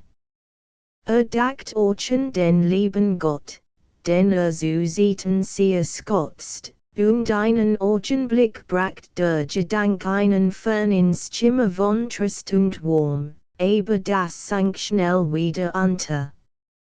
Wahrscheinlich war es mit dem lieben Gott auch nichts. Und doch hat jetzt so sehr Gemmen gebracht, auf den ein Verlass war und von dem man sich etwas Habskes und Tröstliches versprechen dürft. Da fiel ihm der Vater ein. Es war ein ahnungsvolles Gefall, dass der ein Violet verstehen konnt, der selber meistens still und gespannt und unfrossig. Der Vater stand ohne Zweifel, so wie immer, in seinem großen, stillen Atelier drüben und malten seinen Bildern. Da war es eigentlich nicht gut, ein zu stören. Aber hat erst ganz kurlig gesagt, Pierre soll nur immer zu ihm kommen, wenn es ein ist. Violet hat es wieder vergessen, alle Wachsenen vergassen ihre Versprechungen immer so bald wieder. Aber versachin konnt man es einmal. Lieber Gott, wenn man doch der Kurs keinen anderen Trist wirst und es so nötig hat. Langsam erst, dann in aufglimmender Hoffnung Raske und Straffe ginge den Skottischen Weg zum Atelier. Der Name die Türklink in die Hand und blieb stehen, zu loschen. Der Papa war drinnen, hat ein Schnauben und Räuspern, und hat das Holzende aus der fein klappenden Pinsel still, die in der linken hielt. Vorsichtig drückte die Klink herab, öffnet die Tür aus Schloss und steckt den Kopf hinein. Der heftige von Terpentin und Lack war zu wieder, aber des Watters Breet, stark gestaltet Hoffnung. Pierre trat ein und schloss die Tür hinter sich. Bemeins schnappen der Klink sagt der Mailer, von Pierre aufmerksam beobachtet, mit den Breiten skulten und wendet den Kopf zurück. Die scharfen Augen blickten beleidigt und fragend herüber und der Mann stand unangenehm offen. Pierre rührt sich nicht. Sah dem Watter in die Augen und wartet. Alsbald werden diesen Augen freundlicher und sehnbos Gesicht kam in Ordnung. Sie Pierre. Wir haben an seinen ganzen Tag nicht gesehen. Hat Mama dich hergeschickt, der Klein scuttelt den Kopf und ließ sich küssen. Willst du ein wenig bei mir sein und zusehen, fragt der Vater freundlich. Zugleich wandte sich wieder seinem bald zu zielt Scarf mit einem spitzen Pinselchen auf einen Fleck. Pierre sah zu. Sah den Maler auf sein Leinwand blicken, sah sein Augen gespannt und wiesortnig starren und sein stark, nervös Hand mit dem dann in Pinsel zielen. Sah ein die Sternfalten spannen und die Unterlippe mit den Zahnen fassen. De Jurocke die Scarfwerkstatt Luft, die Nigern gehabt hat und die Hut besonders widerlich war. Sein Augen erloschen und blieb wie gelähmt bei der Tür stehen. Kennt das als diesen Gerich und dies Augen und dies Grimassen der Aufmerksamkeit, unbewusst, es war töricht Juissen zu erwarten, dass es hut anders sehr als immer. Der Vater Appetit, wollt in seinen stark riechenden Farben und dachten nichts in der Welt als in sein dummen Bilder. Es war töricht Juissen, hierhin zu kommen. Die Enttäuschung ließ des Neben Gesichter schlafen. Hat es gejuist. Es gab hut kein Sofort für ein, bei der Mutter nicht und hier erst riecht nicht. Ein Minute lang stand gedankenlos und traurig und blickt, ohne etwas zu sehen, auf das Großbild mit den spiegelnassen Farben. Dafür hat Papa sieht, für ein nicht.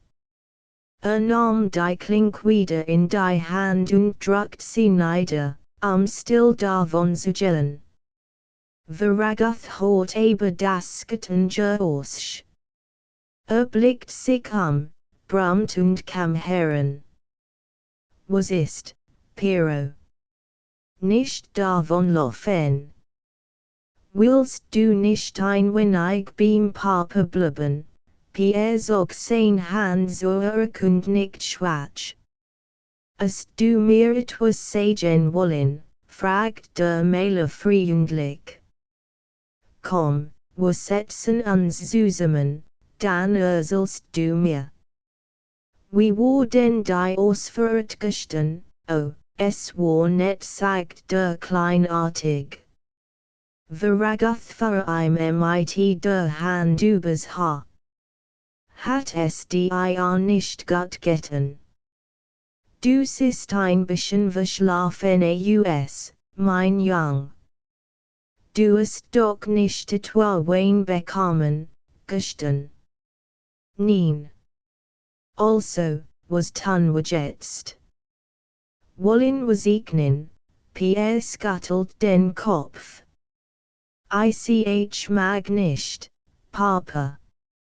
Es ist hut so langweilig so. Du hast schlicht geschlafen. Wollen wir ein wenig miteinander turnen, ich mag nicht.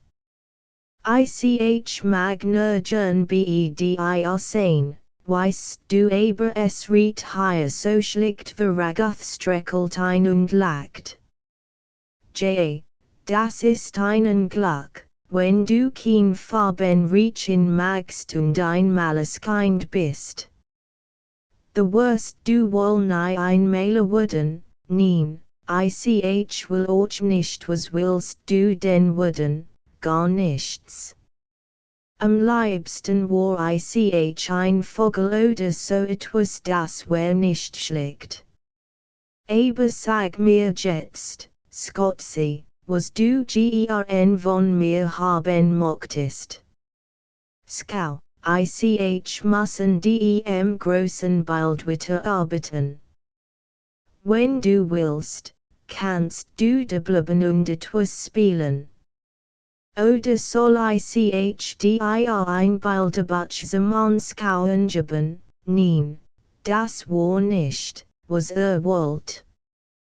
Sagt, nur am Wiederlose kommen, wird jetzt deit oben füten gellen, und merkt genau, dass der Vater aufat mit und froh war, ein gellen zu sehen. Wird mit einem Kuss entlassen und ging hinaus. Der Vater zog die Tür zu, und Pierre stand wieder allein, not leerer als zuvor.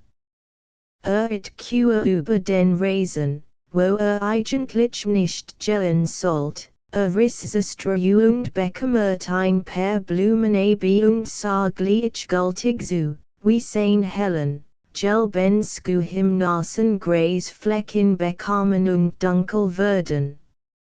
Schließlich warf sich, von Verwirrung überwältigt, mitten in den Reisen, welchlachsend den Kopf ins Grau und fällt die Armel seiner hellblauen Blouse nass wurden und an den Armen klippen.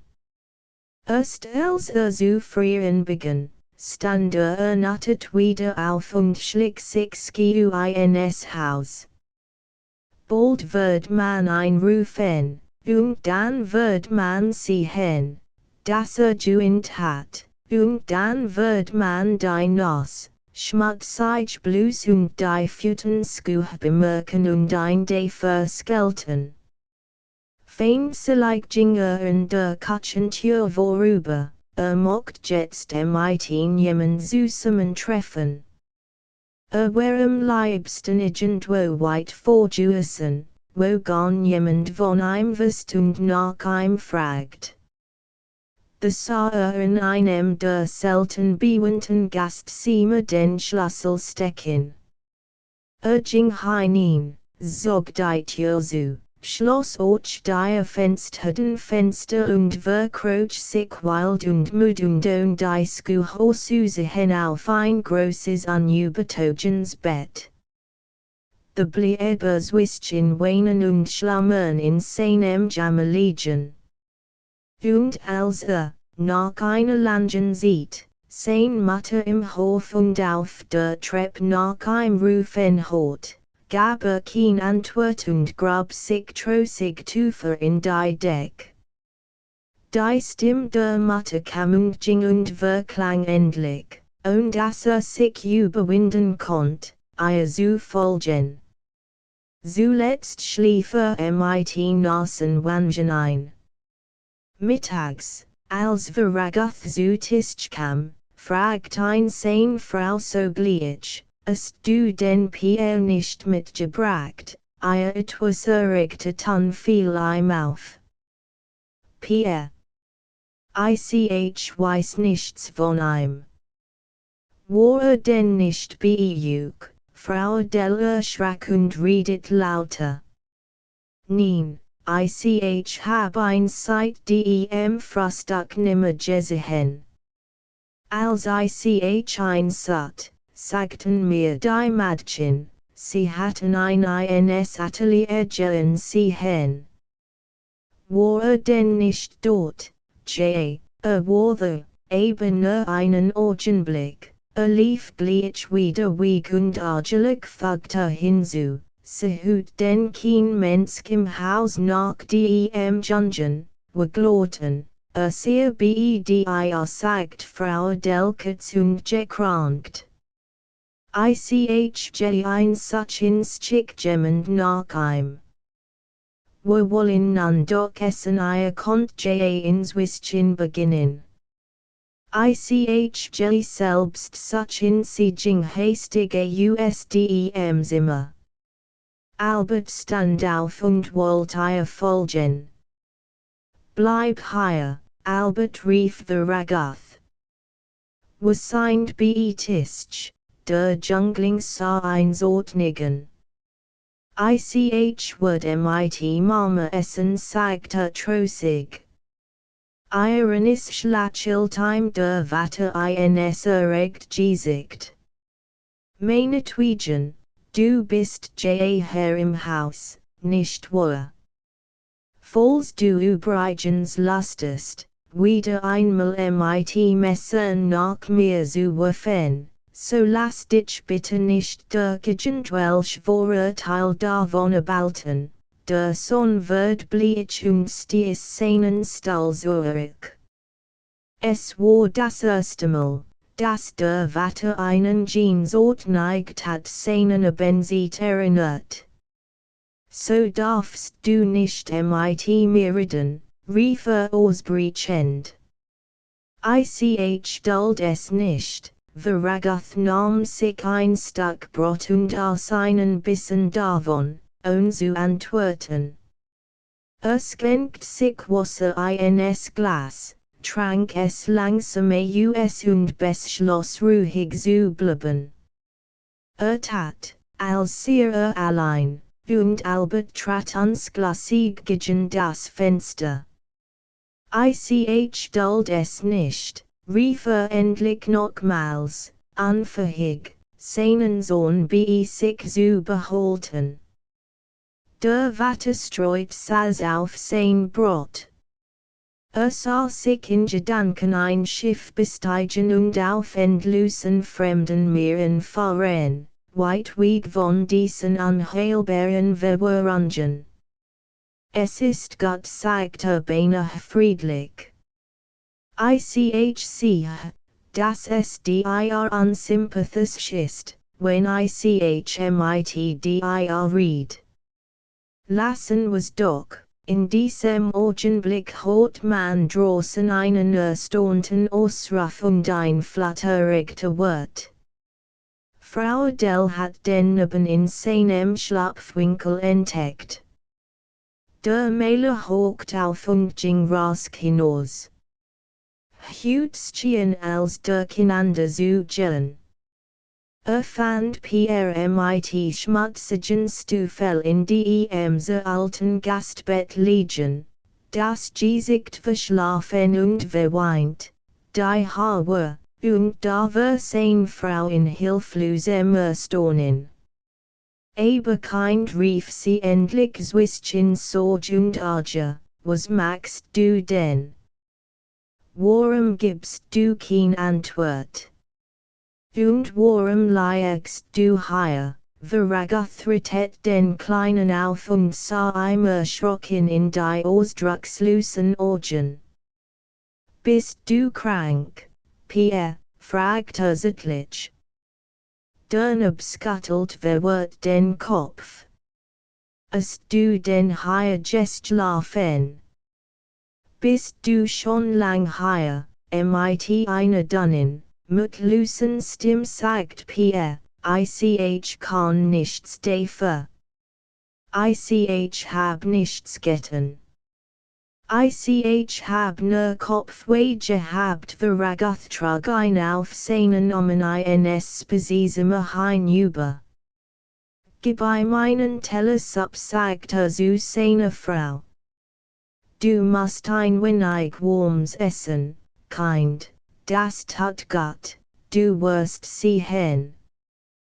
Du bist krank, armer Kerl setzt ein in seinen Sessel. Kob ihm ein Kissen in den Rücken und gab ihm selber mit dem Löffel sein Suppe ein.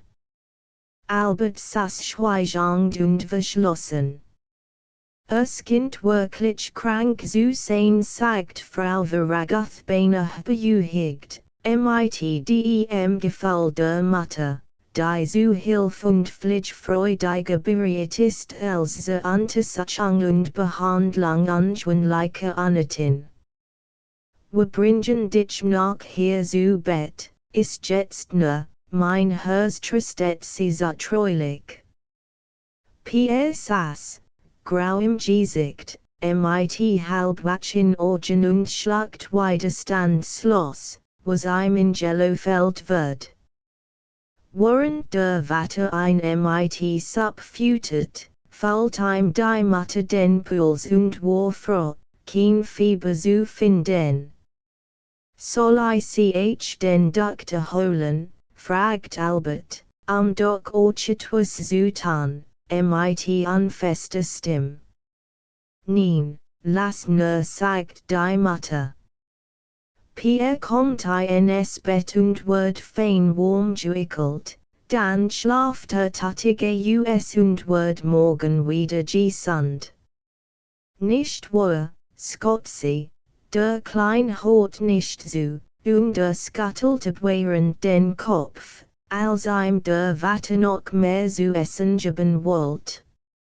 Nein, zwingen soll sich nicht dazu, sagt die Mutter. Komm nur mit, Pierre, wir gehen zu Bett, the word als wieder Gotzi nahm sein Hand und stand schwerfällig auf. Schlafrig folgte der Mutter, die ein mit sich zog. Aber in der Tür blieb stehen, wird sog das Gesicht und krümmt sich zusammen, und in einem Anfall von Jubel gab als wieder von sich, was eben gegessen hat. Veragoth trug ein ins Schlafzimmer und ließ ein der Mutter. Glocken zu klangen und Dienstboten liefen Treppe hoch und ab. Der Mähler aus einig Bissen, Swiss-Chainin lief zweimal wieder zu Pierre hinüber, der nun ausgekleidet und geschwosgen in seinem Messingenenbett lag. Dann kam Frau Delzoer und berichtet, dass kein sehr ruhig und unschmerzen und skeinen schlafen zu wollen. Der Vater want sich an Albert, was hat Pierre gestern zu essen bekommen, Albert besann sich, want aber sein Antworten die Mutter. Es war nichts Besonderes. In Bruckens Schwandlei ich Pierre Brot und Milch geben, und zum Mittagessen in Pegelheim bekommen wir Macaroni und Koteletten. Der Vater fragt inquisitorisch quitter, und später, wollt nichts mehr nehmen. Am Nachmittag kauft ich bei einem Gärtner Aprikossen. Von denen hat nur ein oder zwei gegessen, während sie rief, natürlich. Du skinst zu glauben, ich hab ihm absichtlich den Magen verdorben. Die Mutter bemerkt sein Dreistheet und fragt, was habt ihr denn? Nichts, sagt Albert. Veragoth fuhr fort, ich glaub gar nichts. Ich frag nur. Ist gestern gar nichts passiert? Hat nie Brotchen? Oder ist gefallen? Hat nie überschmerzen geklagt? Albert gab mitja und nien ab Auskunft und wunstsenlich, diesmal mocht worüber sein. Als der Vater nochmals auf sie hinspitzen in Pierres Schlafzimmer ging, fand eine schlafen. Das Blasskindergesicht war wohl von tiefer Ernsthaftigkeit und sinnlich in brunstiger hingeben tröstenden Schlaf. 11. Kapitel. In diesem unruhigen Tag malt Johann Veragoth sein großes Bild fertig. Schreckt und im Hirten beruhigt war von dem Kranken Pierre gekommen und es war ihm schwerer als geig worden, die in ihm arbeitenden Gedanken zu bandigen und gen vollkommen Ruhe zu finden, die das Geheimnis seiner Kraft war und die so zu beseelen musst. Aber sein Will war stark, es gelang ihm. Und das bald bekamen den Stunden des Nachmittags, bei einem schönen, weichen Licht, die letzten kleinen Korrektionen zusammenzuhandeln. Als die Palette weggelegt und sich vor die Leinwand setzt, war ihm sonderbar zumut. Wisst wohl, dass dies bald etwas Besonderes und dass damit viel gegeben hab. Sich selbst ebenfalls leer und ausgebrannt. Und hat keinen Menschen, die sein Werk hat zeigen können. Der Freund war weit weg, und Pierre war krank, und sonst hat niemanden. Worken und wiederhol seine Arbeit werden gleichgültige Fern zu spüren bekommen. Sie Tungen und Briefen. Das war nichts, das war weniger als nichts. Der Blick eines Freunds oder der Kuss einer Gelatin hat allein ein jetzt frühen, belohnen und starken können.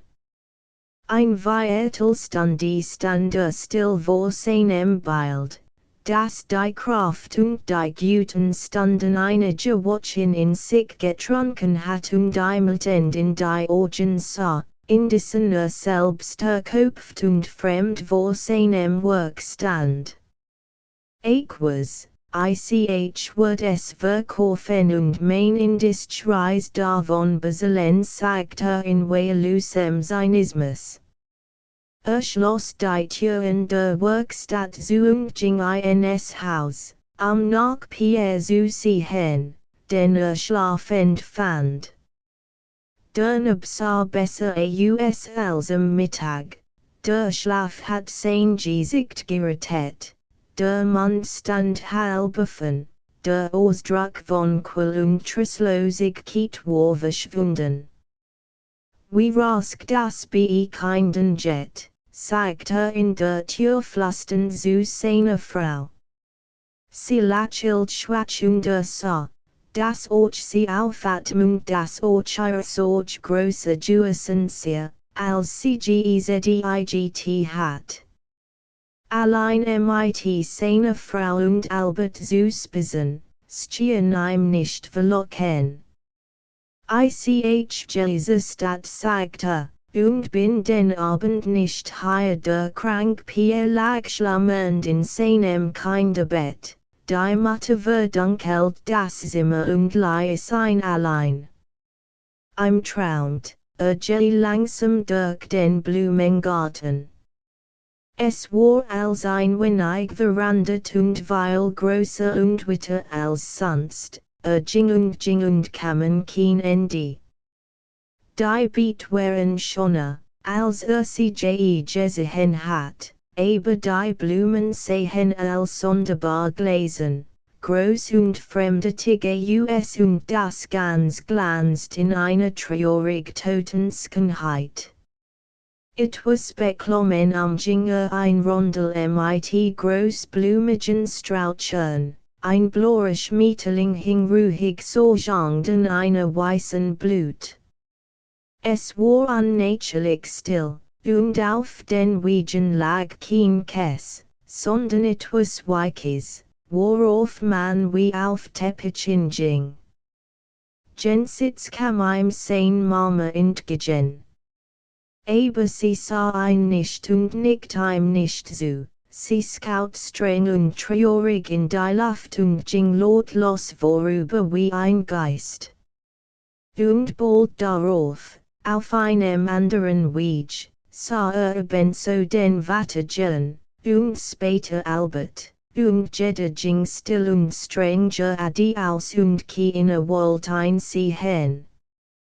Verbert liefen sie einsam und stief umher, und es schien, als muss es alles so bleiben, als wird nie ein Blick in ihre starren Augen und nie ein Lachen in ihre Gesichter kommen, als wird niemals ein Ton in dies undurchdringlich stillwehen und nie der leisest Wind die regungslosen Zweige und Blätter rühren. Das Schlimmste war, dass selber nicht zu rufen vermocht. War durch nichts daran geändert, es tat ihm nichts weh, aber hat keinen Mut und keinen rechten Willen dazu, sah ein, dass so sein muss und dass es nur noch schrecklicher wird, wenn man sich dagegen auflehnt. Pierre spaziert langsam weiter durch die seelenlose Gartenpracht. Glanzend standen tausend herrliche Blumen in der hellen, toten Luft, als wären sie nicht wirklich und lebendig, und von Seite zu Seite traf Albert oder die Mutter oder den Vater wieder an und sie wandelten an ihm und an ihnen stets in derselben starren Fremdheit vorüber.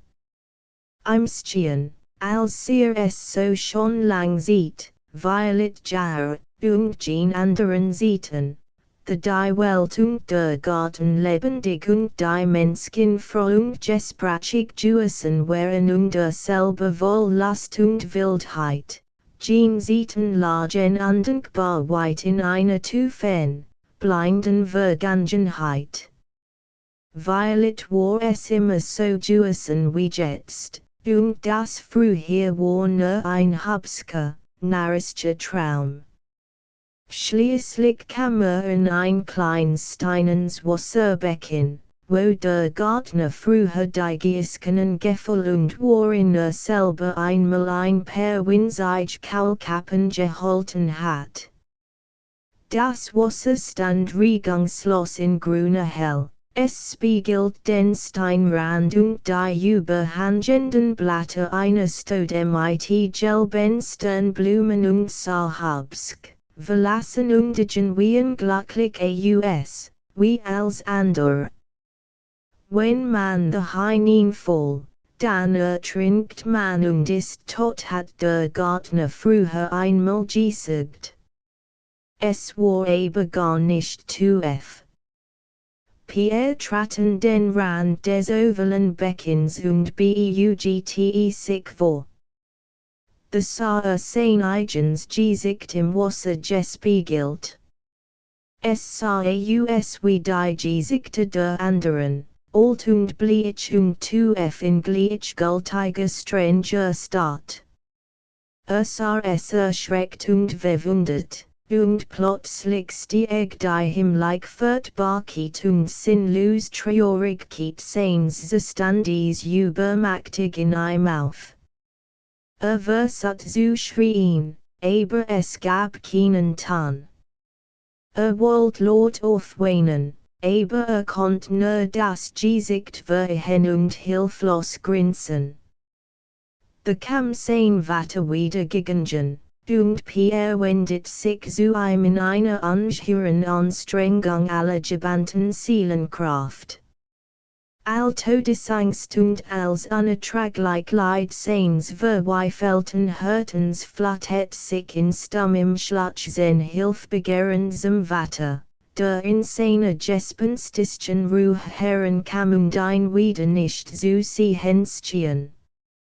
Vater, wollt der Brufen, und aber kein Ton zu hören war, drang doch die Gewalt seiner furchtbaren not zu dem stillen einsamen hinüber. Der Vater wendet das Gesicht und sah einen.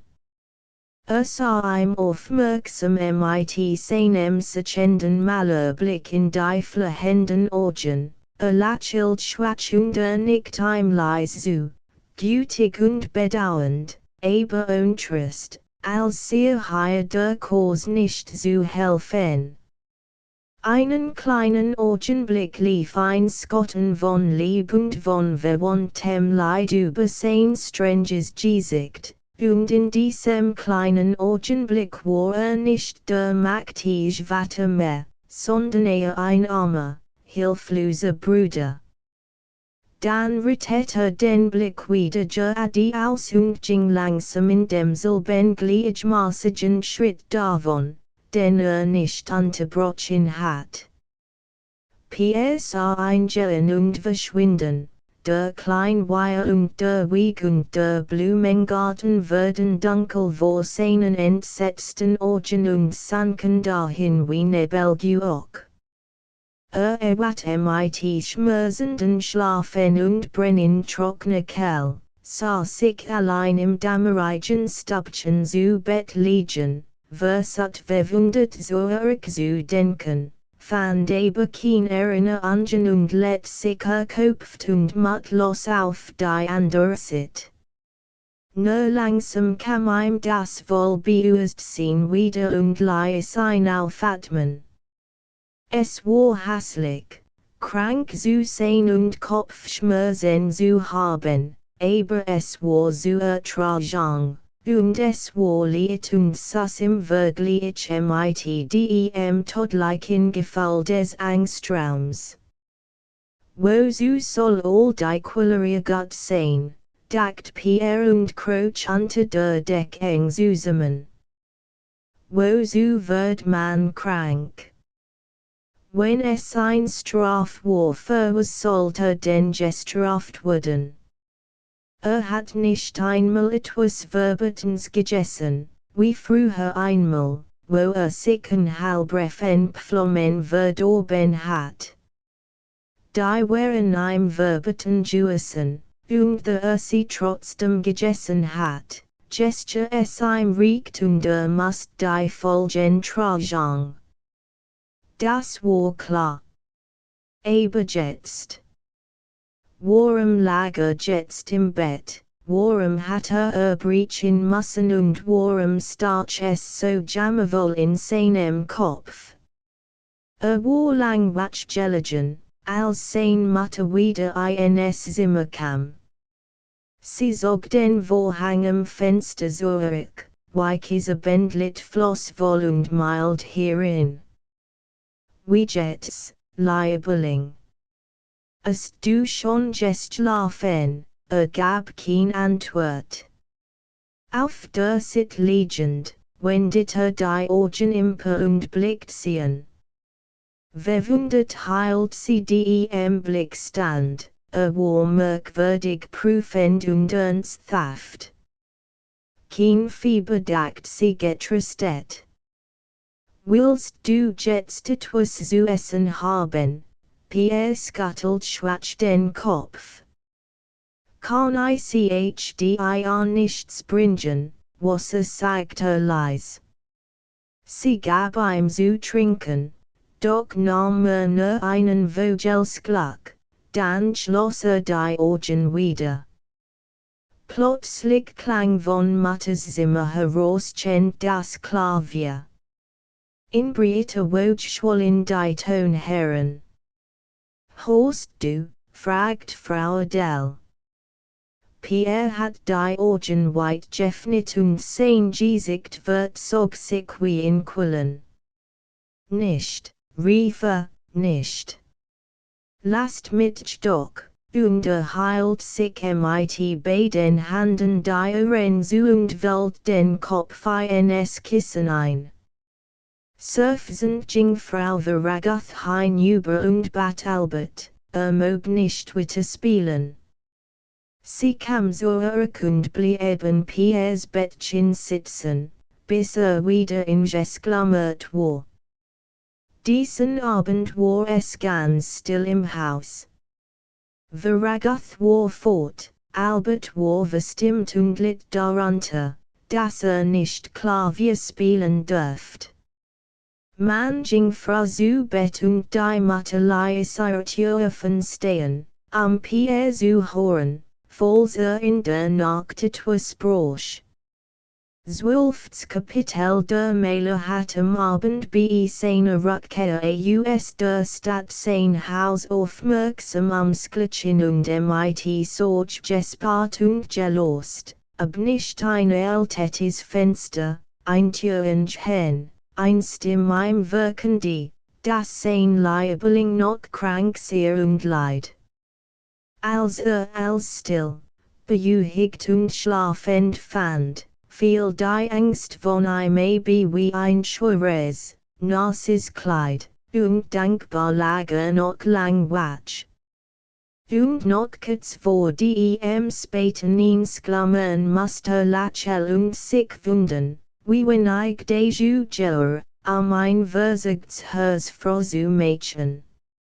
Als was ein plagt und beschwört, die ganz dumpf, trüb last seines Lebens ward zu nichts, ward liet und unbedutend neben der Liebesorg sein Kind, und kaum sah diesen schlimmen Skotten weichen, das schien ihm als heller und als erträglich zu sein.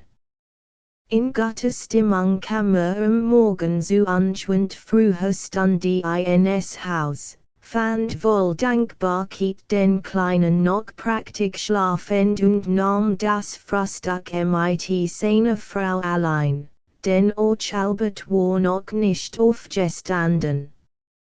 Es war seit Jahren das erste Mal, dass Veragoth zu dieser Stunde hier im Haus und Frau Adels Tisch war, und sie bearbeitet ein mit fast misstrauischem Erstaunen, wie freundlich und wohlgelohnt, als es die alltäglichst Sach, ein Tass Kaffee bat und wie in alten Zeiten ihr Frühstück teilt.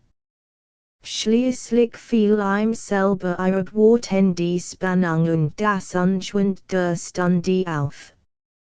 Ich bin so froh sagte mit einer Stimme, die sein Frauenskonier jar erinnert. Ich bin so froh, dass unser Kleiner wieder in Ordnung zu kommen scheint. Ich merkst jetzt, dass ich ernstlich in Sorge war gefiel mir gestern gar nicht stimmt sie bei. Spielt mit dem Silben in Kaffeelöffel und sah ihr beinahe schelmisch die Augen, mit einem schwachen Abglanz der plötzlich ausbrechenden und nie langwährenden, nebengeften Hitterkeit. Die sie ehemals in einem besonders gelatungen Sitzstrahlen Pierre von einem giert hat. Beginner munter, es ist wirklich ein Glück. Und jetzt komm ich euch endlich dazu, über mein neuesten Plan mit die zu sprechen. Mein. Du solltest im Winter mit den beiden Jungen nach St. Moritz gehen und recht lang dort bleiben unsicher blickt sie nieder. Und du, fragt sie. Willst du dort oben mailen? Nein, ich wird nicht mitkommen. Ich wird juk allein weil juk selber überlassen und verreisen. Ich will im Herbst wegfahren und das Atelier abschließen. Robert bekommt Urlaub. Es steht dann ganz bei dir, ob du den Winter hier auf Rosshalde bleiben willst. Ich wird nicht dazu raten, lieber nach Genf oder Paris, und vergiss St. Moritz nicht. Das wird Pierre gut tun. Ratlos schlug sie die Augen zu ihm auf. Du magst's besagt sie ungläubig.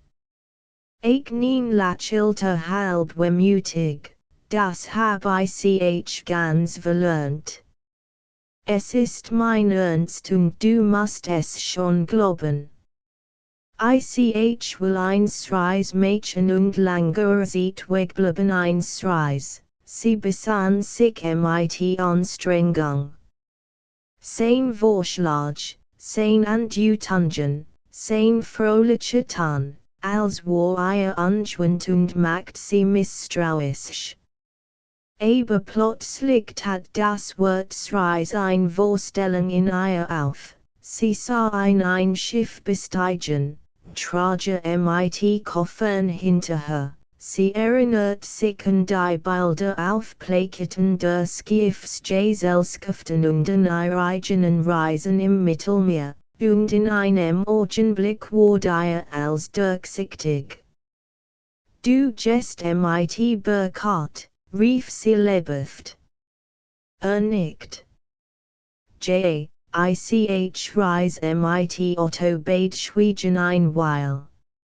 Frau Del war betroffen und fällt ahnungsvoll die Bedeutung der Nachricht. Violet wollte sie verlassen und freigeben. Jedenfalls war es ein erster ernsthafter Versuch nach dieser Zeit, und sie erschrak im Herzen darüber, wie wenig früher, Sorge und Hoffnung sie dabei empfinde, und wie gar kein Freude. Mocht für noch ein neues Leben möglich sein, für sie war es nicht so. Sie wird es mit Albert Leiter haben, und sie wird Pierre gewinnen, aber sie wird ein verlassene Frau sein und bleiben.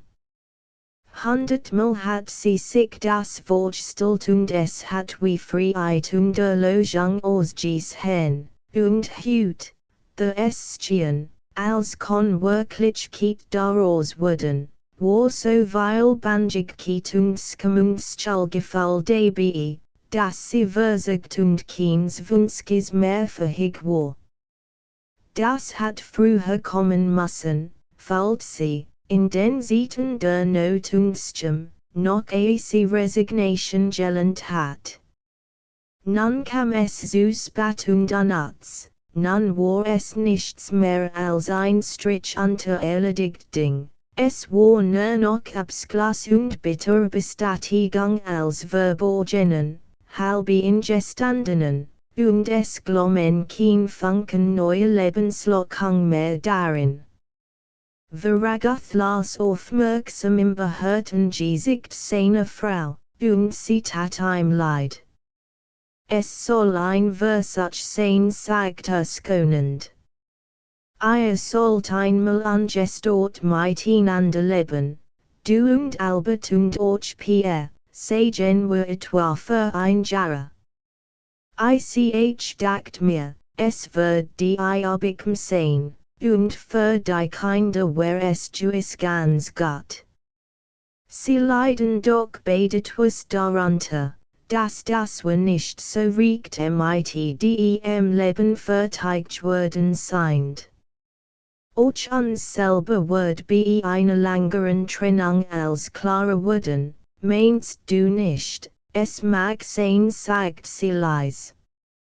Den Entschluss kind festzustehen hab Otto schon geschrieben.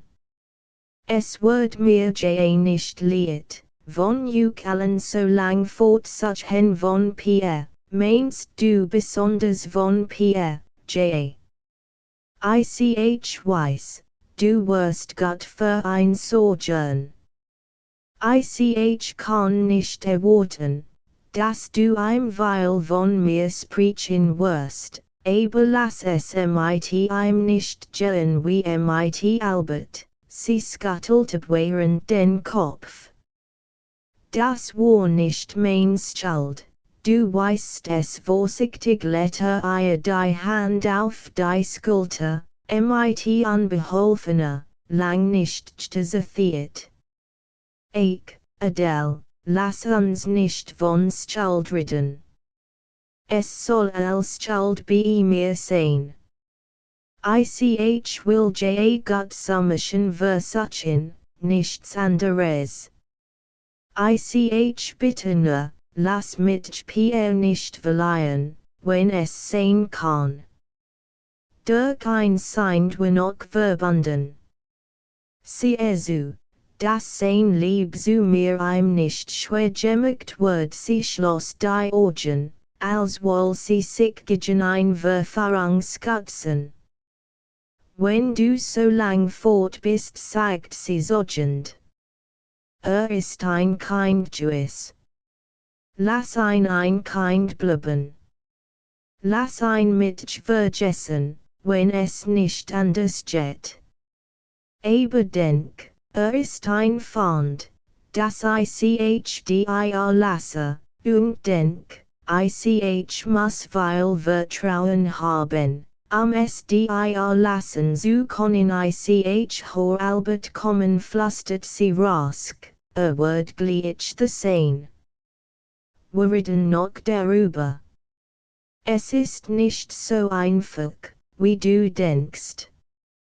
Du gibst mir Freiheit, mehr als ich gehabt und geünscht, und du legst mir sogleich eine Verantwortung auf, die mir all Unbefangenheit nimmt. Lass mich noch darüber denken. Och du hast wohl deinen Entschluss nicht in einer Stunde gefasst, so lass och mit ein wenig Zeit haben man hot Schritt vor der Tür und Albert kam hierin. Verwundert sah den Vater da sitzen. Grust unfrei, gab Frau Del einen Kuss und setzt sich an den Frühstückstisch. Ich hab ein Überraschung für dich Fingerragoth behaglichen. Die Herbstferien kannst du mit Mama und Pierre verbringen, wo ihr wollt, und auch die Weihnachtszeit. Ich würd mir Monat aufreisen sein der Jungling konnt sein Freud nicht verbergen, doch gab sich mir und sagt efrig. Wohin willst du denn reisen? Ich weiß noch nicht genau. Zunächst fahr ich mit Burkhardt nach Indino, so weit fort. Einzig Freund von mir ist dort geboren, ich glaub in Singapur. Da gibt es noch Tigerjagden Hof, J. When ich einen Schiess, bring ich das Fell natürlich mit. Aber hauptsächlich will ich dort mailen das kann ich mir denken. Ich las von einem französischen Mailer, der irgendwo in den Tropen war, auf so einer Insel in der Südsee, glaub ich es muss herrlich sein nicht wahr? Und würdet inzwischen vernagt sein und weil Musicieren und Ski laufen. Aber nun will ich sehen, was der klein macht. Lasst euch nicht stören, war hinaus, noch jemand geantwortet hat. Manchmal ist Papa doch großartig sagt Albert in seiner Freude. Dies Reis nach Indien, das gefällt mir, das hat still sein Mutter lächelt müssen. Eigentlich war gestört und sie hat das Gefall, auf einem Ast zu sitzen, der eben angesagt wird. Aber sie schwieg und bracht ein freundlich Mien zusammen, darin hat sie Übung. Der Mailer war BEPRE ingetreten und hat sich an sein Bett gesetzt. Leis holte ein schmales Skissenbuch hervor und begann den Kopf und Arm des kleinen Schlafers zu segnen. Wollt, ohne Pierre mit Sitzungen zu quälen, in dieser sieht noch so oft und so gut als immer möglich festhalten und sich einprägen.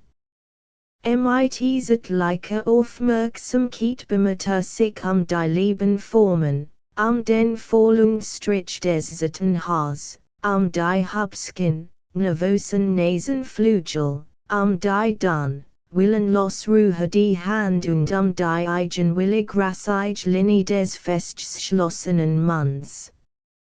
Sah den Neben selten im Bett und es war das erste Mal, dass ein nicht mit kindlich geöffneten Lippen schlafen sah, und indem den früh riefen, ausdrucksvoll in Mund bearbeitet, viel im die Onlichkeit mit dem Mundi seines Vaters, Piers Großvaters, auf, der ein Kühne und fantasievolle, aber leidenschaftlich rastlose Mensch gewesen war, und waren der Scout und Appetit, beschäftigt ein dies sinnvoll Spiel der Nature mit den Zugang und Schicksalen der Vater, Sohn und Enkel, und es strieft ihm, der kein Denker war, das sorgenvoll kostlich Rätsel der Folge und Notwendigkeit die Ziel.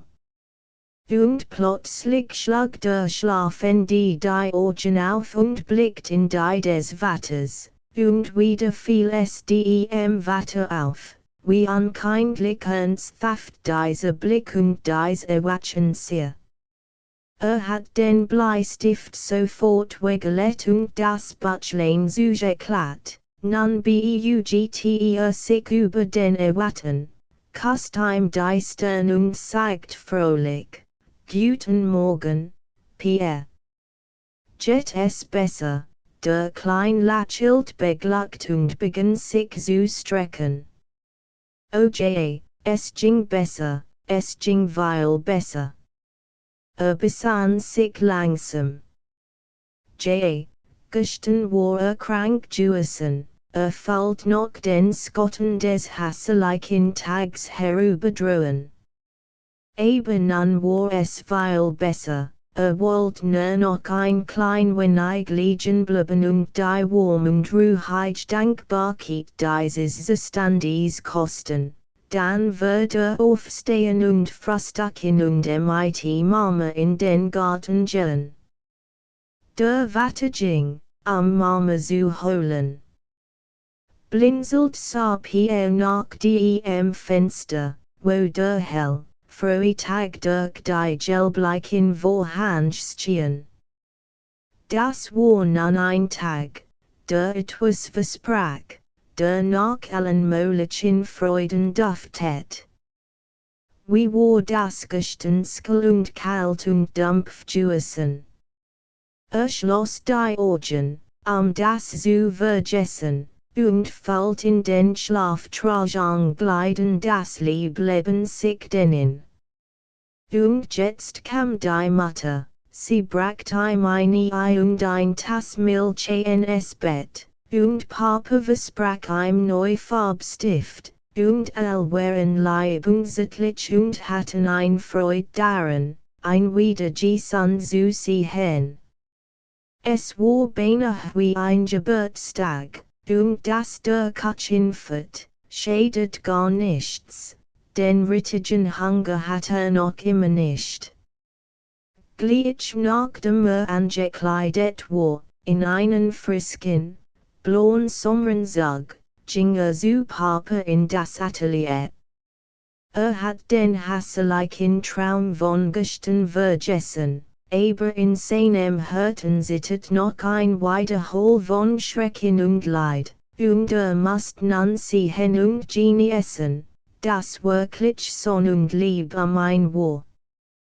Der Vater maß den Rahmen für sein neues Bilde US und empfing ein voller Freude. Pierre wollte jedoch nicht lang da bleiben. Wollte nur guten Tag sagen und sich ein wenig bleiben lassen. Dann musste weiter, zum Handy und zu den Torben, zu Robert und in die Küche, und musste els wieder begrüßen und in Besitz nehmen. Darauf ging mit Mama und Albert in den Garten, und es schien ihm ein Jahre vergangen, seit hier im gelegen und geübt hat. Skorkeln mochte nicht, aber let sein Hand auf das Skorkelbrett, ging zu den Strauchern und Blumenbeeten, und ein dunkel Erinnerung wie aus einem vorigen Leben weteinen, als einmal hier zwischen in den Beeten allein, verlassen und trostlos gelaufen. Nun war als wieder Licht und lebendig, die Bienen sangen und die Luft war liet und froh zu atmen. Dürft Mutters Blumenkabtragung, Zitaten Nelken und Großdalien Blumen hinein, Daneben eben macht noch einen besonderen Strauß, den wollte später dem Vater bringen. Als man ins Haus zurückkam, war müde worden. Albert Herbert sich, mit ihm zu spielen, aber erst wollte Pierre ein wenig ausruhen. Setzt sich in Mutters großen Kopfstall auf der Veranda, den Strauß für Papa hat noch in der Hand. Fällt sich an mattet, schloss die Augen, want sich gegen die Sonne und freut sich, wie das Licht im Rot und warm durch die Liderstien. Dann blickt befriedigt in seinem Hubskin, reinen Anzug hinab und streckt sein blacken gelben Schuh ins Sonnenlicht, abwechselt den rechten und den linken. Fand es schon, so still und etwas matt in Behaglichkeit und Reinlichkeit zu sitzen, nur die Nelken dufteten so stark. Let sie wieg und kob sie auf dem Tisch von sich fort, so weit sein Arm riecht. Must sie bald ins Wasser tun, damit sie nicht welk werden, der Vater sie sehe. Mit Unschwuntersittlichkeit dachte hinein. Wie war das doch gestern gewesen? Hat im Atelier aufgesat, und Papa hat gebetet und kein Zeit gehabt, und war so allein und fleißig und etwas traurig vor seinem Bild gestanden. So erinnerte sich genau an alles. Aber später. War ihm später nicht der Vater im Garten begegnet. Versat mit Anstrengung sich zu erinnern. Vater war im Garten hin und her gegangen, allein und mit einem fremden, schmierlichen Gesicht, und hat ihn rufen wollen. Wie war das gewesen? Es war etwas Schreckliches oder Großartiges, was gestern geschehen war oder woven gestern gehört hat, und konnte es nicht wiederfinden. Im Tufen Cecil zurückgelehnt ging seinen Gedanken nach. Die Sonstchen gelb und warm auf seine, aber die Fröhlichkeit which ganz allmählich von ihm fällt, dass sein Gedanken sich jenem großigen mehr und mehr näherten, und fällt, sobald es gefunden hab, wird es wieder Macht über ein haben, es stand hinter ihm und wartet. So oft sein Erinnerung nähern gen Grenz kam, stieg ein beklemmendes Gefühl wie Übelkeit und Schwindel in ihm auf. Und sein Kopf begann leise zu schmerzen. Die Nelken storten ein mit ihrem überstarken Geräusch. Sie lagen auf dem sonnigen Tisch und wurden welk, und wenn sie dem Vater noch geben wollt, so war es jetzt Zeit. Aber mocht nicht mehr, weil mir mocht schon, aber war so müde. Und das Licht tat ihm in den Augen weh. Und vor allem musste nachdenken, was the gestern geschehen war. Spürt, sehr ganz nah daran und brach nur mit den Gedanken danach zu greifen, aber immer schwand es wieder dahin und war weg. Der Kopfschmerz nahm zu. Warum muss das sein? War doch heute so vernagt gewesen. Frau del Reef vor der Tür seinen Namen und kam gleich darauf herein.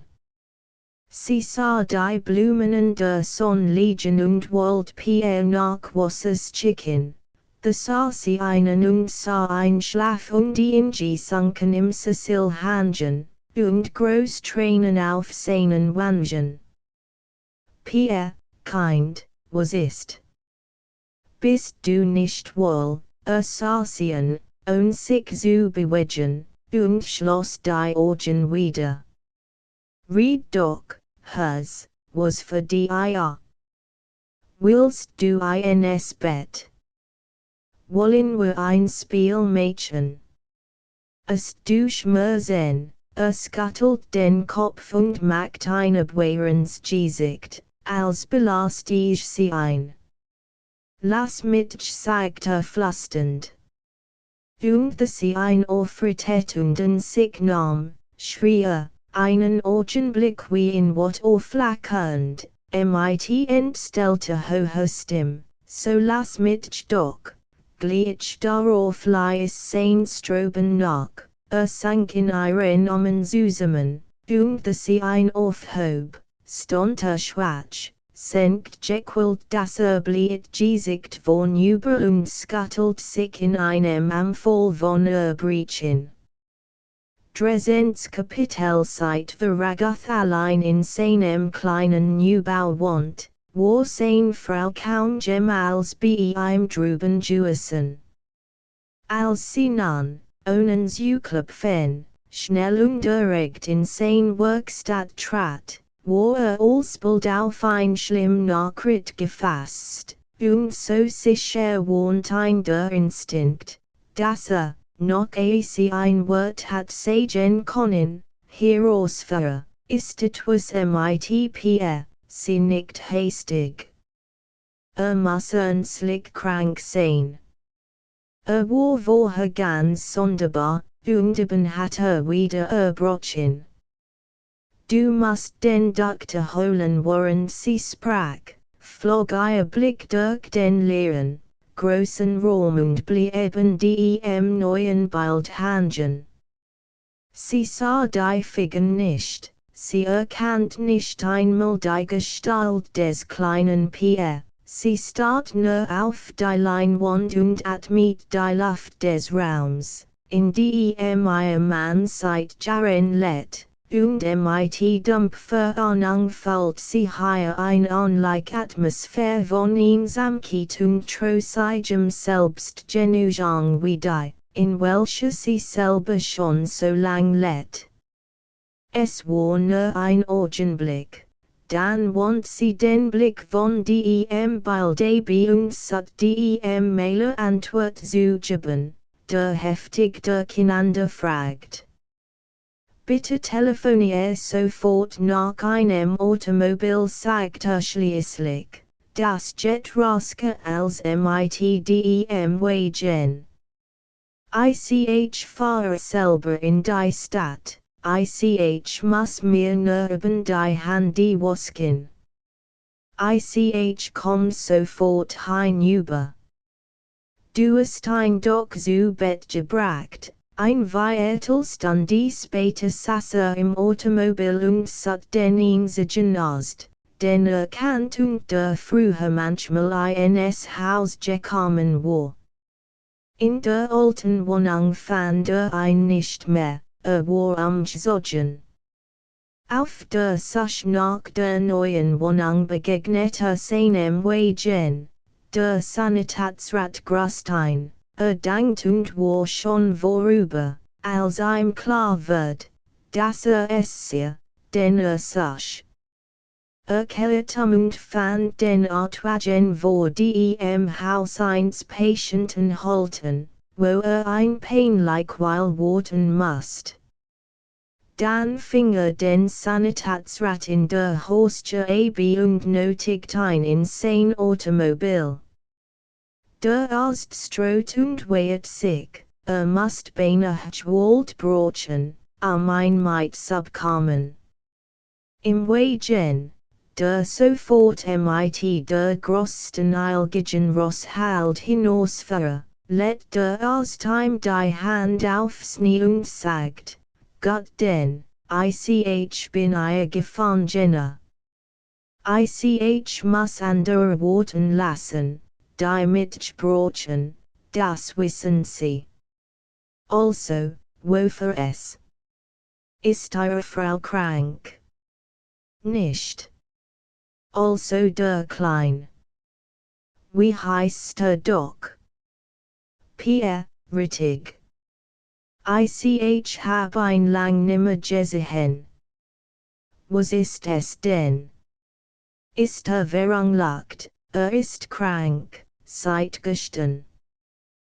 Hut Frustchen wieder in Ordnung zu sein, war auf und hat auch ein wenig gegessen. Jetzt britta plötzlich wieder Schmerzen zu haben der Arzt für sich mit der mittleren Hand über das Klarfass gesagt. Also wohl der Magen. Wir würden sehen. Sonst ist es wohl bei Ihnen. Letzten Winter hab ich Rostellung in München gesehen. Wir sind stolz auf sie, vrierte auf die Ehre. Sie schwiegen beid, als der Wagen die Übersetzung which seltund mit lauterem Bergen fuhr. Bald waren sie draußen und mussten am Hofte absteigen, das nicht geöffnet war. Warten sie auf mit rief der Sanitätsrat dem Chauffeur zu. Dann schritten sie rasch über den Hof und ins Haus. Die Mutter saß bei Piers Bett. Nun hat der Arzt plötzlich gesagt. Onheilingen die Untersuchung, versat den Nebensemploden zu bringen, hat gütig Bejuhigung die Wort für die Mutter und schuf in aller Gelassenheit ein Atmosphäre von Vertrauen und Sachlichkeit, die euch verragoth wollt hat. Piers echt kein Entgegenkommen, verhielt sich still, unwillig und misstrauisch. Als man ihm den Botschaft tastet und druckt, wird sogar honisch den Mund, als find dies Bemühungen töricht und unnütz.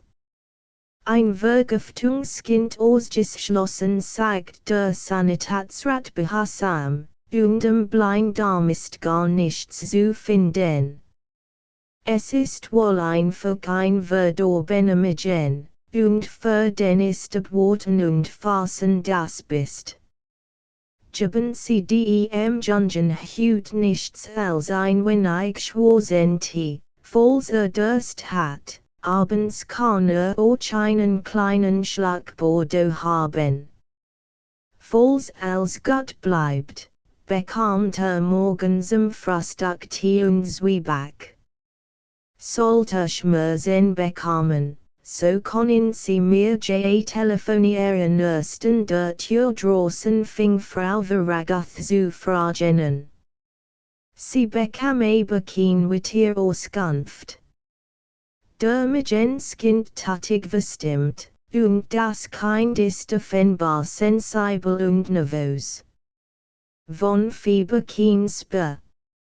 Sie können ein abends messen. Der Puls ist etwas matt.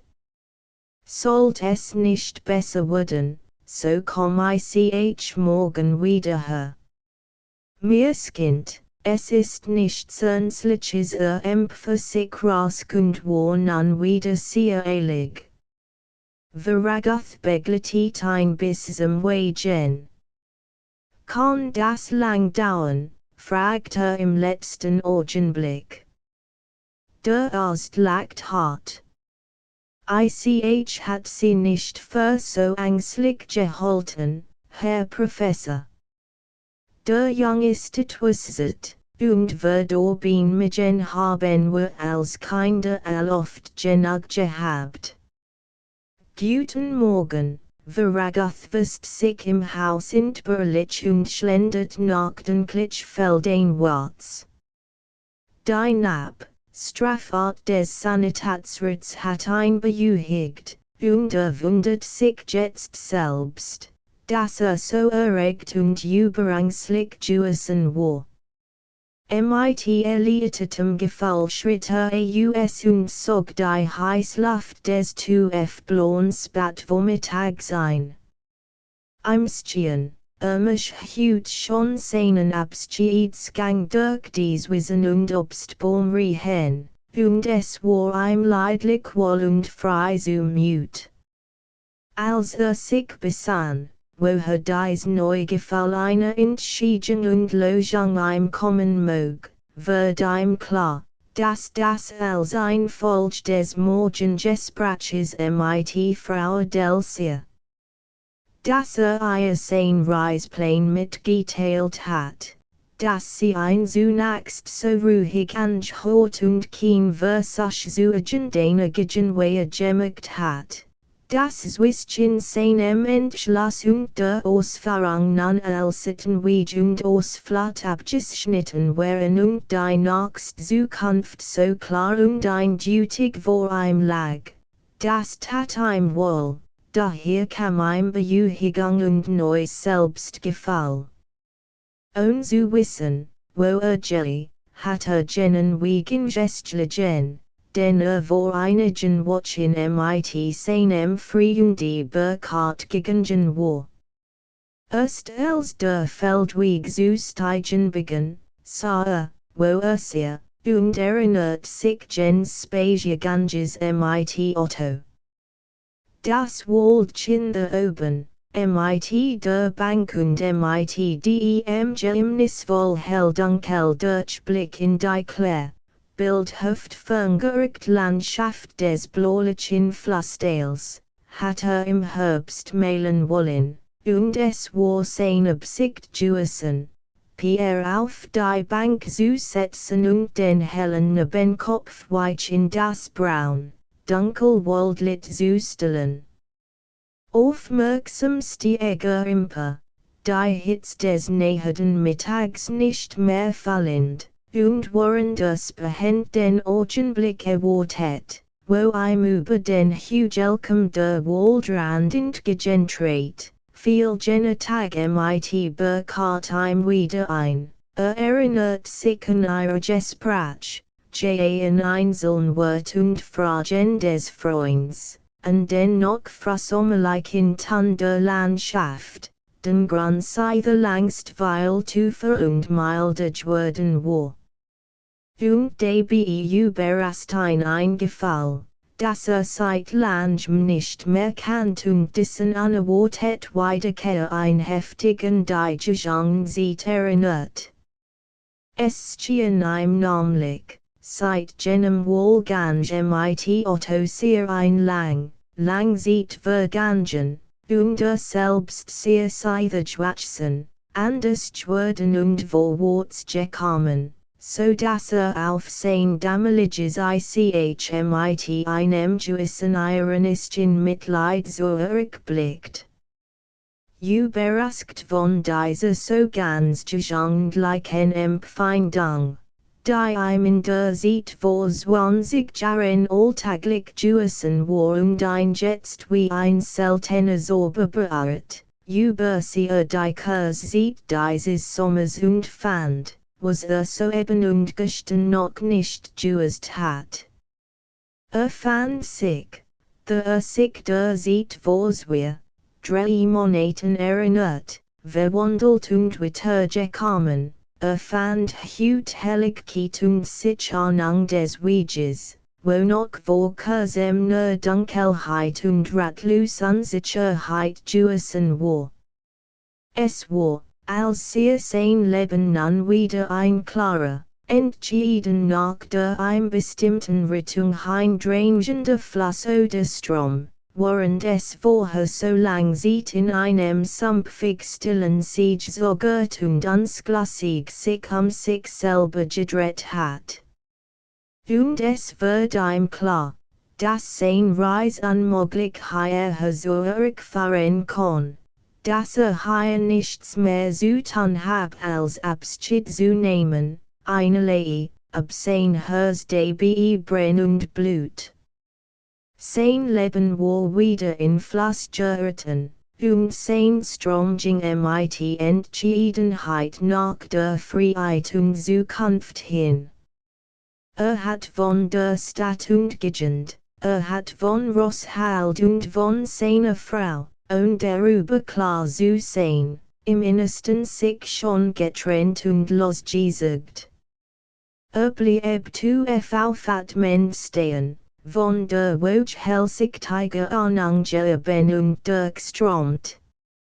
Dachten Pierre, und einschneidend heller, weil der Schmerz ging feindlich durch sein ganzes Wissen, als ihm gewiss wird, dass diesen Weg zu Ende gehen und sich auch von Pierre trennen muss. So stand lang mit Zuckendem Gesicht, und wenn es glühende Schmerz war, was in sich fällt, so war es doch Leben und Licht, war es doch Klarheit und Zukunft. Das war es, was Otto Burkhardt von ihm gewollt hat. Das war die Stunde, auf die der Freund gewartet hat. Das war der Schnitt in alt, lang geskuntiges Schwur, von die immer gesprochen hat. Der Schnitt tat weh, tat bitter weh, aber mit den preisgegebenen Lieblingswanskin starb auch Unrast und Uneinigkeit, Zwiespalt und Lahmung der Seele dahin. Es war Tag am Einschwörden, großam heller, schöner, lichter Tag. Griffen tat die letzten Schritte hugel hoch hinan und setzt sich auf die beschattet Steinbank. Ein tiefes Lebensgefühl durch qual ein wie Wiederkehr der Jugend, und in erloste Dankbarkeit wandte sein Gedanken zu dem fernen Friede, und den jemals diesen Weg gefunden hat. Und den für immer in dumpfer kranke Gefangenschaft geblieben und verkommen war. Indessen war es seine Nature nicht gemäß, lang nach Süden oder lang in extremen Stimmungen zu verharren. Zugleich mit dem Gefühl der Genesung und des wiedergewonnenen Willens ran ihm ein neues Bewusstsein tätige Kraft und schattige persönliche Macht durch Sinn. Erhob sich, schlug die Augen auf und griff mit Bullettenblick in Harris nach seinem neuen Bild. Scout lang durch den Wald Skotten in das Fernlicht Pflastel hinab. Dies wollte mailen, und wollte nicht mehr den Herbst deju abwarten. Es war ein Hakel aufgab, es war ein Kapitalschwierigkeit, es war ein kostliches Rätsel hier zu lösen. Dieser wundersame Durchblick musste mit Lieb gemalt werden. Musste mit so viel Lieb und Studium gemalt werden, wie ein einziger alter Meister gemacht hat, ein Altdorfer oder Gera. Hier kommt die Beherrschung des Lichts und dessen mystischer Rhythmus nicht das einzig sein, hier musst jed kleinst Form ihres Recht bekommen und so fein überlegt und abgewogen werden wie die Grare in jenen wunderbaren Feldstraußen seiner Mutter. Die Kühlhelfern des Tales musst, durch die Warmlichtflut des Vorgrunds und den Waldskotten doppelt so getrieben, wie ein Edelsteine usdem Grunde des Bilds hervolten, so cool wie sus, so fremd wie locken. Sah auf die Ara, es war Zeit, nach Haus zu gehen. Wollte sein Frau Hut nicht warten lassen. Aber vorher sogar doch noch das klein Skissenbutch hervornotiert, in der mittagsenem Rand des Hugels stand, mit kraftigen Strichen das Skelett seines Bilds, die Masterperspektiv, den Ausschnitt des Ganzen und das Weil versprechen die Oval der kleinen kostlichen Fernsicht. Darüber verspäteter sich nun doch ein wenig und lief, der Hitz nicht getend, in all den Stilen sonnigen Weg bergab zurück. Überlegt, was zum Meilenbrochen wird, beschloss, morgen sehr früh aufzustehen, die Landschaft auch im ersten Morgenlicht zu sehen, und im Hirten wird ihm wohl und hitter, wieder ein Skone, locken die Aufgabe auf sich warten wirst. Was macht Pierre, war sein erste Frage, als eilig eintrat. Der Klein sehr ruhig und müd, gab Frau Adele Bericht, kein Kind mehr zu haben und liegt geduldig still. Es sehr am besten, ein nicht zu stören, sehr merkwürdig empfindlich und vorauf, sobald die Tür oder sonst ein plötzliches Geräusch zu hören sei. Nun einigter dann kennt, wird ein später besuchen, weil gegen Abend. Entschuldigt, dass etwas verspätet kam, war draußen und wird die nächsten Tag im Freien arbeiten man aus in Frieden und still. Durch die herabgelassenen Gelassen floss ein grünes Licht durch das Kühlzimmer, die Fenster standen offen. Und man hört in der Mittagsstille Hof den kleinen Brunnen platschern. Du wirst für den ein besonders Rüstungbrochen fragt Albert, nimmst du auch Jagsgemite, denk nicht, bekannt ist mit allem was hen. Wird mir schon ratgeben. Glaub. Man muss das Magenvalitätenblickkissen mitnehmen wirst du auch einen Tropenhelm tragen, jedenfalls. Den kann man unterwegs kaufen als Albert nachtist weggangen war, bat Frau Verragathiren man noch zu bleiben. Sie setzt sich in ihren Kopfstall am Fenster und trug seinen Cecil zu ihr hinüber. Wann wirst du denn reisen? Fragt sie einleitend. Oh, das kommt ganz auf Otto an, ritt mit natürlich nach ihm. Denk, etwa Ende September so bald schon. Hab noch wenig darüber nachdenken können. Pierre nimmt mit Jetstiben in Anspruch. Aber glaub, du solltest seinetwegen nicht so viel von mir verlangen, das will auch nicht, hab mir das heute nochmals überlegt. Du sollst in allem wohl Freiheit haben. Sie hein, es jet nicht an, dass in der Welt herumreis und dabei verlange, zugleich hier in denen angeligen Hitten mit sprechen. Du musst in allem tun, was dir Gotskind. Du sollst nicht weniger Freiheit haben, als für mit bin sprach aber was soll mit dem Haus hier gestellen. Allein hier bleiben mocht nicht. Es ist so abgelegen und so weitlaufig, und es sind hier auch so viele Angen, die mitstoren sagt dir schon, sieh wohin du willst. Rosshalde gehört dir, das weißt du, und wird das wohl meiner Adresse noch sicherstellen, für alle Fälle Frau Adele war blast worden. Sie bearbeitet ihres Manns Gesicht mit fast feindlicher Aufmerksamkeit. Du sprichst beinahe so warf sie mit bedrängter Stimme hin, als ob du nicht mehr zurückzukommen dachtest blinzelt nach den Klitsch und sah zu Boden.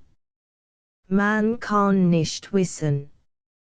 Ich hab noch keine Ahnung, wie lang ich wegbleiben wird, das in den Verlust meines Alters sehr gesund ist, glaub ich kaum sie scuttelt streng den Kopf.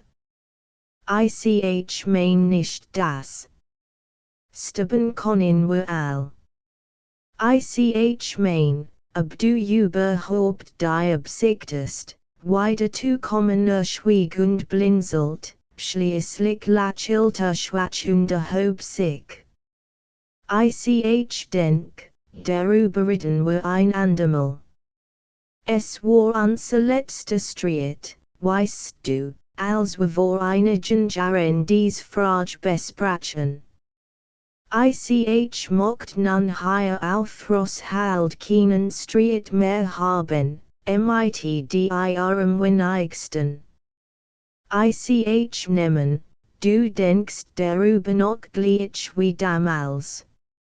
Oder würdest du mir heut den Kleinen überlassen, Frau Veragoth scuttelt schweigend den Kopf. Ich dacht es mir sagt ihr Mann mit Ruhe, wir wollen dies Ding nun ruhen lassen. Du kannst, wie gesagt, über das Haus verfügen. Es liegt mir nichts daran, Rosshalde zu behalten, und wenn du Gelegenheit findest, das ganz gut zu verkaufen, so gib es weg. Das ist nun das Ende von Rosshalde zeigt sie mit einem Ton zu Verbitterkeit, und sie dacht dabei die ihre Anfang, an Alberts Babyjar, an ihre damaligen Hoffnungen und Erwartungen. Das war also das Ende davon. Veragoth, der sich schon zertürgewandt hat, kehrt noch einmal und rief sanft, nimm es nicht so schwer, Kind.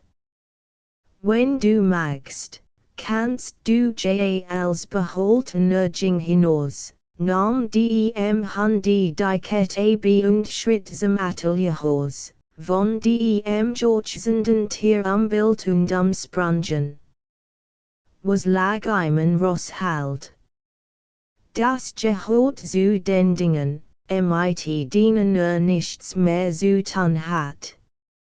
Fühlt sich jetzt zum ersten Mal seine Frau überlegen.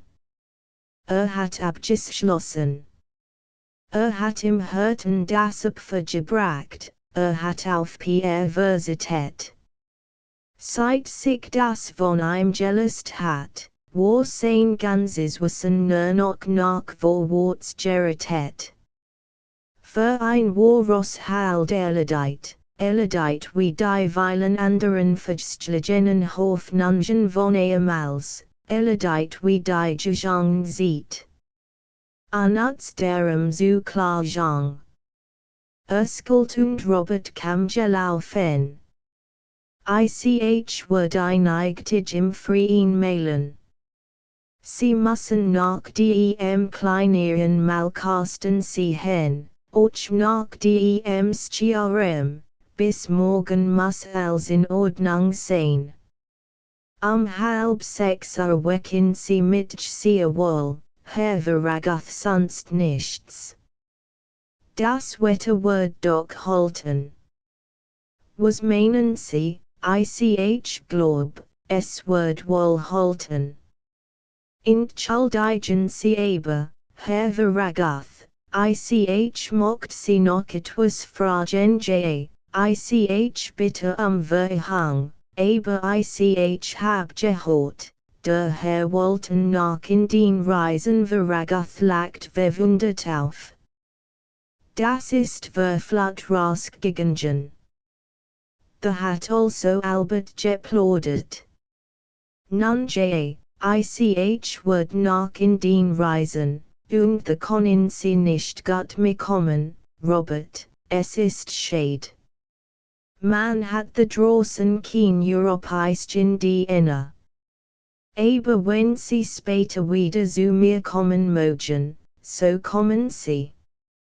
Ich besorge einen Journalinswischen eine gut Anstellung, ihren Lohn kriegen Sie ohne ein bis Neujahr bezahlt Dank, Herr Verragath, Dank vielmal.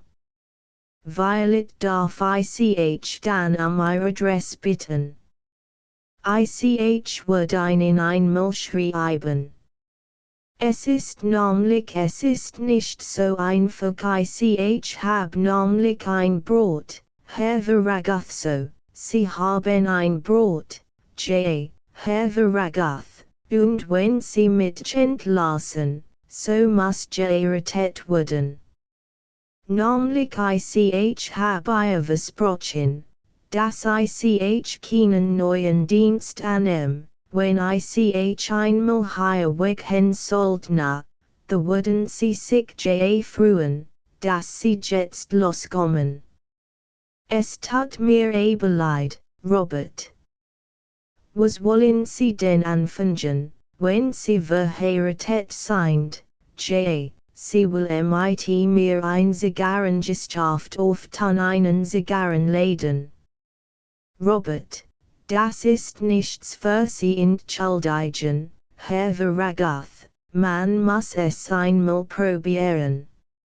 Aber wenn Sie erlauben es nicht am Ende, dass ich doch in Ihrem Dienst blieb.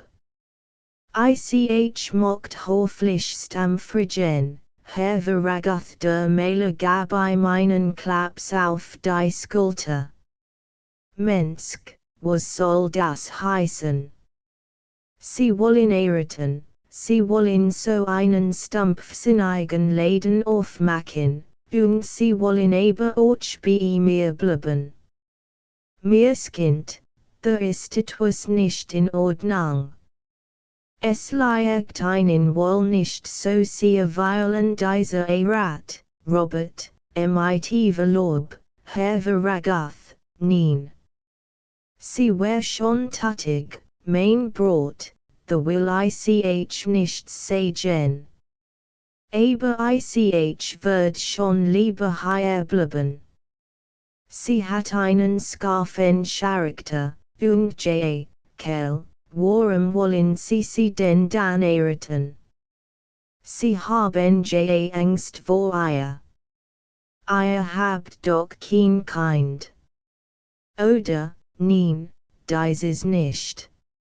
Aber Sie lasst mir kein Ruhe mehr, dann schenken Sie ihr ein Hubskbrosk, Robert, ich gebe Ihnen einen Taler dafür. Die geben Sie Ihre Brot und sagen ihr, Sie mocht sich nun einen anderen suchen für Ihren Zigarrenladen.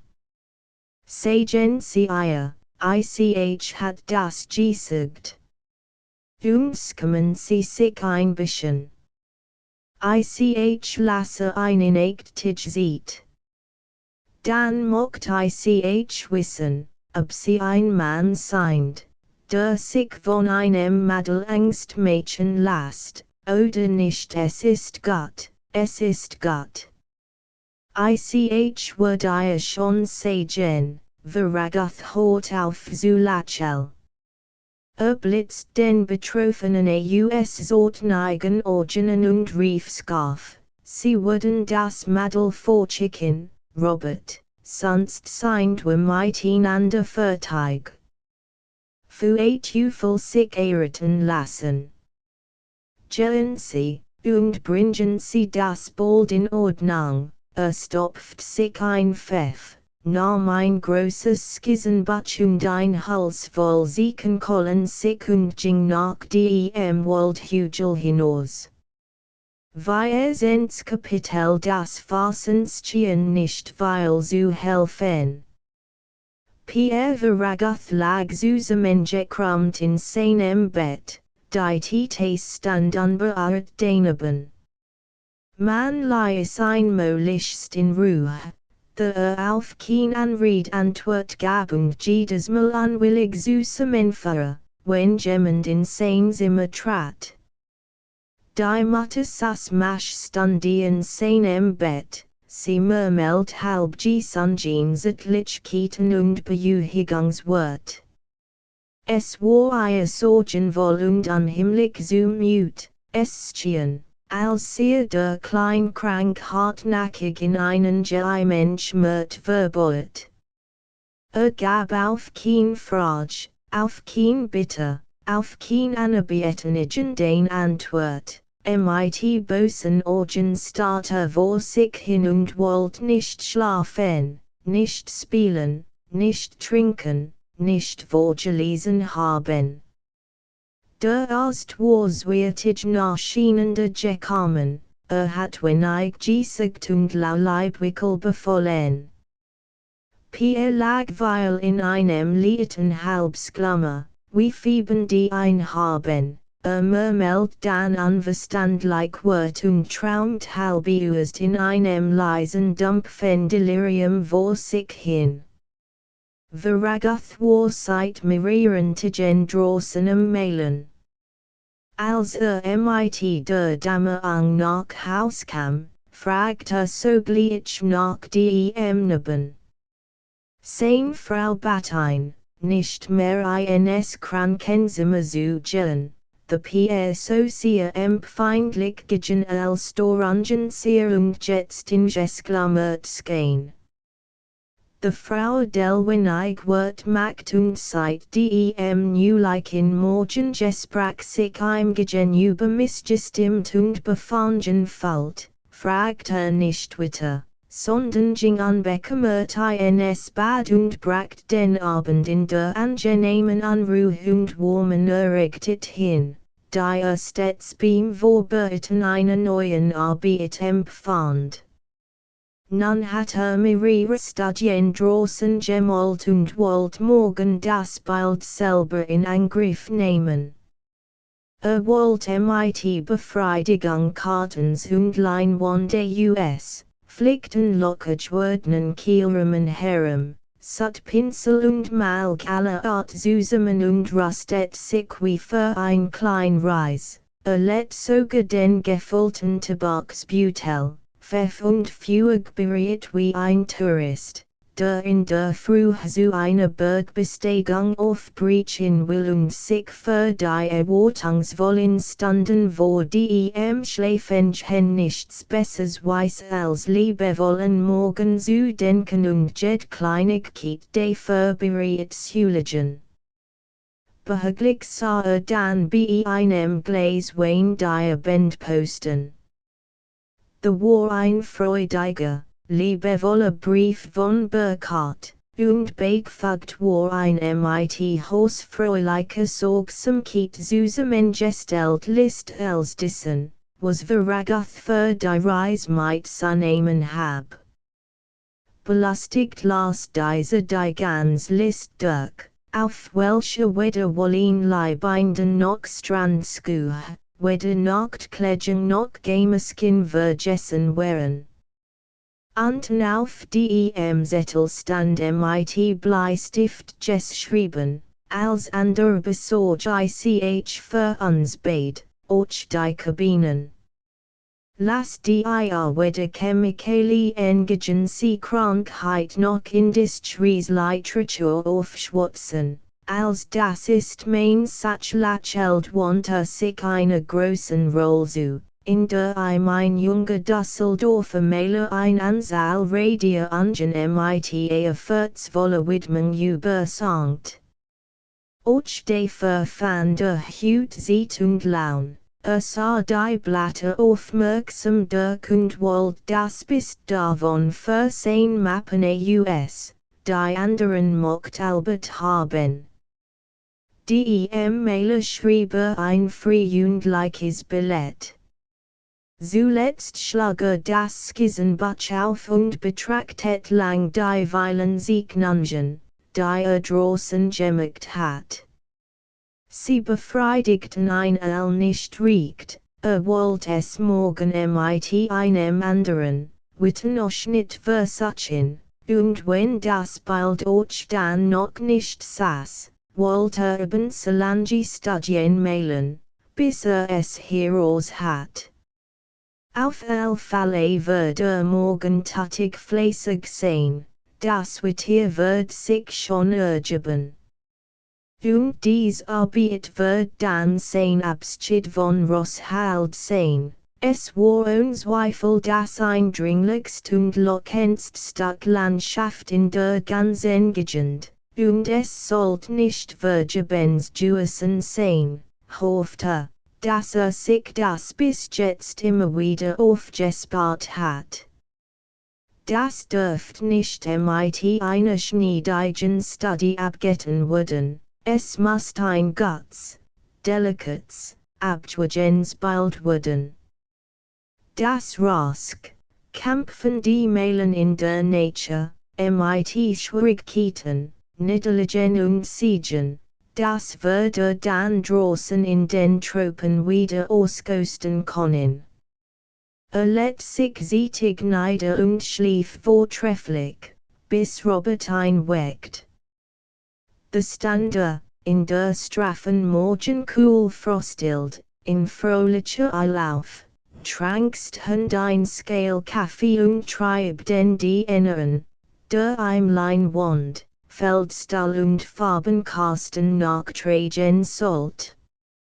Bald darauf verließ das Haus und verschwand, Robert hinterdrein, in den noch morgenblassen Wiesen. Vorher hat noch in der Küche nachfragen wollen, ob Pierre ein ruhige Nacht gehabt hab. Aber hat das Haus noch verschlossen und niemand watch gefunden. Frau del war bis in die Nacht bedem kleinen gesessen, the ein wenig zu fiebenstien. Sie hat seinem lallen Gemurmel zugehört, seinen Puls gefüllt und sein Bett in Ordnung gebracht. Als sie ihm Gutnacht sagt und einkast, schlug die Augen auf und sah ihr ins Gesicht, ohne zu antworten. Die Nacht blieb ruhig. Pierre war wach, als sie am Morgen zu ihm kam. Wollte kein Frühstück haben, verlangt eben nach einem Bilderbuch. Die Mutter ging selbst, eins zu holen. Sie stopft ihm ein Schwitzkissen unter den Kopf, zog den Fenstervorhang auseinander und gab Pierre das Buch in die Hände. Es war ein Bild mit einer großen, strahlend goldgelben Frau Sonne aufgeschlagen, das besonders gern hat. Hab das Buch gegen sein Gesicht. Das hellfrohe Morgenlicht fiel auf das Blatt. Aber sogleich flog ein dunkles Schatten von Schmerz, Enttäuschung und Unbehagen über sein Gesicht. Pfui, das tut weh, rief gequält und ließ das Bilderbuch sinken. Sie fing es auf und hielt es ihm nochmals vor die Augen. Es ist den lieb Frau Sonne, sagt sie zürnend. Hielt sich die Hände vor die Augen. Nein, tu es schwieg. Das ist so scheußlich gelb, seufzend nahm sie das Buch wieder in sich. Weiß Gott, was das mit kein war. Sie kennt mancherlei Empfindlichkeiten und Launen im, aber so war noch nie gewesen. Pass auf, sagt sie sanft beschworend, jetzt bring ich dir einen feinen, warmen Tee, und du darfst dir Sache hineintun und ein schönes Zwieback dazu haben, ich will nicht, probier's einmal. Es tut dir gut, du wirst sie gepinigt und wütend aussehen. Wenn ich eben nicht will, sie ging hinaus und blieb ein Langweil fort. Blinzelte ins Licht, es schien ihm übermaßig grell und tat ihm weh. Want sich gab es denn keinen Trost, kein bisschen Vergnügung, kein klein Freud mehr für ein. trossig und weinerlich druckte das Gesicht eines Kissen und bis unwillig in das Weich, fadschmeckende Linnen. Das war ein auftauchende Wiederschiene Szene aller frühesten Kindheit. Als ganz kleiner Jung hatte, wenn zu Bett gebracht war und nicht gleich schlafen konnte, die Gewohnheit gehabt, in sein Kissen zu beißen und mit einer gewissen Taktmaßigkeit darauf zu kauen, bis müde wird und ihn schlief.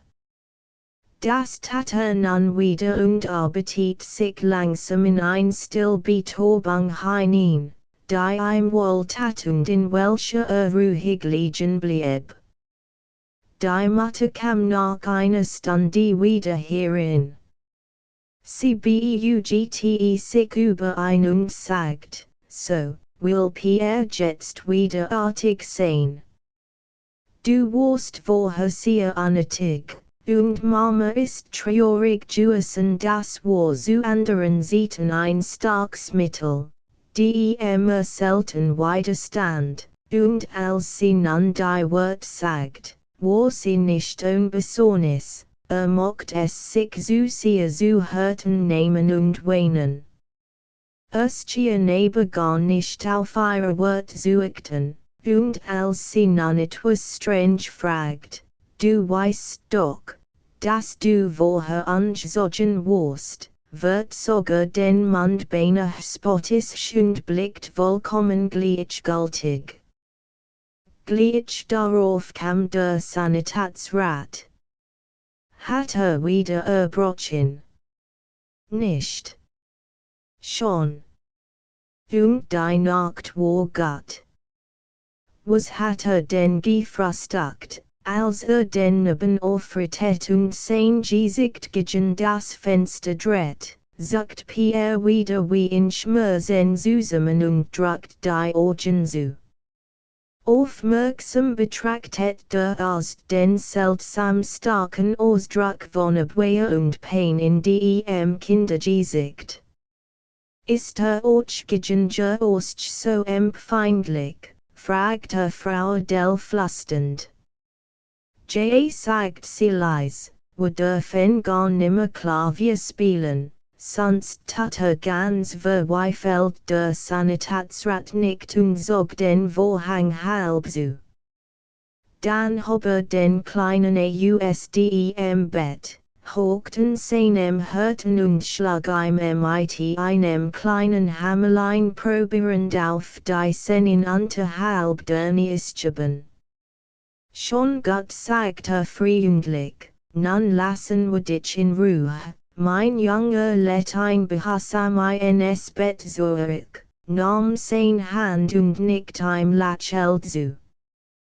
Darf ich noch einen Augenblick bei Ihnen eintreten, sagte im kavaliersten zu Frau Veragoth und ließ sich in ihr Zimmer fahren. Nun erzählen Sie mir noch mehr von Ihrem Kleinen, sagte ermunternd. Mirskind, ist doch sehr nervös und wir müssen ihn nun ein Weile gut pflegen, Sie und ich. Die Magengeschichte ist nicht der Redwort. Muss unbedingt wieder essen. Fein, stark in die Sachen, Eier, Bouillon, frisk Sahne. Versuchen Sie es einmal mit Gilb. Wenn es lieber Sauce nimmt, schlagen Sie es mit Zucker in ein Tass. Und nun, ist Ihnen sonst etwas in ihm aufgefallen, besorgt und doch von seinem freundlich Sitzen tan beruhigt, fing sie zu berichten. Am meisten hab sie Piers Teilnahmlosigkeit erschreckt, es sehr, als habe sie gar nimmer lieb. Es sehr einerlei, ob man ein bitter oder skelt, sehr gegen als gleichgültig. Sie erzählt von dem Bilderbach, und nickt. Lassen Sie einschwören, sagte im Aufstehen. Ist krank und kann augenblicklich nichts versehen annetin. Lassen Sie einmaligst in Ruhe. Wenn Kopfschmerzen hat, kann Eisjumsglitch bekommen. Und abends stecken Sie einmaligst lang in ein Lausbad. Das macht Schlaferverabschiedet sich und duldet nicht, dass Sie ein die Treppe hinabbeglitt. Sehen Sie zu, dass hütet was ist, sagt noch im Weg hin. Anton trat in die Fenster die Kachente und fragt nach der Ragathsdiene. Rufen Sie Robert bevor die Koschin der Magd. Muss im Atelier sein, es ist nicht nötig, rief der Sanitätsrat. Ich selber hinüber. Nein, lassen Sie nur, ich weiß den Wege, weil ist die Kasche mit einem Skertwort und Schritt. Plötzlich wohl ernst und nachdenklich geht, langsam unter den Kastanien hinweg. Frau Veragath überdacht nochmals Jeds Wort, das der Arzt gesagt hat, und kam nicht ins Reine damit. Offenbar nahm Piers Unwohlsein ernster als bisher, doch hat eigentlich nichts Schlimmes gesagt und war so sachlich und ruhig gewesen, dass doch wohl kein ernstliche Gefahr bestand. Es schien ein Zustand von Schwach und Nervosität zu sein, den man mit Geduld und gute Pflege bewahren musste. Sie ging ins Musikzimmer und schloss den Flügel ab, damit Albert sich nicht doch etwa einmal vergess und unvermutet zu spielen beginn. Und sie besann sich, in welchen Raum man etwa das Instrument schaffen lassen kann, falls das lange dauern sollte.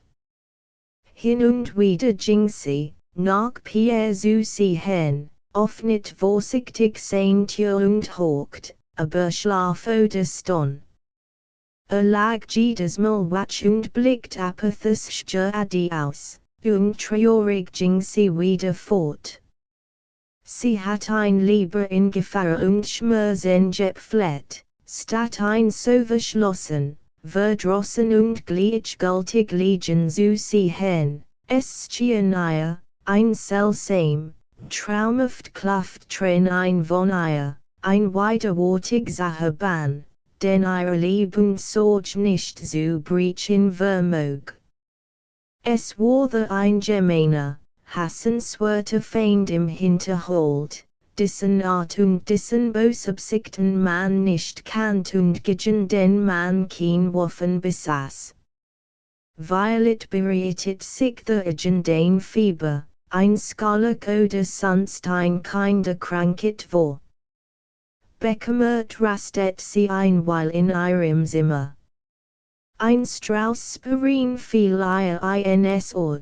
Sie bog sich über den runden Mahagonitisch, dessen rotbrauns Holz unter der weißen durchbrochenen Deck und warmelt, und senkt das Gesicht mit geschlossenen Augen in die vielastigen, weichen, sommerlichen Blüten, den stark süßer Duft, wie sie ein Wollin sog, auf seinem Grunde geheimnisvoll bitter schmeckt.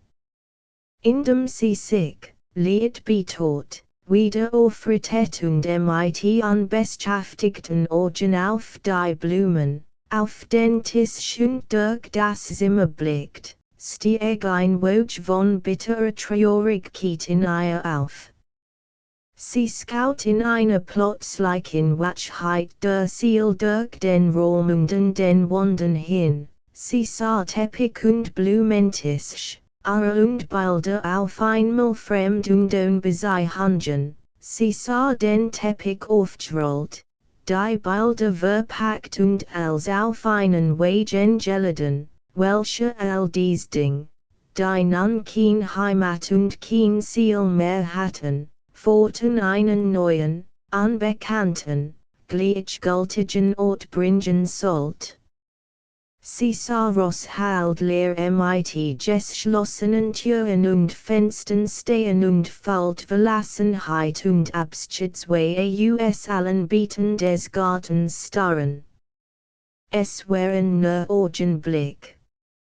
Es kam und ging wie ein Laser, doch dringender Ruf aus dem Dunkel, wie ein fluttig hereinfallendes, fragmentarisches Spiegelbild aus der Zukunft. Und deutlich stieg es aus dem blinden Leben der Gefühle eines Bewusstseins. Sie wird bald mit ihrem Albert und dem kranken Pierre Heimat sein, ihr Mann wird sie verlassen, und ihr blieb für all sieht die Valerin Dumpfheit und kalt so vielerlei Bluse in der Seele liegen. Sie wird für die Kinder leben, aber sie wird nie das eigene, schön Leben mehr finden, das sie einst von Verragatha hofft und auf das sie einen heimlichen Anspruch noch bis gestern und heute in sich bewahrt und gehegt hat. Deju war es so spät. Und sie froh vor Erkenntnis und Nüchternheit. Aber alsbald setzt ihr Gesonswissen sich zweie. Es stand ihr ein Unruhigkeit und Ungewissenheit. Pierre war krank, und Alberts Ferien waren bald zu Ende. Es ging nicht, es ging schlechterdings nicht an, dass jetzt auch sie schlaf wird und untradischen Stimmen folgt. Erst musst Pierre wieder gesund und Albert abgereist und Verragathen in den sein. Dann wird man wieder sehen, dann war es immer noch sieht, das Schicksal anzuklagen und sich die Augen ausweinen. Jetzt hat das keinen Sinn, sie dürft nicht, es kam gar nicht in Betracht. Sie stellt die Vase mit den Sperrin vors Fenster hinaus. Sie ging in ihr Schlafzimmer, goss kolnisches Wasser auf ihr Taschentuch und wasch sich die Stirn damit, prüft im Spiegel ihre strange, Straffreise und ging mit ruhigen Schritten nach der Küche, selbst einen Imbiss für Pierre zu rüsten. Damit erschien sie später in des kleinen Bett, setzt ein aufrecht, schenkt seinen abwehrenden Gebaden Kienbietung und läufelt ihm streng und aufmerksam das Eigelbein. Sie wisst ihm den Mund und kust ihn auf die Stirn, scuttelt sein Bett zurecht und redet ihm zu, lieb zu sein und zu schlafen. Als nun Albert von einem Spaziergang kam, zog sie ein mit sich auf die Veranda, wo der liet Sommerwind in den straffgespannten, braun und weiß gestriefen Markeisen nattert. Der Ost ist wieder dejuisen erzählt sie. Pierre sier mit den Nerven nicht in Ordnung. Und nun muss möglichst Ruhe haben. Es tut mir leid für dich, aber es darf zunächst im Haus gar nimmer Klavier gespielt werden. Ich weiß, es ist ein Opfer für dich, mein Jung. Violet wär es ganz klug, wenn du bedem schönen Wetter für ein Partage verreisen würdest. In die Berge oder nach München. Papa hat gewiss nichts desigen Dank, Mama, das ist lieb von dir. Ich Violet einmal einen Tag weg, aber nicht lange. Sonst ist du gern jemand, der dir ist, solange Pierre liegen muss. Und dann sollt ich jetzt auch mit der Schularbeit beginnen, ich hab die ganz Zeit bis jetzt gebummelt. Wenn Pierre bald gesund wird, Gott, Albert, das ist brav. Es ist jetzt wirklich kein Lied sieht für mich, ich bin froh, dich zu haben. Mit Papa kommst du ja nun auch wieder besser aus, nicht, ich ja, seit sich zu der Reise entschlossen hat. Übrigens sie ich ein so wenig, malt den ganzen Tag.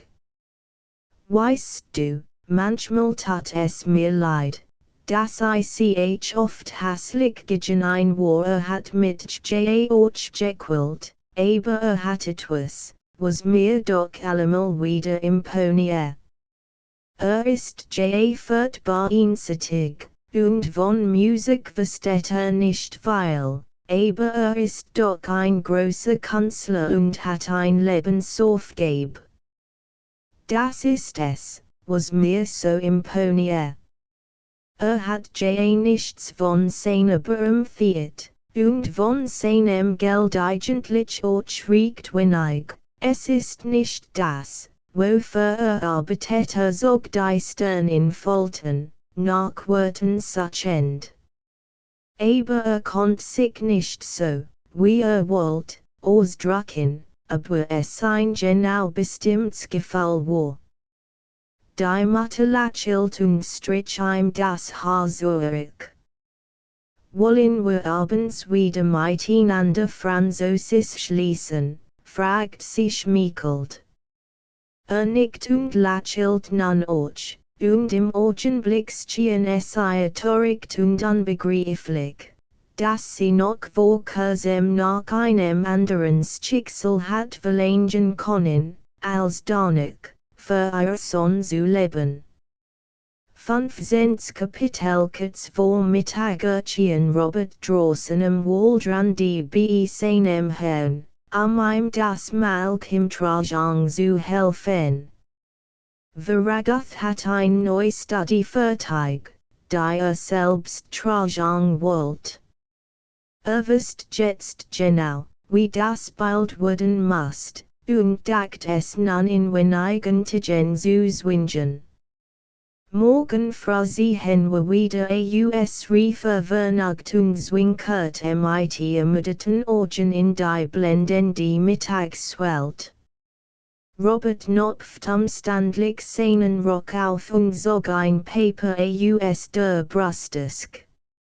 Es war ein etwas zerknittertes Kuverton-Aufschrift. Das soll ich abgeben von wem? Vom Herrn Sanitätsrat. Hat seiner nach einen gefragt, aber sagt, ich darf sie nicht von der Arbeit wiederholen es ist Gott. Vorwärts, der die lief mit Rucksack, Feldstall und Staffel voraus, Veragoth blieb stehen und öffnete mit einer Ahnung an angenehmen Nachrichten das Briefchen. Es lag nur des Sanitätsratskart darin mit der flattig und undeutlich gekritzelten Bleistiftnotiz. Bitte kommen Sie nachmittags zu mir, ich mocht wegen Pierre mit einen sprechen. Sein Unwohlsein ist weniger anbiedentlich, als ich ihre Frau sagen wollt. Schrecken Sie nicht mit Nutzen besonnissen, wir uns gesprochen haben zwangwollt sam den Schrecken nieder, der den Atem nehmen wollt, blieben zwangen Ruhe stehen und las den Zettel noch zweimal mit Aufmerksamkeit durch. Weniger anbiedentlich, als ich ihre Frau sagen wollt, das ist der Feind. Seine Frau war keineswegs so gebrechlich oder so nervös, dass man eine Kleinigkeit wegen solch Rücksicht auf sie nehmen musste. Es war also schlimm, es war gefährlich, Pierre konnte sterben.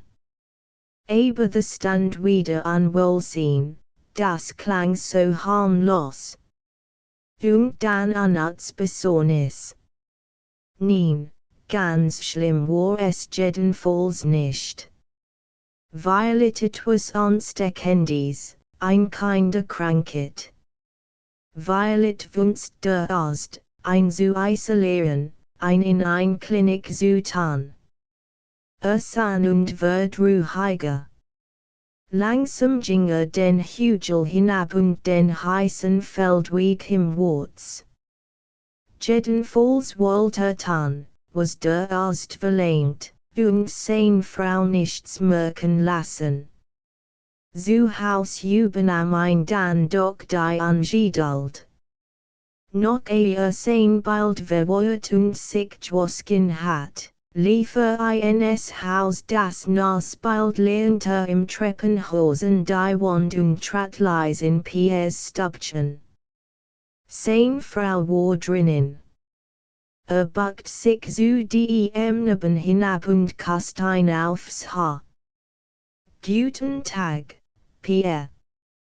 Wie geht's, Pierre lächelt schwach. Gleich darauf begann mit sitten den Nisten zu schnaffeln und rief, nein, geruhig. Du riechst so schlecht, Veragoth trat gehorsam beiseite. Es ist nur Terpentin, mein Jung. Papa hat sich noch gar nicht gewusken, weil gleich nach die IRC hin wollt. Nun ich gleich und Kleid mit Chum, dann komm ich wieder zu die IR.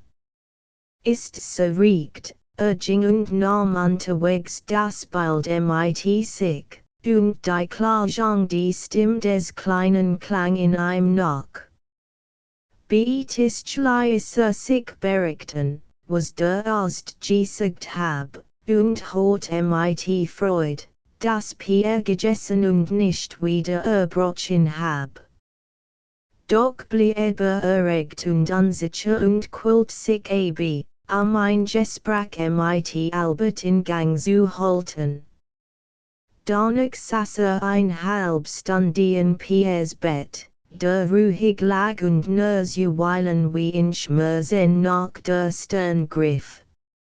Betrachtete mit angstvoller Lieb den schmalen Mund, der krank und schlaflosi, und die hübsche Stirn, die jetzt zwischen den Augen ein kleines kriegt voll trug, ein krankhaft, aber kindlich weich und beweglich folgt, die wieder ganz verschwinden wird, wenn Pierre wieder gesund war. Und gesund sollte wieder werden auch wenn es dann doppelt wehtun wird, fort sich hin und ein zu verlassen. Sollt in seiner Feinheit und hellen Nebenskenheit wieder wachsen und wie ein Blumen der Sonne atmen. Auch wenn ein nimmer sei und im Leben gesagt hat. Sollt gesund und ein schöner, sonniger Mensch werden, in dem von seines Vaters wissen das es ist und reinstwittelt. Während im Bett des Kinds saß, begann zu ahnen, wie viel bittes ihm noch außer Kosten blieb, bis dies als hinter ihm lag. Sein Lippen zuckten und sein Herz weiht sich gegen den Stachel, aber fällt zu unter allem Leid und alle wird seinen Entschluss hart und unsichtbar stehen. Das war in Ordnung, darin ruht kein Schmerz und kein Lieb mehr. Aber es lag ihm noch dies letzt Zeit zu erleben und sich keinem Leid zu entziehen. Und war bereit, den Becher ganz auszutrinken, denn fällt seit diesen Partigen untrüglich, dass nur durch dieses Dunkeltor für ein einwegsam Leben führt. Wenn jetzt fähig war, wenn jetzt entflohen sich wie spart, so nahm Schlamm und Gift mit sich hinüber und kam nahe in die reine, heilige Freiheit, nach der Einverlehnung für die Jedquil zu Leiden willig war. Nun, vor allem musste dem Doktoriden. Stand auf, nicht peersättlich zu hinaus. Es kam ihm der Einfall, sich von Albert fahren zu lassen, der sat diesen Zimmer auf, zumindest einmal in diesem Sommer. Kraftig pochte die Tür. Hierin, Albert saß lesend beim Fenster. Stand eilig auf und kam dem Vater überrascht entgegen. Ich hab ein klein bitteren Dich, Albert. Konntest du mit Trosk mit dem Wagen in die Stadt bringen? J. Das ist Hubsk. Also sehr so gut und hilflich in Spanien, ich bin ein wenig gelig. Nimmst du ein Zigarette, J. Dank. Nun will ich gleich nach den Ferden sehen bald saßen sie im Wagen, Albert kutscherend auf dem Bock, und als wir an eine Straßeneck in der Stadt einhalten ließ und sich verabschiedet, sagte noch ein anerkennendes Wort zu ihm. Dank schon. Du hast Fortschritt gemacht und hast die Gold jetzt sehr gut in der Hand. Nun adieu, ich später zu Fuß Zurück Rask auf der heißen Stadtstraße Hinweg. Der Sanitätsrat wohnt in einer stillen, vornehmen Gegend, es war dies Tagesit kaum ein Mensch dort unterwegs. Ein Sprengwagen fuhr schlafrig dahin und zwei Kleinbuben liefen hinterher, hielten die Hände in den dünnen Tropfenregen und spritzten einander lachend in die erhitzten Gesichter.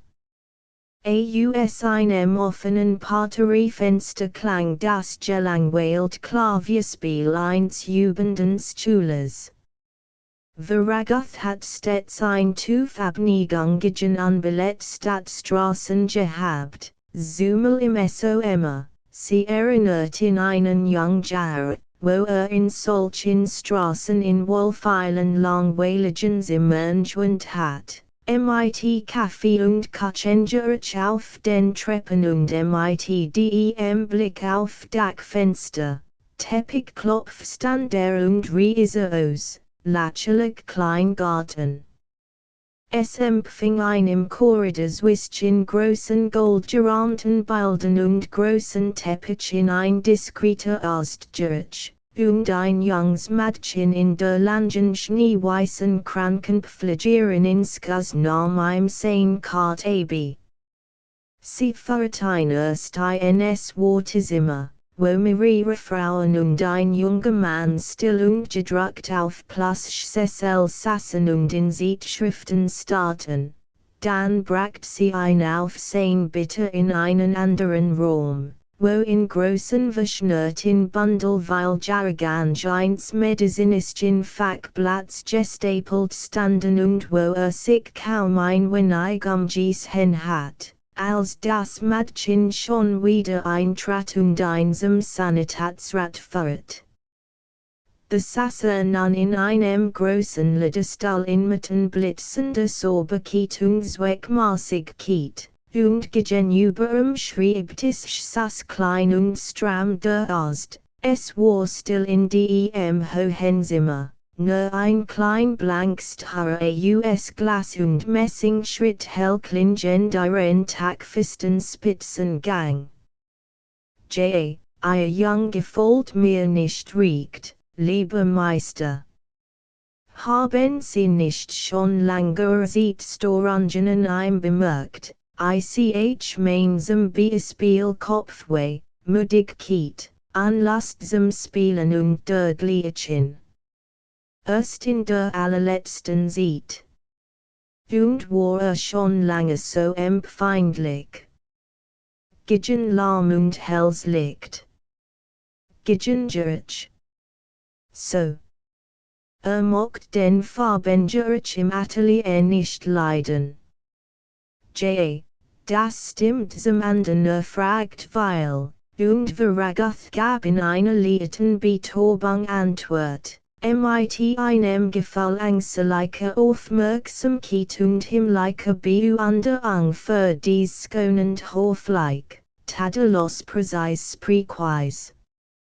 Dann kämen die Fragen nur noch langsam und vrinselt, und schließlich gab es ein lang Pause, die still hing wie ein Wach im Zimmer, nur vom gelben Spitzengang der kleinen Koketten unterbrochen. Veragath wischt sich den Schweiß von der Stirn. Fällt, dass es nun sieht wo, die Wahrheit zu erfahren. Und der Arzt wies einen dasses und schwieg, überfiel ein mit schmerzhafter Lahmung der Schrecken. Rollt den Kopf, als Sticker im Hemkriegen, und schließlich stieß heraus, ist es denn so schlimm, der Sanitätsrat blickt auf. Sah ausdem gelben, verarbeiteten Gesicht mit einem bleischen Blick zu ihm herüber und nickt mit dem Kopf. J. Leider. Es ist schlimm, Herr Veragath ließ den Blick nicht mehr von ihm. Wortend und aufmerksam sah zu, wie der Maler erblickt und die Hände sinken ließ. Sah das Fest, noch Gesicht schwach und hilflos wurden, sah den Mann sein Scharfspannung verlieren und die Augen blicklosieren. Sah den Mann sich krümmen und leise sitzen, und sah die Lider über die Augen sinken wie bei einem Ohnmächtigen. Betet und wartet. Und dann sah den Mann des Malers sich zusammenraffen, die Augen von neuem Willen belett, nur die Tuf blass war geblieben. Sah, der Maler war bereit, einzuhören. Was ist es, Doktor? Sie brauchen mich nicht zu schonen, reden Sie nur. Sie glauben doch nicht, dass sterben muss, nun rückt der Sanitätsrat mit seinem Stuhl etwas nahe. Sprach ganz leise, aber scharf und deutlich. Das kann jemand sagen. Aber wenn ich mich nicht ganz täuscht, ist der Klein sehr gefährlich krank. Veragath sah ihm in die Augen. Muss sterben. Ich mocht wissen, ob Sie glauben, dass sterben muss. Verstehen Sie, ich mocht es wissen, der Maler war, ohne es zu wissen, aufgestanden und widrohend vorgetreten. Der Arzt lädt ihm die Hand auf den Arm, zuckt zusammen und sank alsbald wie bestient wieder in den Sessel zurück. Es hat keinen Sinn, so zu reden, fing der Sanitätsrat wieder an. Über Tod und Leben entschieden wir nicht, the wurden wir Art selber täglich überrascht. Für uns muss jeder krank, solange überhaupt noch atmet, ein Hoffnung sein, wissen Sie. Wo kämen wir sonst hin? Geduldig nickt Veragath und fragt nur, also, was ist es, der Arzt hastet kurz. Wenn ich mich nicht täuscht, ist es gehirnhautend Sundung. Veragath saß still und sprach das Wort leise nach. Dann erhob sich und streckte dem Arzt die Hand hin. Also gehirnhautend Sundung sagte, und sprach ganz langsam und vorsichtig, weil ihm der Mund wie bei großer Kalt zittert. Ist das denn überhaupt heilbar? Es ist als heilbar, Herr Veragath. Machelet sich mit sonst schmerzen hin und ist noch ein Pertigen tot. Ein anderer hat Symptom der Schwestenkrankheit und kommt davon und kommt davon. Ich will nun gehen, Herr Doktor. Sie haben sich viel Mühe mit mir gegeben. Aber gern Hautentzündung ist also nicht heilbar, lieber Herr, vereinen Sie. Sie haben vielleicht schon andere Kinder mit dieser Krankheit behandelt. Sehen Sie. Leben dies Kinder noch, der Sanitätsrat schwieg. Leben vielleicht wir davon noch, oder eins, es kam kein Antwort. Der Arzt hat sich, wie unwillig, zum Schreibtisch gewendet und einfach geöffnet. Werfen Sie die Flint nicht so einesken, sagte mit verandertem Ton. Aber kein davon kommt, wissen wir nicht. Es ist in Gefahr, und wir müssen ihm helfen, so viel wir können. Wir all müssen ihm helfen, verstehen Sie, und Sie auch. Brauch Sie. Komm abends noch einmal hinaus. Für all Fälle bei einen hier ein Schlafpulver mit, violet können Sie selbst es brauchen. Und nun hören Sie, der Klein muss wohl Ruhe haben und soll möglichst kräftig Nahrung bekommen. Das ist die Hauptsache. Wollen Sie daran denken, Joyce? Wird nichts vergessen, wenn Schmerzen hat oder sehr unruhig wird, helfen Laubader oder Wickel. Haben Sie einen Ibutel? Wird einen mitbringen. Sie haben doch Eis draußen. Also gut. Wir wollen hoffen, Herr Veragath.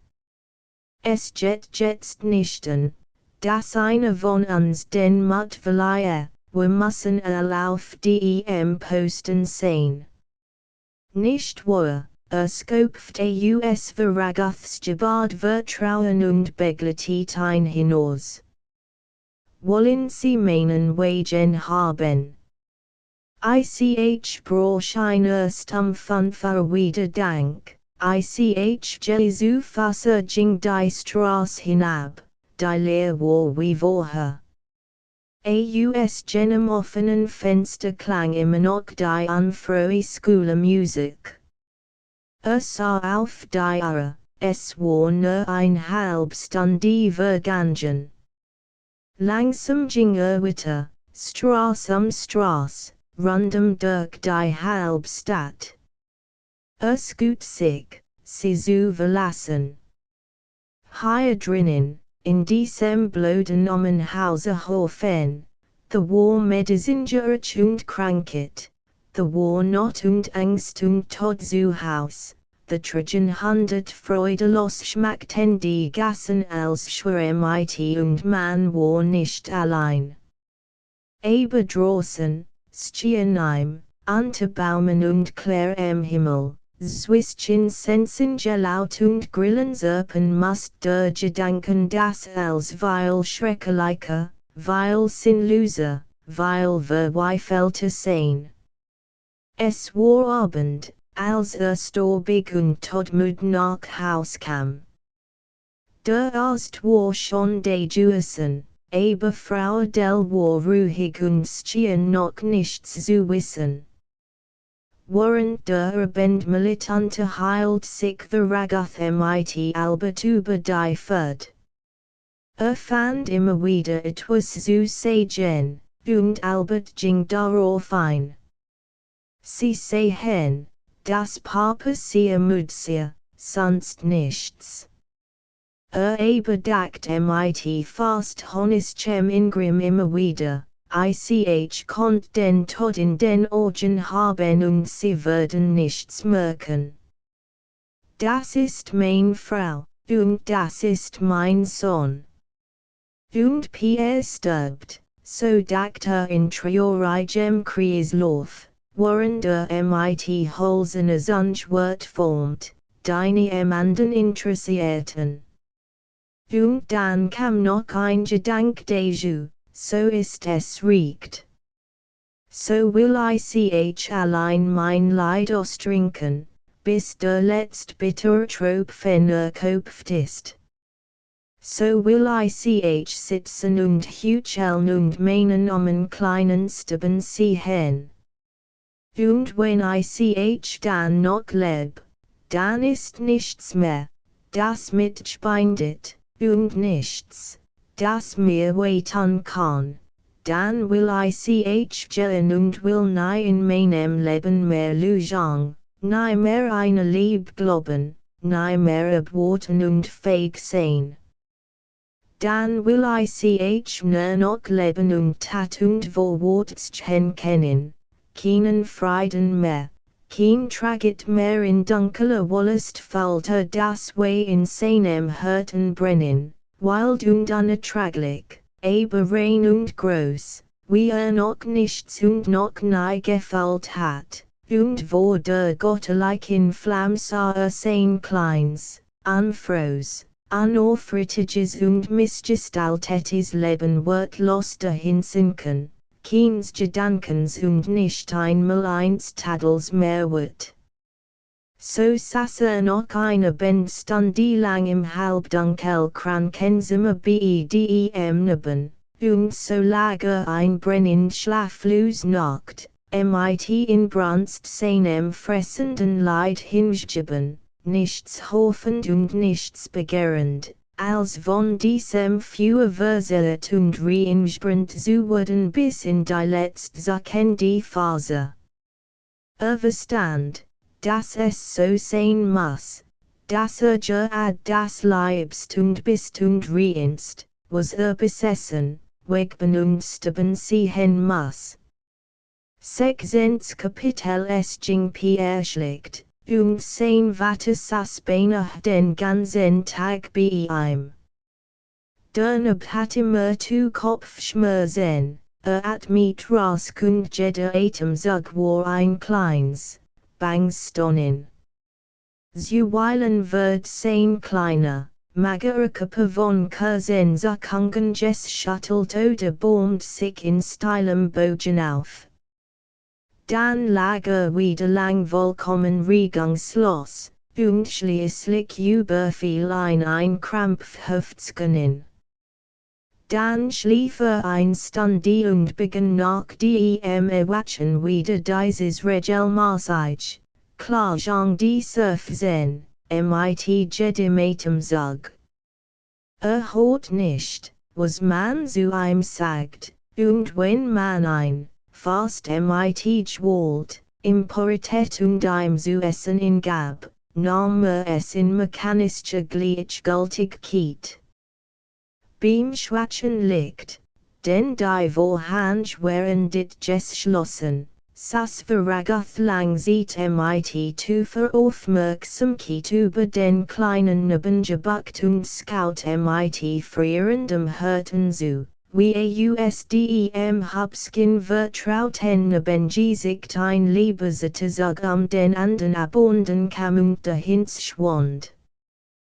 Was übrig blieb, war ein bleiches Frühholzgesicht, ein unheimlich Mask des Leidens, mit verinfuchten Zugang, in welchen nichts als Schmerz und Ekel und tiefes Grauen zu lesen war.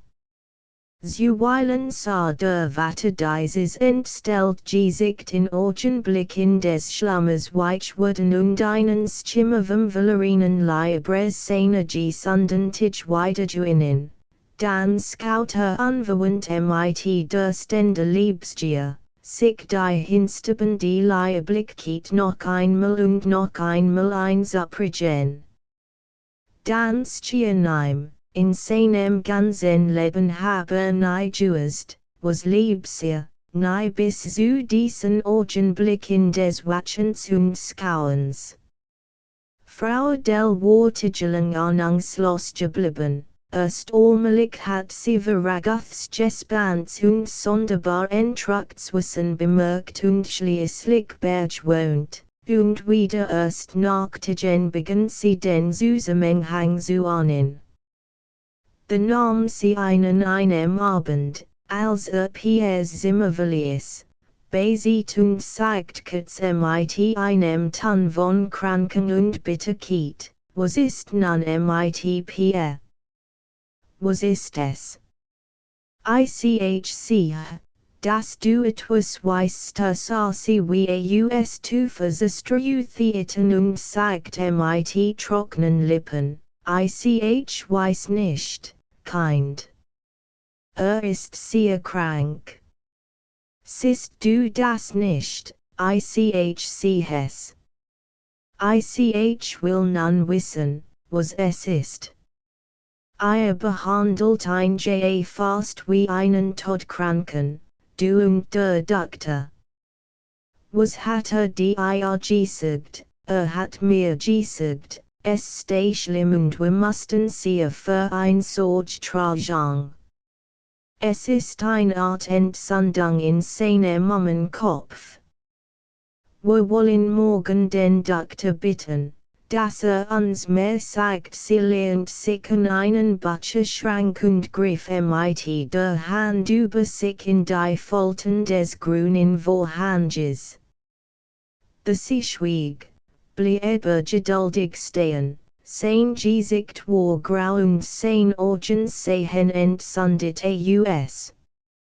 Sittet schwach mit den Händen, doch stand behaart und hat eine Art von Lächeln, einen seltsamen Schimmer von Ergebung, Geduld und Höflichkeit im Gesicht. Langsam kam sie zu ihm herüber. Sie lädt ihm die Hand auf den Arm und schien in den Nähen schwach zu werden. Ganz leis flüstert sie, du glaubst, dass sterben muss, Veragoth hat noch immer das schwach, töricht Lächeln den Mund, aber es lief in einem klein, hastig Tränen übers Gesicht. Nickt nur schwach mit dem Kopf. Und sie in einem niederglitt und den Holtwille, hob sie auf und half ihr auf einen Stuhl. Man kann es nicht sicher wissen, sagt langsam und schwerfällig, als wiederhole mit ein old Lection, die ihm langst überdrüssigt worden war. Man darf den Mut nicht verleihen, man darf den Mut nicht verleihen, wiederholte nach einer Weile mechanisch, sie wieder Kraft schwan und sich aufrecht setzt. Sagt sie, du hast recht und wieder nach einer Pause, es kann nicht sein. Es kann nicht sein und plötzlich stand sie wieder aufrecht.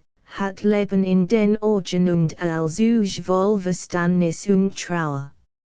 Nicht wahr, sagt sie laut, du wirst nicht zurückkommen. Ich weiß es. Du willst uns verlassen, sah wohl, dass es ein Augenblick war, der kein Unaufrichtigkeit erlaub. Darum sagt kurz und tan, Sie wiegt den Kopf hin und her, als muss sie stark nachsinnen und kann nicht damit fertig werden.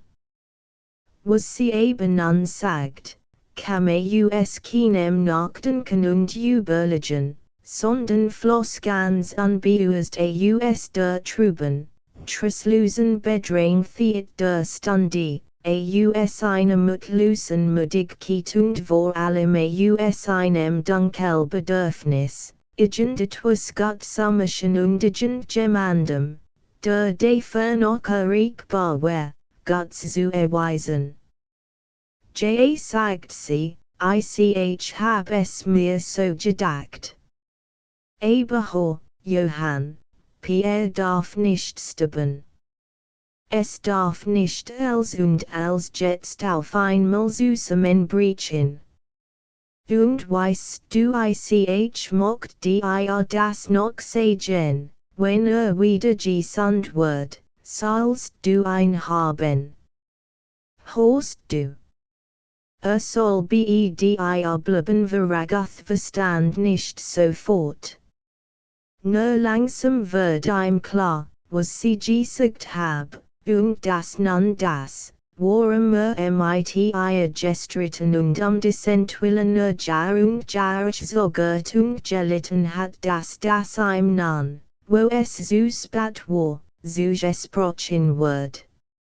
Es kam ihm unsaglich sinnlos vor, nicht nur dass jetzt plötzlich haben sollt, was sie ihm so lang versagt hat, sondern noch mehr, dass Pierre just in dem Augenblick ihm gehören soll, wo dem Tod verfallen war. Nun würde ihm also doppelt sterben. Es war verrückt, es war zu lachen. Es war so grotesk und widersinnig, dass wirklich nahe daran war, in ein bittes Gelächter auszubrechen. Aber sie meint es ohne Zweifel ernst. Sie glaubte offenbar noch nicht ganz daran, dass Pierre sterben muss. Es war gütig, es war ein ungeheures Opfer von ihr, dass sie in der schmervollen Verwirrung des Augenblicks deine dunkel guten Regung bringen wollt. Sah, wie sie litt, wie sie bleich war und sich mit aufrecht hielt. Dürft nicht sagen, dass ihr Opfer, ihr seltsam verspätet Großmut wie ein todliche Verhöhnung empfand. Sie begann schon mit Befremdung auf ein Wort von ihm zu warten. Warum sagt nichts? Glaubt ihr nicht? Oder war ihr so fremd geworden, dass nichts von ihr annehmen wollt, auch nicht dieses Großstopfer, das sie ihm bringen konnt? Schon begann ihr Gesicht vor Enttäuschung zu suchen, da fand die Herrschaft über sich wieder.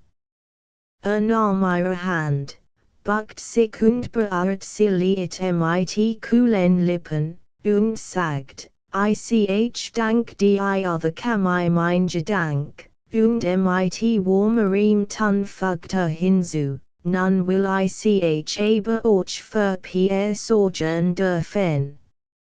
Lass mich die Nacht bei ihm watchen, wir würden abwich sagt sie mit Entschiedenheit. Pierre war an diesem Abend sehr ruhig. Es brannt ein kleines Nachtlicht auf dem Tisch, dessen schwaches in den kleinen Raum nicht füllt und sich gegen die Tür hin in braundame Angwelle. Verragath hat noch lang dem Atmen des Nebenzu, dann lädt sich auf den schmalen Diwan, den sich hat hierin bringen lassen. In der Nacht, gegen Zweier, wat Frau Adele, macht Licht und stand auf. Die Kurt in der Hand, kam sie in einen Schlafrock gehall herüber. Sie fand alles still. Pierre zittet liet mit den Wimpern, als das Licht sein Gesicht beirrt, wat aber nicht auf. Und auf dem Diwan lag, in den Kleidern und liet zusammengekrümmt, ein Mann im Schlaf. Siltet auch ins Gesicht und blieb ein klein Weile bei ihm stehen. Und sie sah sein Gesicht aufrichtig und unverstellt, mit allen Falten und grauten Haaren, die Wangen schlaft und die Augen unterholt. Auch ist alt geworden, dacht sie mit einer Empfindung, die halb Mitleid und halb genug jung war, und fällt sich versat, das Struppige Haar zu streckel. Doch tat sie es nicht. Sie ging anhobar wieder hinaus, und als sie nach Stunden morgens wiederkam, saß langst wach und aufmerksam an Piers Bett und sein Mund und der Blick, dem ergrast, war wieder straff von der geheimnisvollen Kraft und Entschlossenheit, in der Zeitgen wie in einen Panzer gehalten. Für Pierre kam heut ein schlichter Tag. Schlief lang und lag dann mit offenen Augen und erstarrtem Blick, bis ein Neuwell von Schmerzen ihn erweckt. Warf sich tobend im Bett umher, ballt die kleinen Faust und drückt sie auf die Augen, sein Gesicht war bald totenhaft weiß, bald glühend rot. Und dann begann zu schreien, in ohnmächtiger Empörung unerträglich quillen, und schrie so lang und so jammervoll, dass sein Vater schließlich blass und vernitet hinweggehen musste, weil es nimmer mit anhören konnte. Ließ den Arzt kommen, der in diesem Tag noch zweimal wiederkehrt und am Abend ein Flagieren mitbracht. Gegen Abend will Pierre das beurst sehen, man schickt die Flagieren zu Bett und Vater und Mutter blieben die ganz Nacht wach im Gefall, dass die kon nimmer fernsehen. Der Klein ruht sich nicht und sein Atem ging unregelmäßig, aber kraftig. Veragoth und sein Frau bedachten beiden die Zeit. Der Albertinst sehr krank gewesen war und sie ein gemeinsam Gepflet hatten. Und sie empfanden beid, das wittige Erlebnis sich nicht wiederholen können. Mild und etwas müd sprachen sie mit flüsternden Stimmen über das Krankenbett hinweg miteinander, aber kein Wort von der Vergangenheit. Kein Wort von damals. Gespenstisch spürt sie die Unlichkeit der Situation und des Gesturens, sie selbst waren anders worden, sie waren nicht mehr dieselben Menschen, die damals genauso wie jetzt über ein todkrankes Kind gebt miteinander gewacht und gelitten hatten. Albert hat indessen, von der stillen Unruhe und schleichenden Sorge im Haus bedrückt, nicht schlafen können. Mitten in der Nacht erschien auf Zehenspitzen halb angekleidet in der Tür, kam mit erregtem Flüstern herein und fragt, aber nichts tun, nicht etwas helfen kann. Dank sagt Veragoth. Aber es ist nichts zu tun. Du schlafen und bleib gesund, aber als gegangen war, bat sein Frau, du ein wenig zu hinüber und Tristan das tat sie gern, und sie empfand es als ein Freundlichkeit von ihm, dass daran gedacht hat. Erst gegen Morgen folgt sie dem Orden ihres Manns und ging zu Bett. Beite san Brachurchien die Flagieren und lost ein Abi. Pierre hat sich nichts verwandert. Ansklassig ging Veragoth durch den Park, hat kein Lust, noch zu schlafen.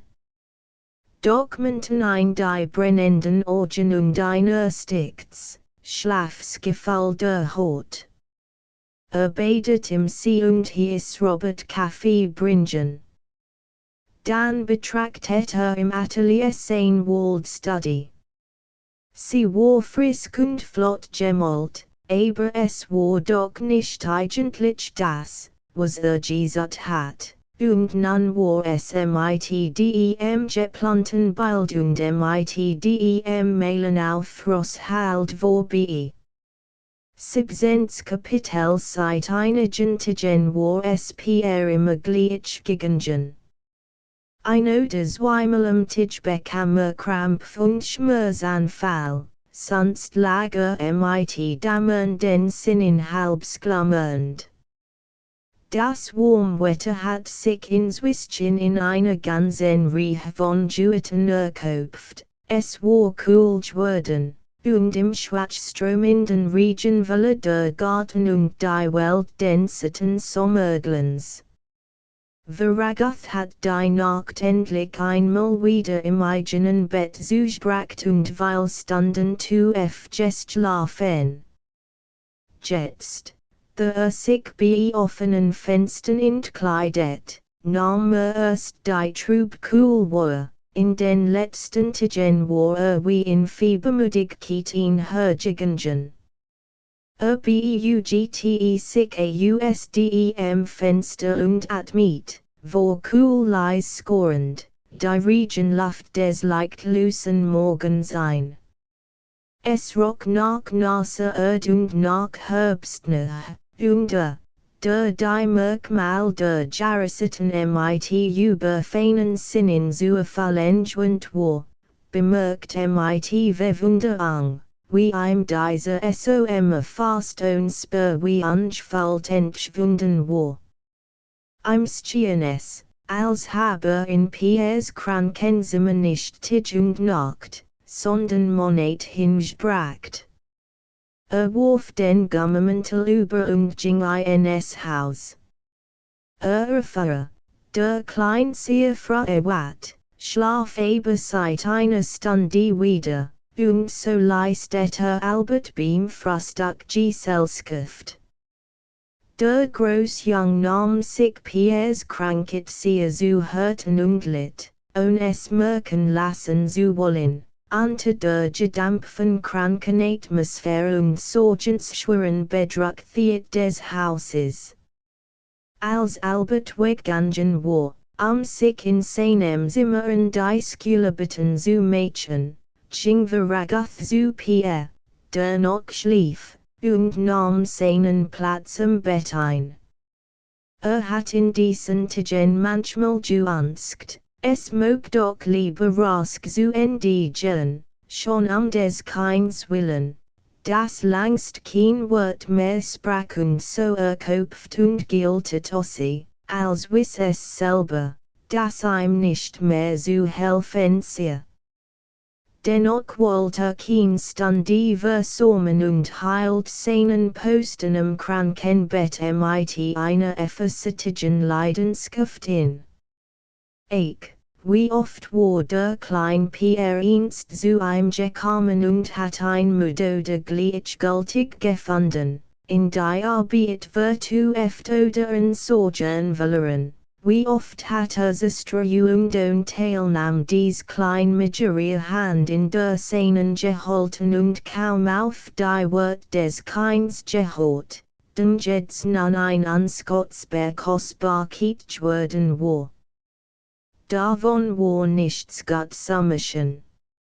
Aber jetzt, der Armkerl in Quillen lag und allein mit seinem Unbewehrten, verwohnten kinder Hürten die Tod gegenüberstand, jetzt, der in wenigen Erlaumung, allen Schmerz und Angst wohl verwirflang durchkosten musst, mit dienen Krankheit, schwach, altern und todesnahen menschlichen Schrecken und Erdrücken, jetzt wollte immer und immer bei ihm sein. Wollte es, sich selbst zu strafen und weh zu tun, und wollte es, nicht zu verlieren und vermisst zu werden, wenn ein Augenblick kam, wo der Klein nach ihm begehren wird und wo ihm einen kleinen Dienst, ein wenig Liebe beweisen konnt.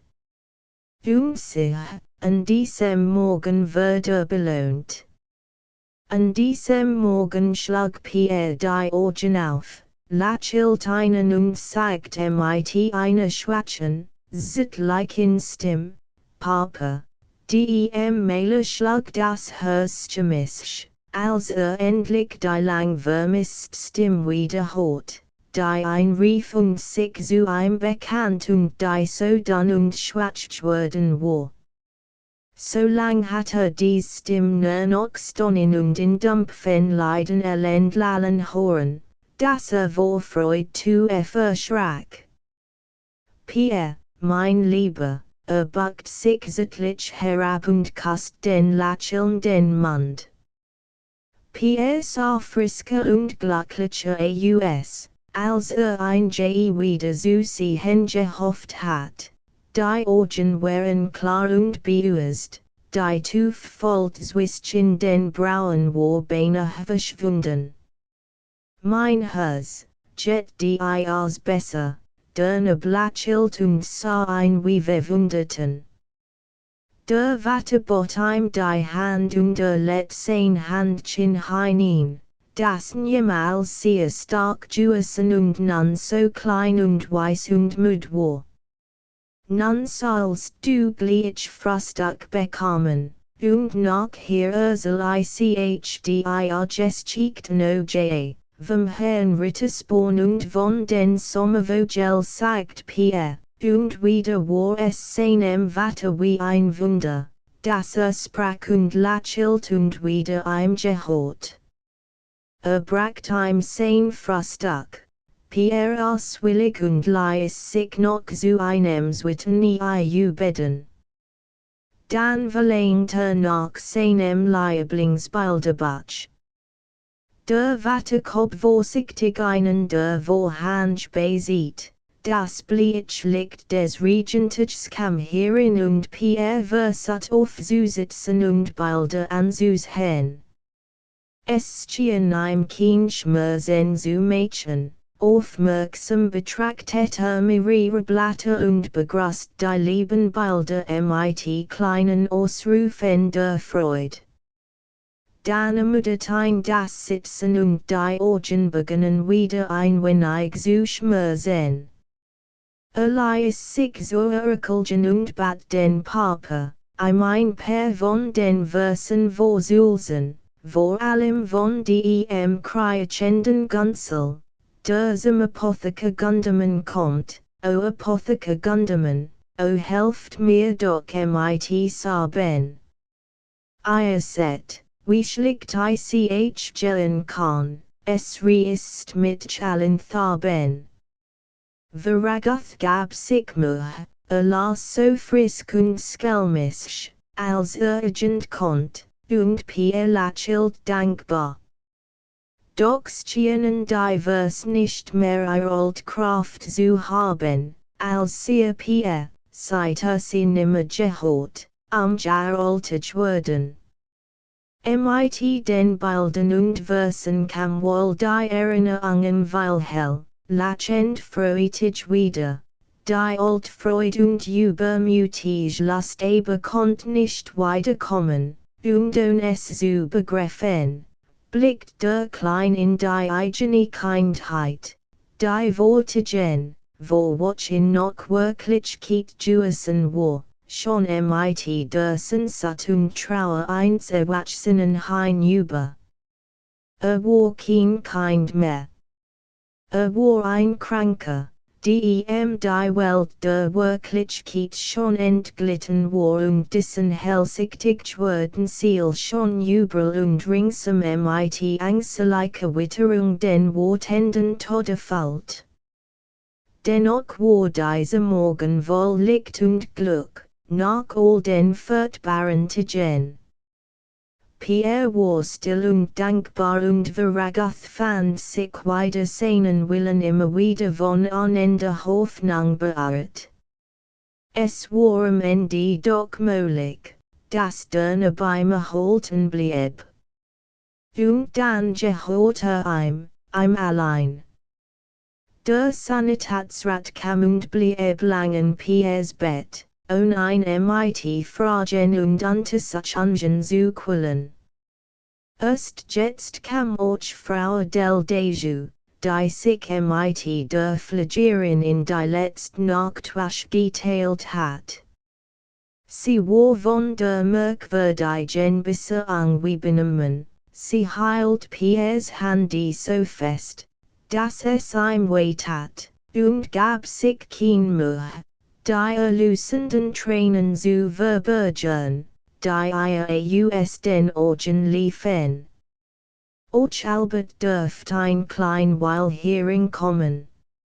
Es ist wie ein Wunder sagt Veragathsam Doktor. Seien Sie nicht och überrascht, der Sanitätsrat nickt und lächelt freundlich. Widersprach nicht, aber zeigte offenbar kein Übermaßige Freude. Sogleich wird der Maler wieder von Misstrauen überfallen. Betet jedgebar des Arts und in dessen Augen, waren sein Gesicht lächelt, die kalt Aufmerksamkeit und behört Sorge angelost. Nachher belost Laurent durch den Terspalt das Gespräch des Doktors mit der Pflegerin, und obwohl kaum ein Wort davon verstehen konnte, meinte doch ausdem strengen, Jemison ernsten flüsterten nichts als Gefahr herauszuhören. Schließlich begleitete einsam Wagen und fragt in der letzten Minute, sie halten nicht weil von dieser Besserung, das hässlich, behört Gesicht wand sich zu ihm zurück. Seien Sie froh, dass ein paar gut stunden hat, der am Busch. Wir wollen hoffen, dass es recht lang anholt es stand nichts von Hoffnung in seinen klugen Augen zu lesen. Eilig, am keinen Augenblick zu verlieren, kehrte ins Krankenzimmer zurück. Die Mutter erzählt ad die Geschichte vom Dornröschen, setzt sich daneben und sah zu, wie Piers Zug dem Marchen folgten. Soll ich noch etwas erzählen, fragt Frau Adele. Dann blickt aus großen, ruhigen Augen auf. Nein sagt etwas Mut. Später sie ging, nach der Küche zu sehen, und der Vater nahm Piers Hand. Sie schwiegen beid, aber von Zeit zu Zeit sah Pierre mit einem schwachen Lächeln auf, als früher sich, das Papa bei ihm sehr. Nun geht es die weil besser sagt Veragath schmiekelt. Pierre irritiert liet, sein Finger bewetten sich spielend in des Vaters Hand. Nicht wahr, du hast Mitleid, Papa, Jewess, Scots. Du bist mein lieber Jung, und wenn du wieder gesund bist, wollen wir immer beieinander bleiben, Papa. Ich bin einmal im Garten gewesen, und da war ich ganz allein und ihr habt Mitchell nimmer lieb gehabt. Ihr müsst mit bleiben, und ihr müsst mir helfen, wenn es wieder weh tat. Oh, es hat mir so weh getan, hat die Augen halb geschlossen und sprach so leis, dass Veragath sich dit zu seinem Mundi hinabugen musst, ihn zu verstehen. Ihr müsst mir helfen. Ich will artig sein, immer, ihr dürft mich nicht schelten. Nicht wahr, ihr scheltet mich nicht. Du musst es auch Albert sagen sein Lider zittern und öffneten sich wieder, aber der Blick war dunkel und die Pupillen übergroß. Schlaf, Kind, schlaf nur. Du bist müde. Schlaf, schlaf, schlaf Veragath schloss ihm vorsichtig die Lider und summt ein. Wie es früher in Piers Babysitten manchmal getan hat. Und der Kleinste Ninse schlafen.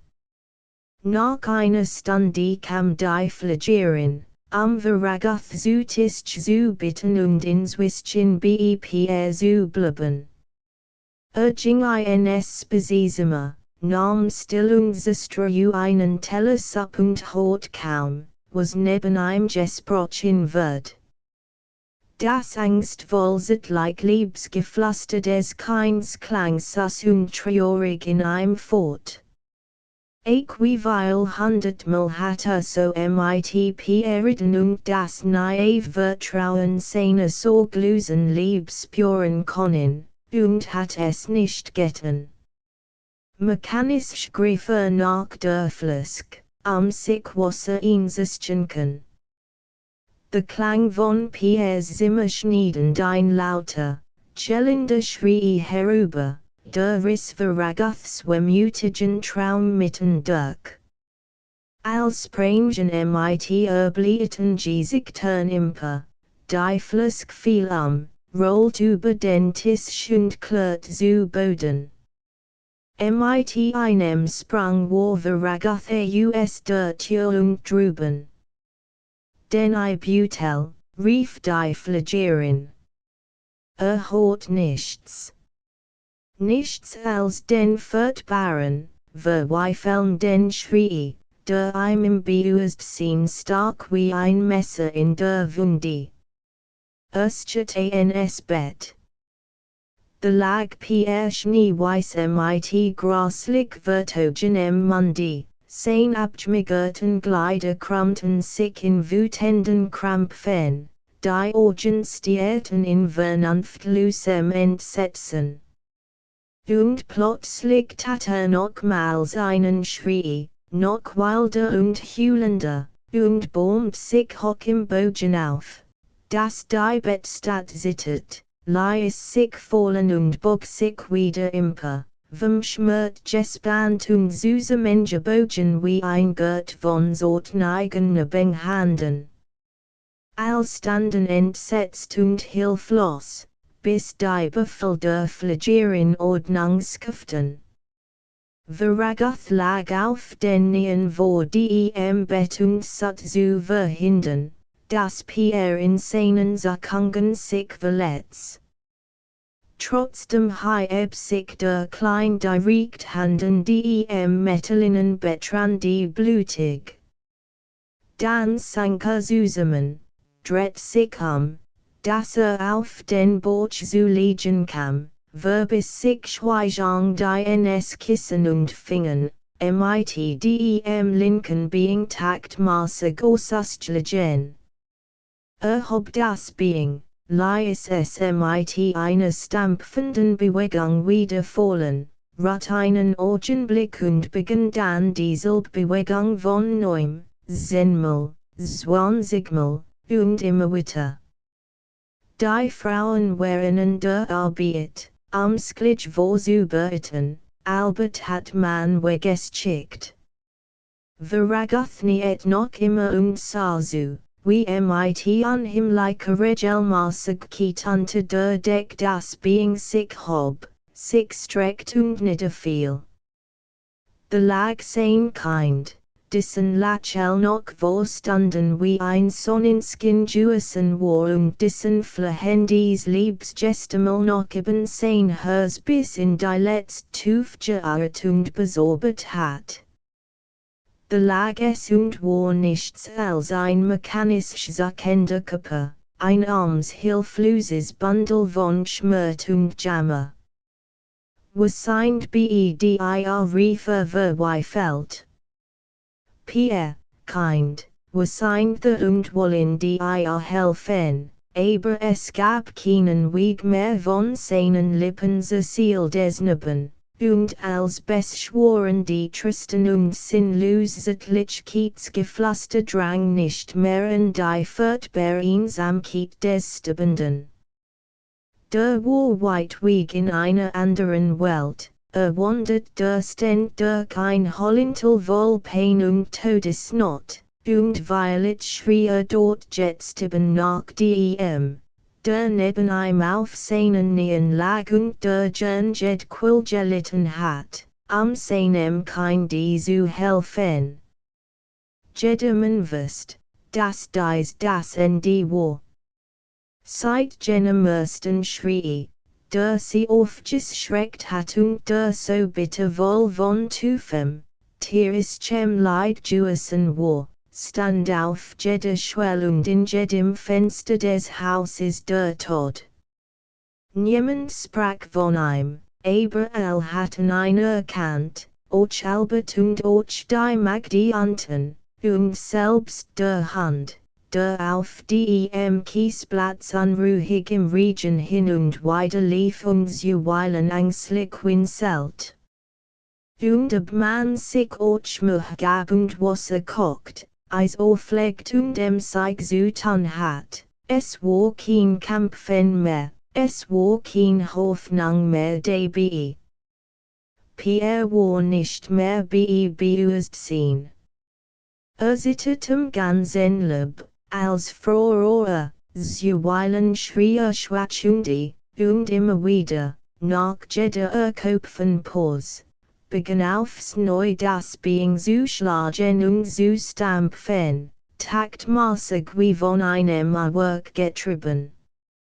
So ging der Nachmittag hin, und der Abend, und schließlich die Nacht. Und als in der ersten Früh der Kleinkampf für seine Kraft verbrot hat und sich dem Feind ergab, the blickten über sein Bett hinweg die Eltern sich aus benachtigen gesigten wird lassen.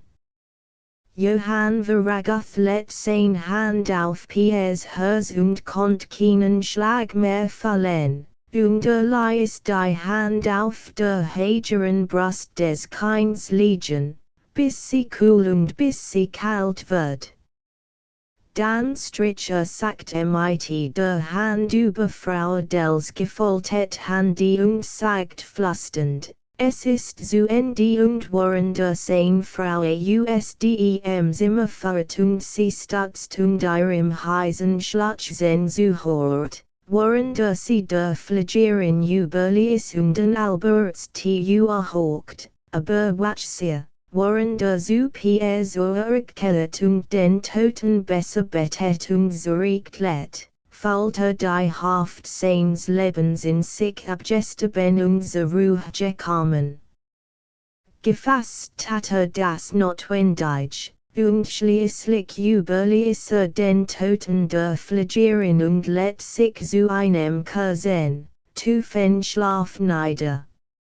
Als das voltiges Licht durch die Fenster seiner Kammer schien, wurde wach, erhob sich sofort und gingen die letzte Arbeit, die auf Rosshalde noch zu tun gesonnen war.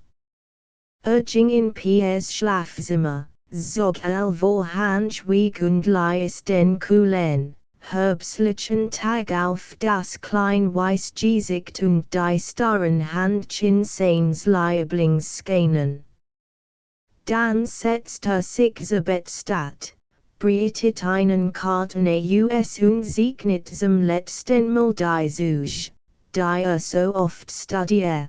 Die seit ihrer Sitten wurde sieht gekannt und gellet hat und die jetzt vom Tod trifft und vrinfugt, aber noch immer wohl von unbegriffenem Leid wären.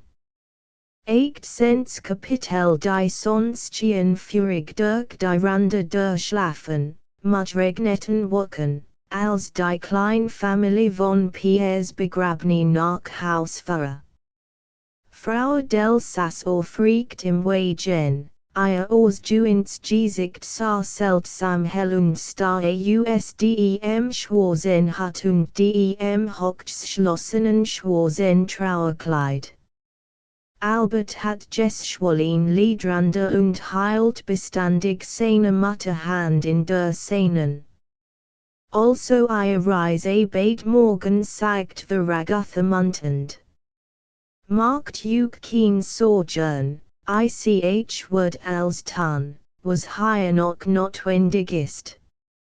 Mut, mein Jung, es kommen wieder bessere Zeiten, siestigen vor Rosshalde US. Die Tropfenden Zweig der Kastanien funkelten brennend im Licht. gebundet treten sie in das Stillhaus, wo die Mädchen flüsternd in Trauerkleidern warteten. Pierres Zimmer hat der Vater abgeschlossen. Es war Kaffee bereit, und die drei setzten sich den Tisch. Ich haben Montrose immer für euch bestellt, fing the Ragath wieder an. Seht zu, dass ihr euch gut erholt. Ich will reisen, sobald ich hier fertig bin. Robert wird hier bleiben und das Haus in Ordnung halten. Wird mein Adress haben, jemand hat auf ein Tuf, Bestchen die Natternheit druckt wie ein Frostaufall. Frau del Saß da vor sich nieder und las brosamen vom Tischach.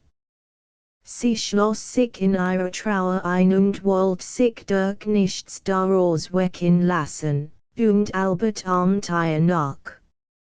Seit der klein Pierre tot lag, war der Anskin von Süßemengerigkeit in der Familie wieder dahin geschwunden, wie die Hofflichkeit ausdemg sich eins müssen behörten, wenn ein gefürchteter mächtiger Gast wieder abgereist ist.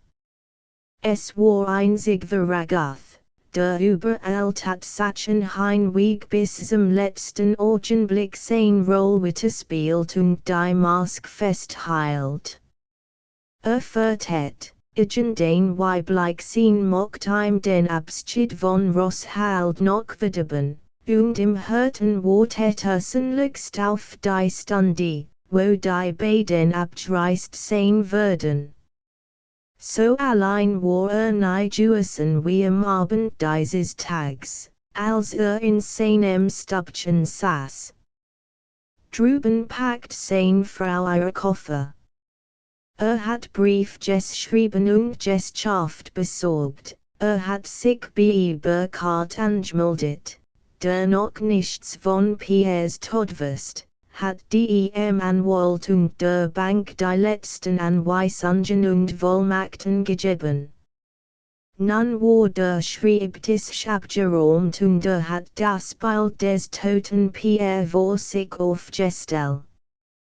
Der lag nun im Boden, und es war die Frage, ob the Ragath jemals wieder so sein Herzen einen Menschen wegben, eins anden Leiden so wird mitleiden können.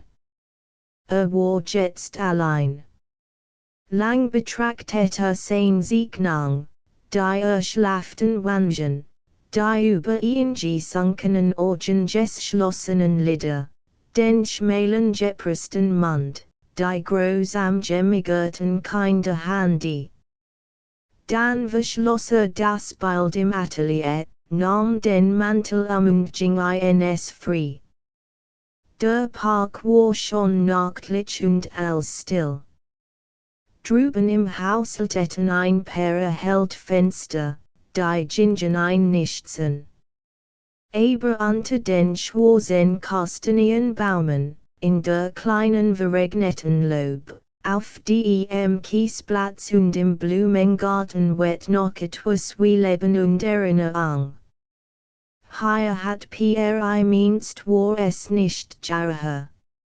Ein klein Gefangene Maus gezdigt, und dort beim Flocks hat mit den Schwarmen der blauen Falte gesprochen, und für die Blumen hat fantastisches Namen erfunden. Hier überall, im Hof beim Geflügel und Hundehaus, auf dem Rasenplatz und in der Lindenallee hat sein kleines Leben gefeiert, sein Spiel gespielt, hier war sein Lieds, Freisne Benlachen und der ganz Liebres seiner eigenwillig selbst an eigen Person heimisch gewissen. Hier hat 100-mal, von jemand betet, sein kinder Freuden genesen und sein Marchen erlebt, hier hat Violet zuweilen gesöhnt oder geweint, wenn sich vernachlässigt oder unverstanden gefühlt hat. In der Dunkelheit Verragathumher und besut jeden Ort, der I mein Erinnerungen seinen Neben bewahrt.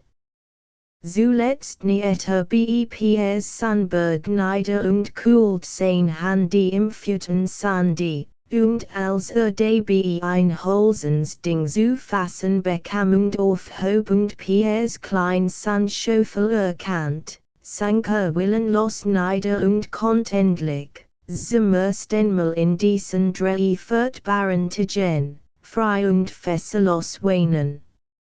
Am Morgen hat noch ein Unterredung mit Frau Adele. Tristig sagt zu ihr, und vergiss nicht, dass Pierre mir gehört hat. Du hattest ein mir abgetreten ich dank dir nochmals dafür. Ich wusste schon damals, das Ersteben muss aber es wohl lieb von dir. Und nun leb ganz, wie es dir gefällt, und überall nichts. Behold Rosshaldienstweilen, es konnt dich ruhen, wenn du es so baldwege best. Darüber wird dich der Notar noch belehren, meint, der Bodenwert muss hier bald steigen. Weil Glück deju. Mir gehört hier nichts mehr als die Sachen im Atelier, wird sie später abholen lassen dank. Und du? Du willst nie mehr hierher kommen, nie mehr. Es hat keinen Zweck. Und wollt dir noch sagen, es ist bei mir gar kein Bitterkeit mehr vorhanden. Weiß, bin in allem selbst schuldig gewesen sage das nicht. Du meinst es Gott, aber es quillt mit nur. Da bleibst du nun ganz allein zurück. Wenn du Pierre hattest behalten können. Aber so nein, so hat es nicht kommen dürfen. Hab och Schuld gehabt, weiß, das haben wir abgebüßt, kind, in diesen Tagen. Du musst ruhig sein, es ist als Gott, es ist wirklich nichts mehr zu klagen. Siehe, jetztest du Albert ganz für dich. Und hab mein Arbeit. Damit lasst sich als ertragen. Och du wirst glücklicher sein, als du es seit Jahren warst war so ruhig, dass och sie sich überwind. Es gab Weils, unendlich Weils, was sie noch gern gesagt hat, wofür sie ihm noch hat danken, warum sie ein hat onkligen mogen. Aber sie sah, hat riecht. Für ein war dies als offenbar schon wissenlos Vergangenheit geworden, was sie noch als Leben und Betrügen empfand. Es hieß nun still sein und das alt Vergangen sein lassen. Und so hat sie mit geduldiger Aufmerksamkeiten, was uns geworden hat, und wundert sich, wie wohl als überlegt und als gedacht hat. Über dies Schieden wird kein Wort gesprochen. Das Kontingent einmal später gestellen, wenn von in den zurück war. Nachmittag fahren sie zur Bahn. Da stand Robert mit den Weilen Koffern, und im Lärm und Rust der großen Glaschel bracht Verragath die beiden in ihren Wagen, kauft Schriften für Albert und übergab ihm den Gepäckschein, wartet vor dem Fenster bis abfahrt, zog großen den hat und sah dem Zug nach, bis Albert vom Fenster verschwand. Auf dem Hinweg sich von Robert die Auflösung seines übereilten Verlobnisses erzählen. Zu Haus fand schon den Tischler warten, der die Kissen zu seinen letzten Bildern zimmern sollte. Wenn dies verpackt und weggeschickt waren, wollte gehen. Ein Valentsenlich nach der Abreise. Und nun war auch der Tischler abgefertigt. Robert arbeitet im Herrschaftsschloss mit der einen Magd, die noch da war, sie deckten die Möbel zu und schlossen Fenster und Läden. Veragoth ging mit langsamen Schritten durch sein Werkstatt, durch den Wohn- und Schlafraum, dann ins Free, den Weiher und durch den Park. So war 100-mal hier am Herrgingen, aber hütschen niemals, Haus und Garten, See und Park war Einsamkeit wieder zu holen. Der Wind blies kalt im schon vergilbenden Lob und fahrt in niedrig hangenden Zujang neuwollig Regen wachen heran. Der Malus kauert frostig zusammen. Nun war niemand mehr da, für den zu sojourn, auf den Rücksicht zu nehmen, wo die Erhaltung zu bewahren hat, und nun erst fällt in frierender Einsamkeit die Sojourn und Nachtwachen, das Sitten die Fieber und die ganze die Ermüdung dieser letzten Zeit. Fällt sie nicht nur in Kopf und Gliedern, empfand sie noch tiefer im Gemüt. Da waren die letzten spielenden Lichter von Jugend und Erwartung ausgelost, aber fällt die cool Isoliert und große Nüchternheit nicht wie ein Schrecknis.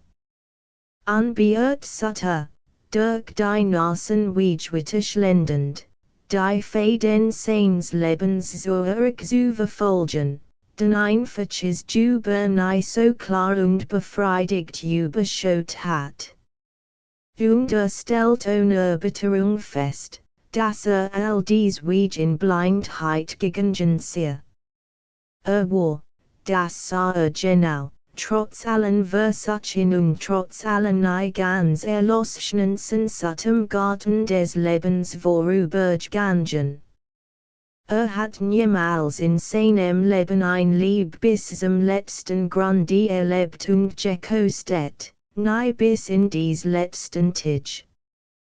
Da hat Bett seines stirbenden Neben, also spat, sein einzig wahre Lieb erlebt, da hat zum ersten Mal sich selbst vergessen, sich selbst überwunden.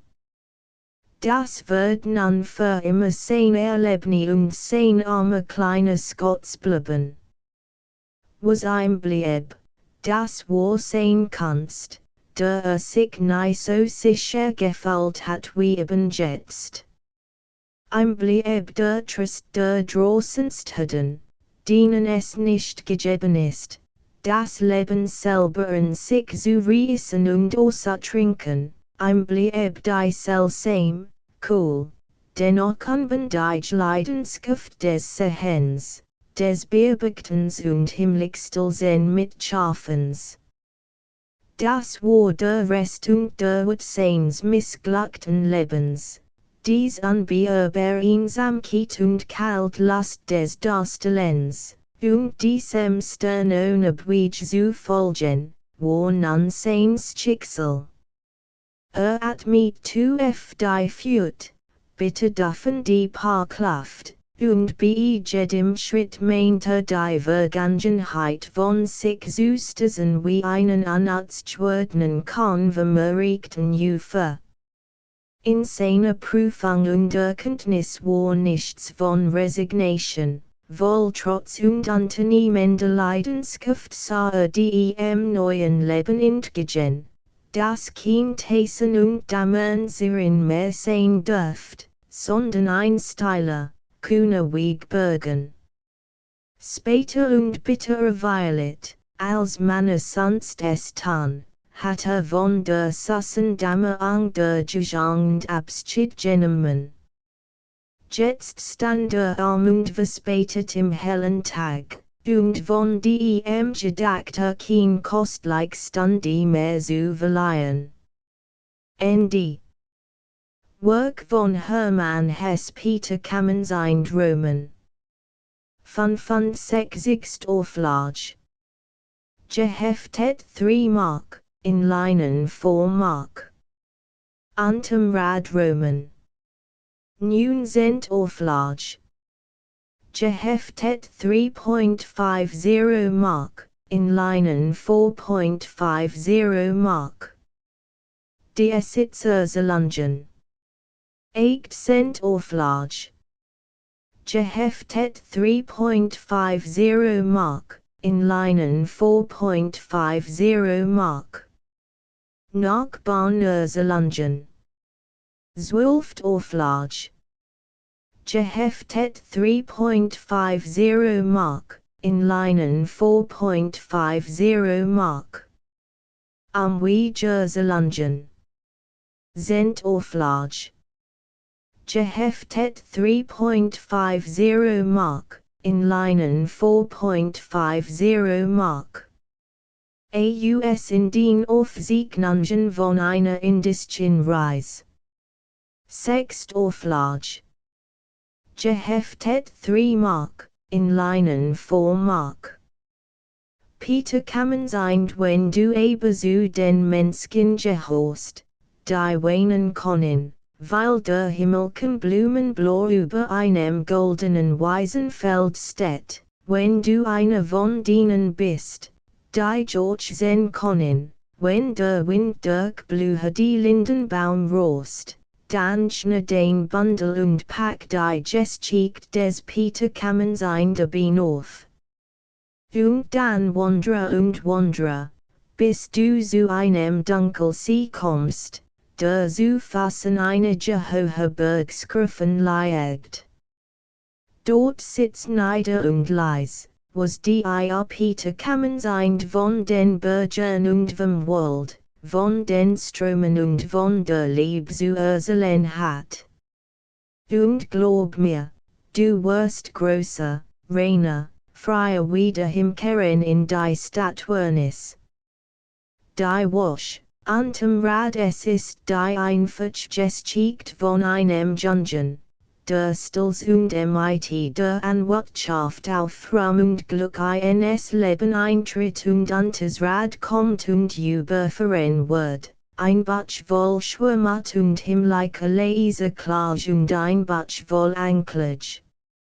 Schwellung duetig in seiner Einfachheit, die so zu verwirkt, als sie das Resultat einer unnachahmlichen sprachlichen Meisterschaft und stilistischen Adels ist.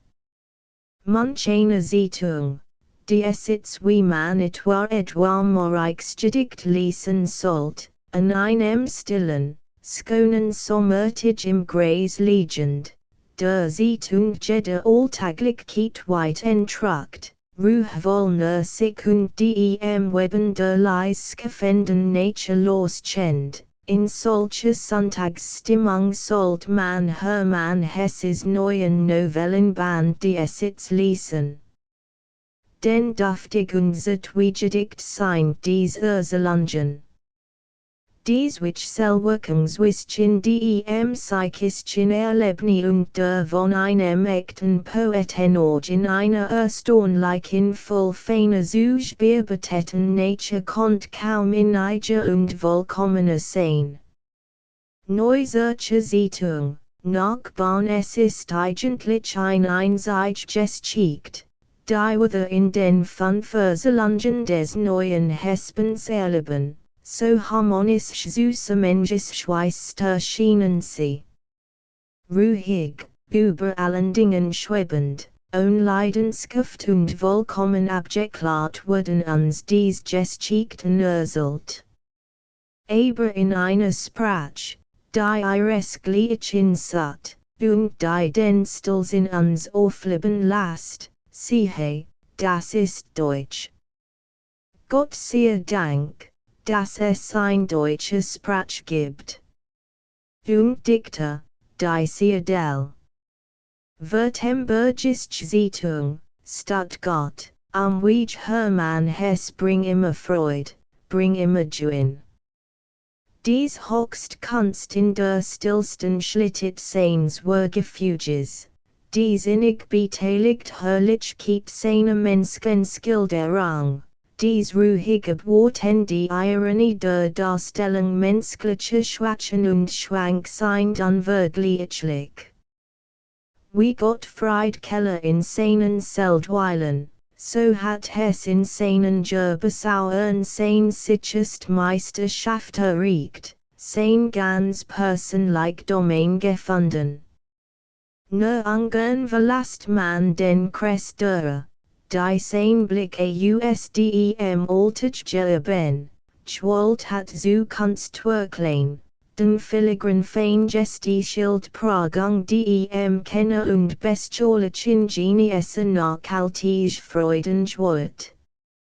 Berliner Tageblatt, aus in den Hess hat in den ganz auf seine Art erlebt, mit jener selben großen, verinnerlichten Gelassenheit. Mit der in seinen Romanen und Novellen Menschen und Landschaften seiner southischen Heimat erlebt. Wohin uns auch führt, es ist ein berekender Genes, ihm zu folgen. Als Fremde, exotisch führt den Dichter schließlich zu sich selbst zurück.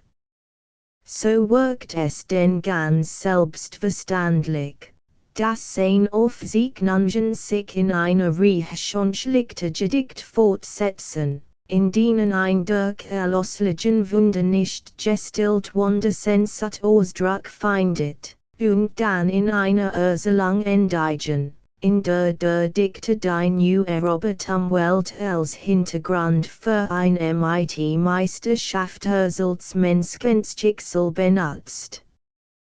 Damit flackt noch einmal ein Nachfarbund exotisch Blut, und doch ist der Baum, an dem Situation, ein wollig heimischer, ein in die feinsten seelischen Grund tochen die Erzählkunst, wie sie Hesse mit unsern besten deutschen Meistern verbindet. Königsberger Allgemeine Zeitung. Druck der Spämischen Buchdruckerie in Leipzig. Anmerkungen zur Transkription offensichtlich viele werden stillschweigend korrigiert. End of the Project Gutenberg ebook Rosshalde updated editions will replace the previous one, the old editions will be renamed.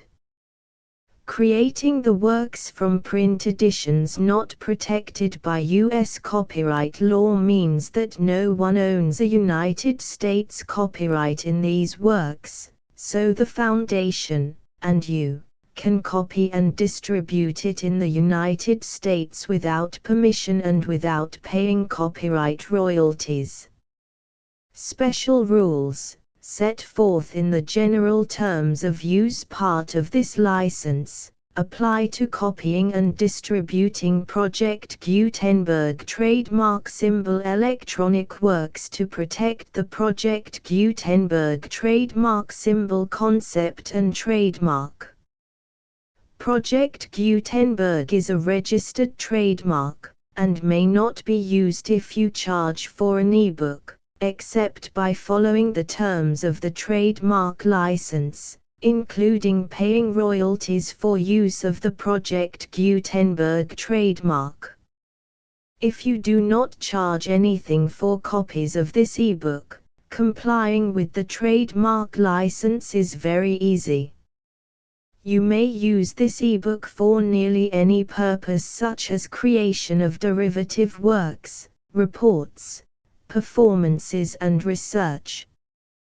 Project Gutenberg ebooks may be modified and printed and given away, You may do practically anything in the United States with ebooks not protected by U.S. copyright law. Redistribution is subject to the trademark license, especially commercial redistribution. Start. Full license. The full Project Gutenberg license. Please read this before you distribute or use this work to protect the Project Gutenberg trademark symbol mission of promoting the free distribution of electronic works. By using or distributing this work, or any other work associated in any way with the phrase Project Gutenberg, you agree to comply with all the terms of the full Project Gutenberg trademark symbol license available with this file or online at www.gutenberg.org/license. Section 1. General Terms of Use and Redistributing Project Gutenberg Trademark Symbol Electronic Works 1.0. By reading or using any part of this Project Gutenberg trademark symbol electronic work, you indicate that you have read, understand, agree to and accept all the terms of this license and intellectual property, trademark/copyright, agreement. If you do not agree to abide by all the terms of this agreement, you must cease using and return or destroy all copies of Project Gutenberg trademark symbol electronic works in your possession. If you paid a fee for obtaining a copy of or access to a Project Gutenberg trademark symbol electronic work and you do not agree to be bound by the terms of this agreement, you may obtain a refund from the person or entity to whom you paid the fee as set forth in paragraph 1.e.8. 1.b Project Gutenberg is a registered trademark. It may only be used on or associated in any way with an electronic work by people who agree to be bound by the terms of this agreement. There are a few things that you can do with most Project Gutenberg trademark symbol electronic works even without complying with the full terms of this agreement. See paragraph 1.c below. There are a lot of things you can do with Project Gutenberg trademark symbol electronic works if you follow the terms of this agreement and help preserve free future access to Project Gutenberg trademark symbol electronic works. See paragraph 1.e below. 1.c. The Project Gutenberg Literary Archive Foundation, the Foundation or PGLAF, owns a compilation copyright in the collection of Project Gutenberg trademark symbol electronic works. Nearly all the individual works in the collection are in the public domain in the United States. If an individual work is unprotected by copyright law in the United States and you are located in the United States, we do not claim a right to prevent you from copying, distributing, performing, displaying or creating derivative works based on the work as long as all references to Project Gutenberg are removed. Of course, we hope that you will support the Project Gutenberg trademark symbol mission of promoting free access to electronic works by freely sharing Project Gutenberg trademark symbol works in compliance with the terms of this agreement for keeping the Project Gutenberg trademark symbol name associated with the work. You can easily comply with the terms of this agreement by keeping this work in the same format with its attached full Project Gutenberg trademark symbol license when you share it without charge with others. 1.d. The copyright laws of the place where you are located also govern what you can do with this work. Copyright laws in most countries are in a constant state of change. If you are outside the United States, check the laws of your country in addition to the terms of this agreement before downloading, copying, displaying, performing, distributing or creating derivative works based on this work or any other Project Gutenberg trademark symbol work. The Foundation makes no representations concerning the copyright status of any work in any country other than the United States. 1.e Unless you have removed all references to Project Gutenberg, 1.e.1. The following sentence, with active links to, or other immediate access to, the full Project Gutenberg trademark symbol license must appear prominently whenever any copy of a Project Gutenberg trademark symbol work, any work on which the phrase Project Gutenberg appears, or with which the phrase Project Gutenberg is associated, is accessed, displayed, performed, viewed, copied or distributed. This ebook is for the use of anyone anywhere in the United States and most other parts of the world at no cost and with almost no restrictions whatsoever. You may copy it, give it away or reuse it under the terms of the Project Gutenberg license included with this ebook or online at www.gutenberg.org. If you are not located in the United States, you will have to check the laws of the country where you are located before using this ebook. 1.e.2. If an individual Project Gutenberg trademark symbol electronic work is derived from texts not protected by U.S. copyright law, does not contain a notice indicating that it is posted with permission of the copyright holder, the work can be copied and distributed to anyone in the United States without paying any fees or charges. If you are redistributing or providing access to a work with the phrase Project Gutenberg associated with or appearing on the work, you must comply either with the requirements of paragraphs 1.e.1 through 1.e.7 or obtain permission for the use of the work and the Project Gutenberg trademark symbol trademark as set forth in paragraphs 1.e.8 or 1.e.9. 1.e.3. If an individual Project Gutenberg trademark symbol electronic work is posted with the permission of the copyright holder, your use and distribution must comply with both paragraphs 1.e.1 through 1.e.7 and any additional terms imposed by the copyright holder. Additional terms will be linked to the Project Gutenberg trademark symbol license for all works posted with the permission of the copyright holder found at the beginning of this work. 1.e.4. Do not unlink or detach or remove the full Project Gutenberg trademark symbol license terms from this work, or any files containing a part of this work or any other work associated with Project Gutenberg trademark symbol. 1.e.5.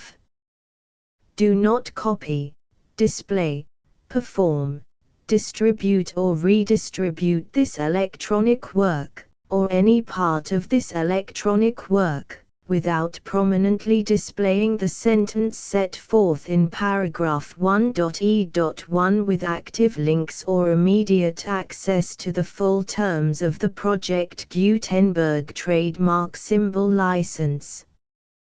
1.e.6. You may convert to and distribute this work in any binary, compressed, marked up, non-proprietary or proprietary form, including any word processing or hypertext form.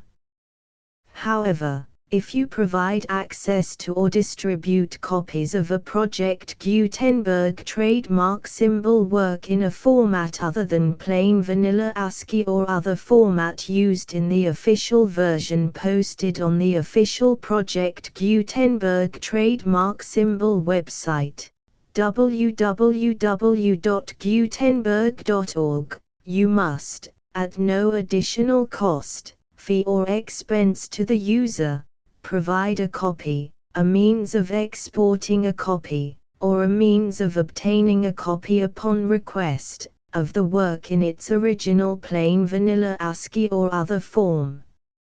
Any alternate format must include the full Project Gutenberg trademark symbol license as specified in paragraph 1.e.1.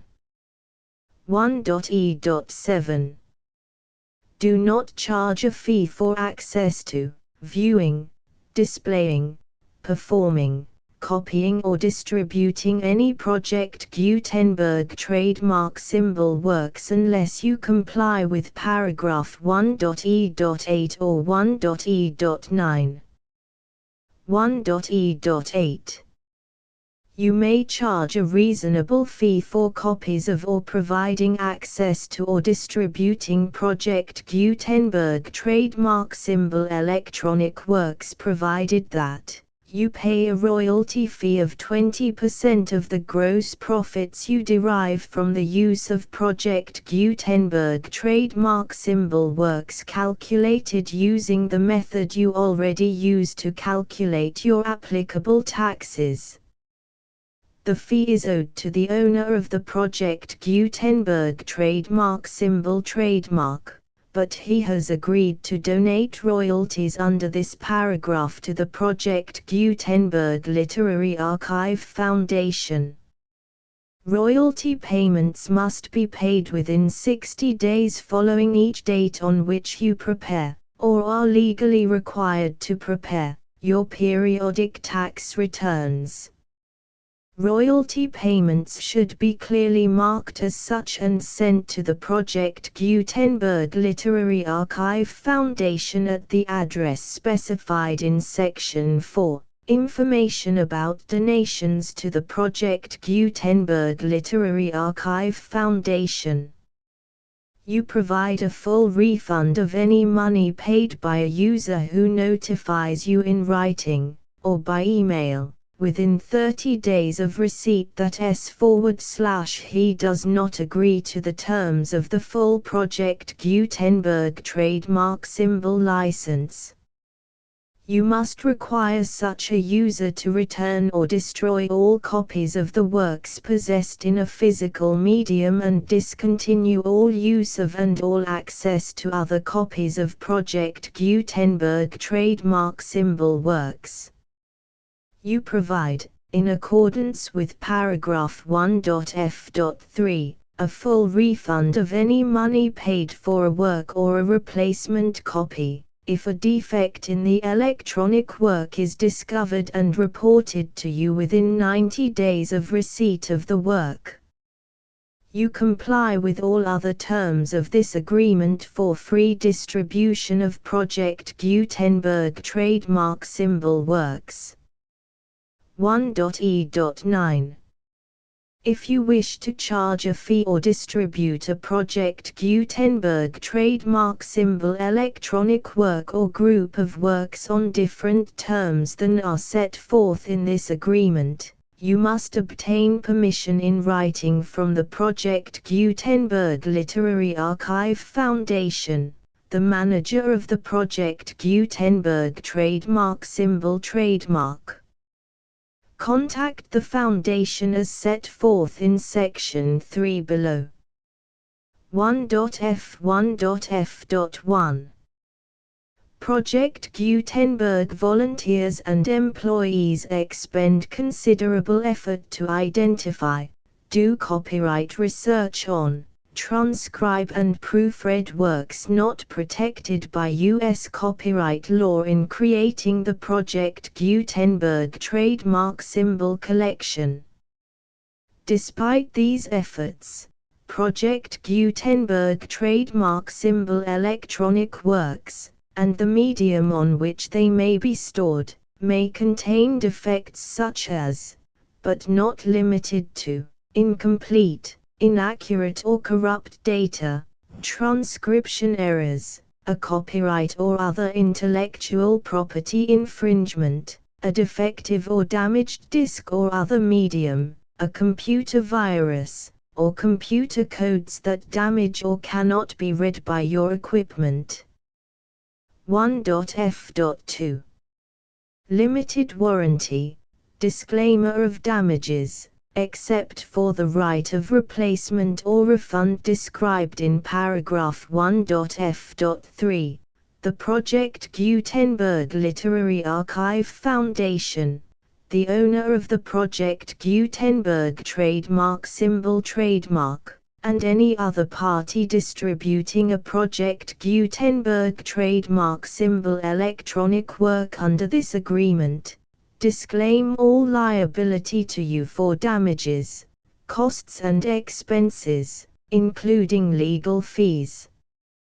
You agree that you have no remedies for negligence, strict liability, breach of warranty or breach of contract except those provided in paragraph 1.f.3.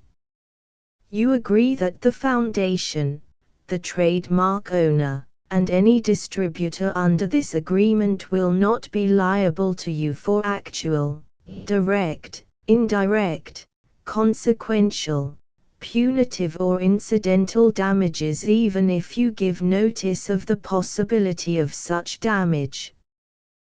1.f.3 Limited right of replacement or refund. If you discover a defect in this electronic work within 90 days of receiving it, you can receive a refund of the money, if any, you paid for it by sending a written explanation to the person you received the work from. If you received the work on a physical medium, you must return the medium with your written explanation. The person or entity that provided you with the defective work may elect to provide a replacement copy in lieu of a refund. If you received the work electronically, the person or entity providing it to you may choose to give you a second opportunity to receive the work electronically in lieu of a refund. If the second copy is also defective, you may demand a refund in writing without further opportunities to fix the problem. 1.f.4 Except for the limited right of replacement or refund set forth in paragraph 1.f.3, this work is provided to you as is, with no other warranties of any kind, express or implied, including but not limited to warranties of merchantability or fitness for any purpose. 1.f.5 Some states do not allow disclaimers of certain implied warranties or the exclusion or limitation of certain types of damages.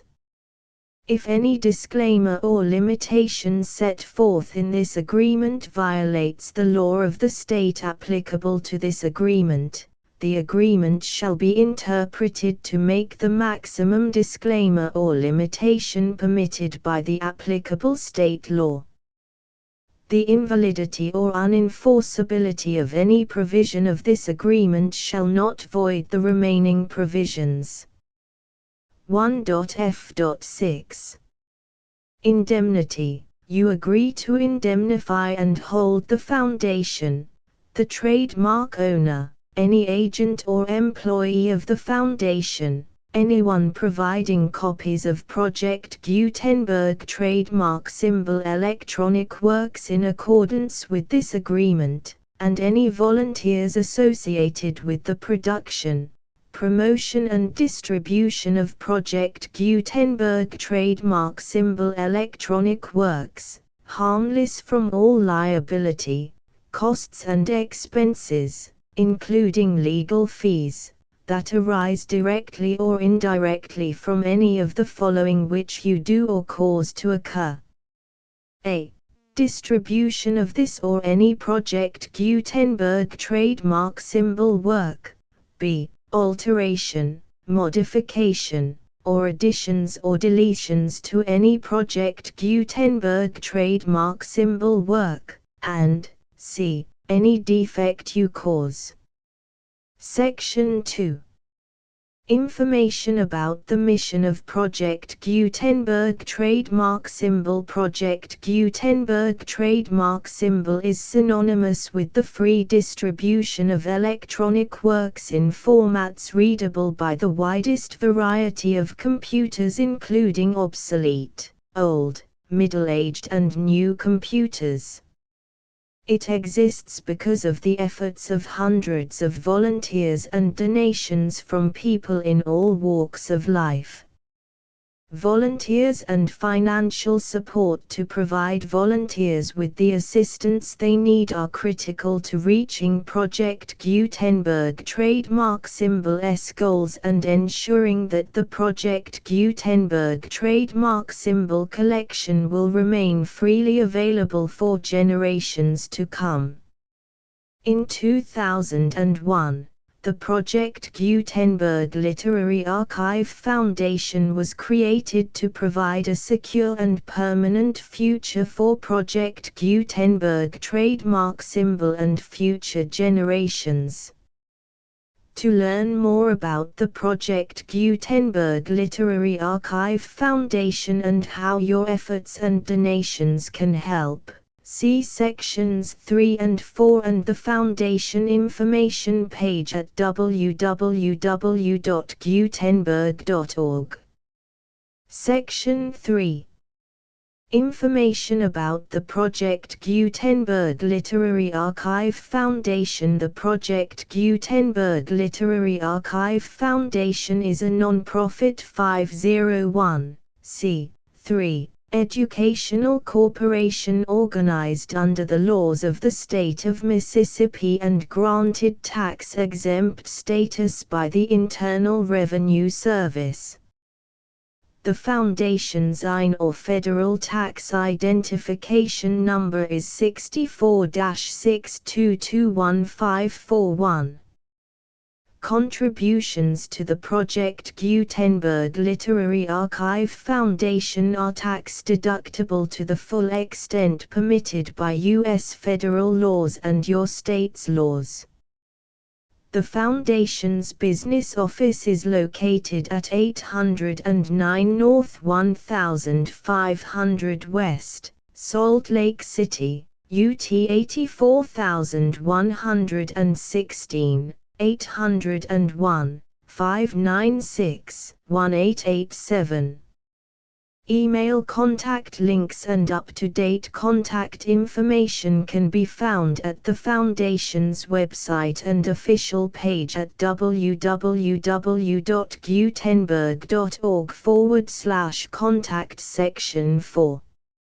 Information about donations to the Project Gutenberg Literary Archive Foundation. Project Gutenberg trademark symbol depends upon and cannot survive without widespread public support and donations to carry out its mission of increasing the number of public domain and licensed works that can be freely distributed in machine-readable form accessible by the widest array of equipment, including outdated equipment. Many small donations, $1 to $5,000, are particularly important to maintaining tax-exempt status with the IRS. The Foundation is committed to complying with the laws regulating charities and charitable donations in all 50 states of the United States. Compliance requirements are not uniform and it takes a considerable effort, much paperwork and many fees to meet and keep up with these requirements. We do not solicit donations in locations where we have not received written confirmation of compliance. To send donations or determine the status of compliance for any particular state, visit www.gutenberg.org/donate. While we cannot and do not solicit contributions from states where we have not met the solicitation requirements, we know of no prohibition against accepting unsolicited donations from donors in such states who approach us with offers to donate. International donations are gratefully accepted, but we cannot make any statements concerning tax treatment of donations received from outside the United States.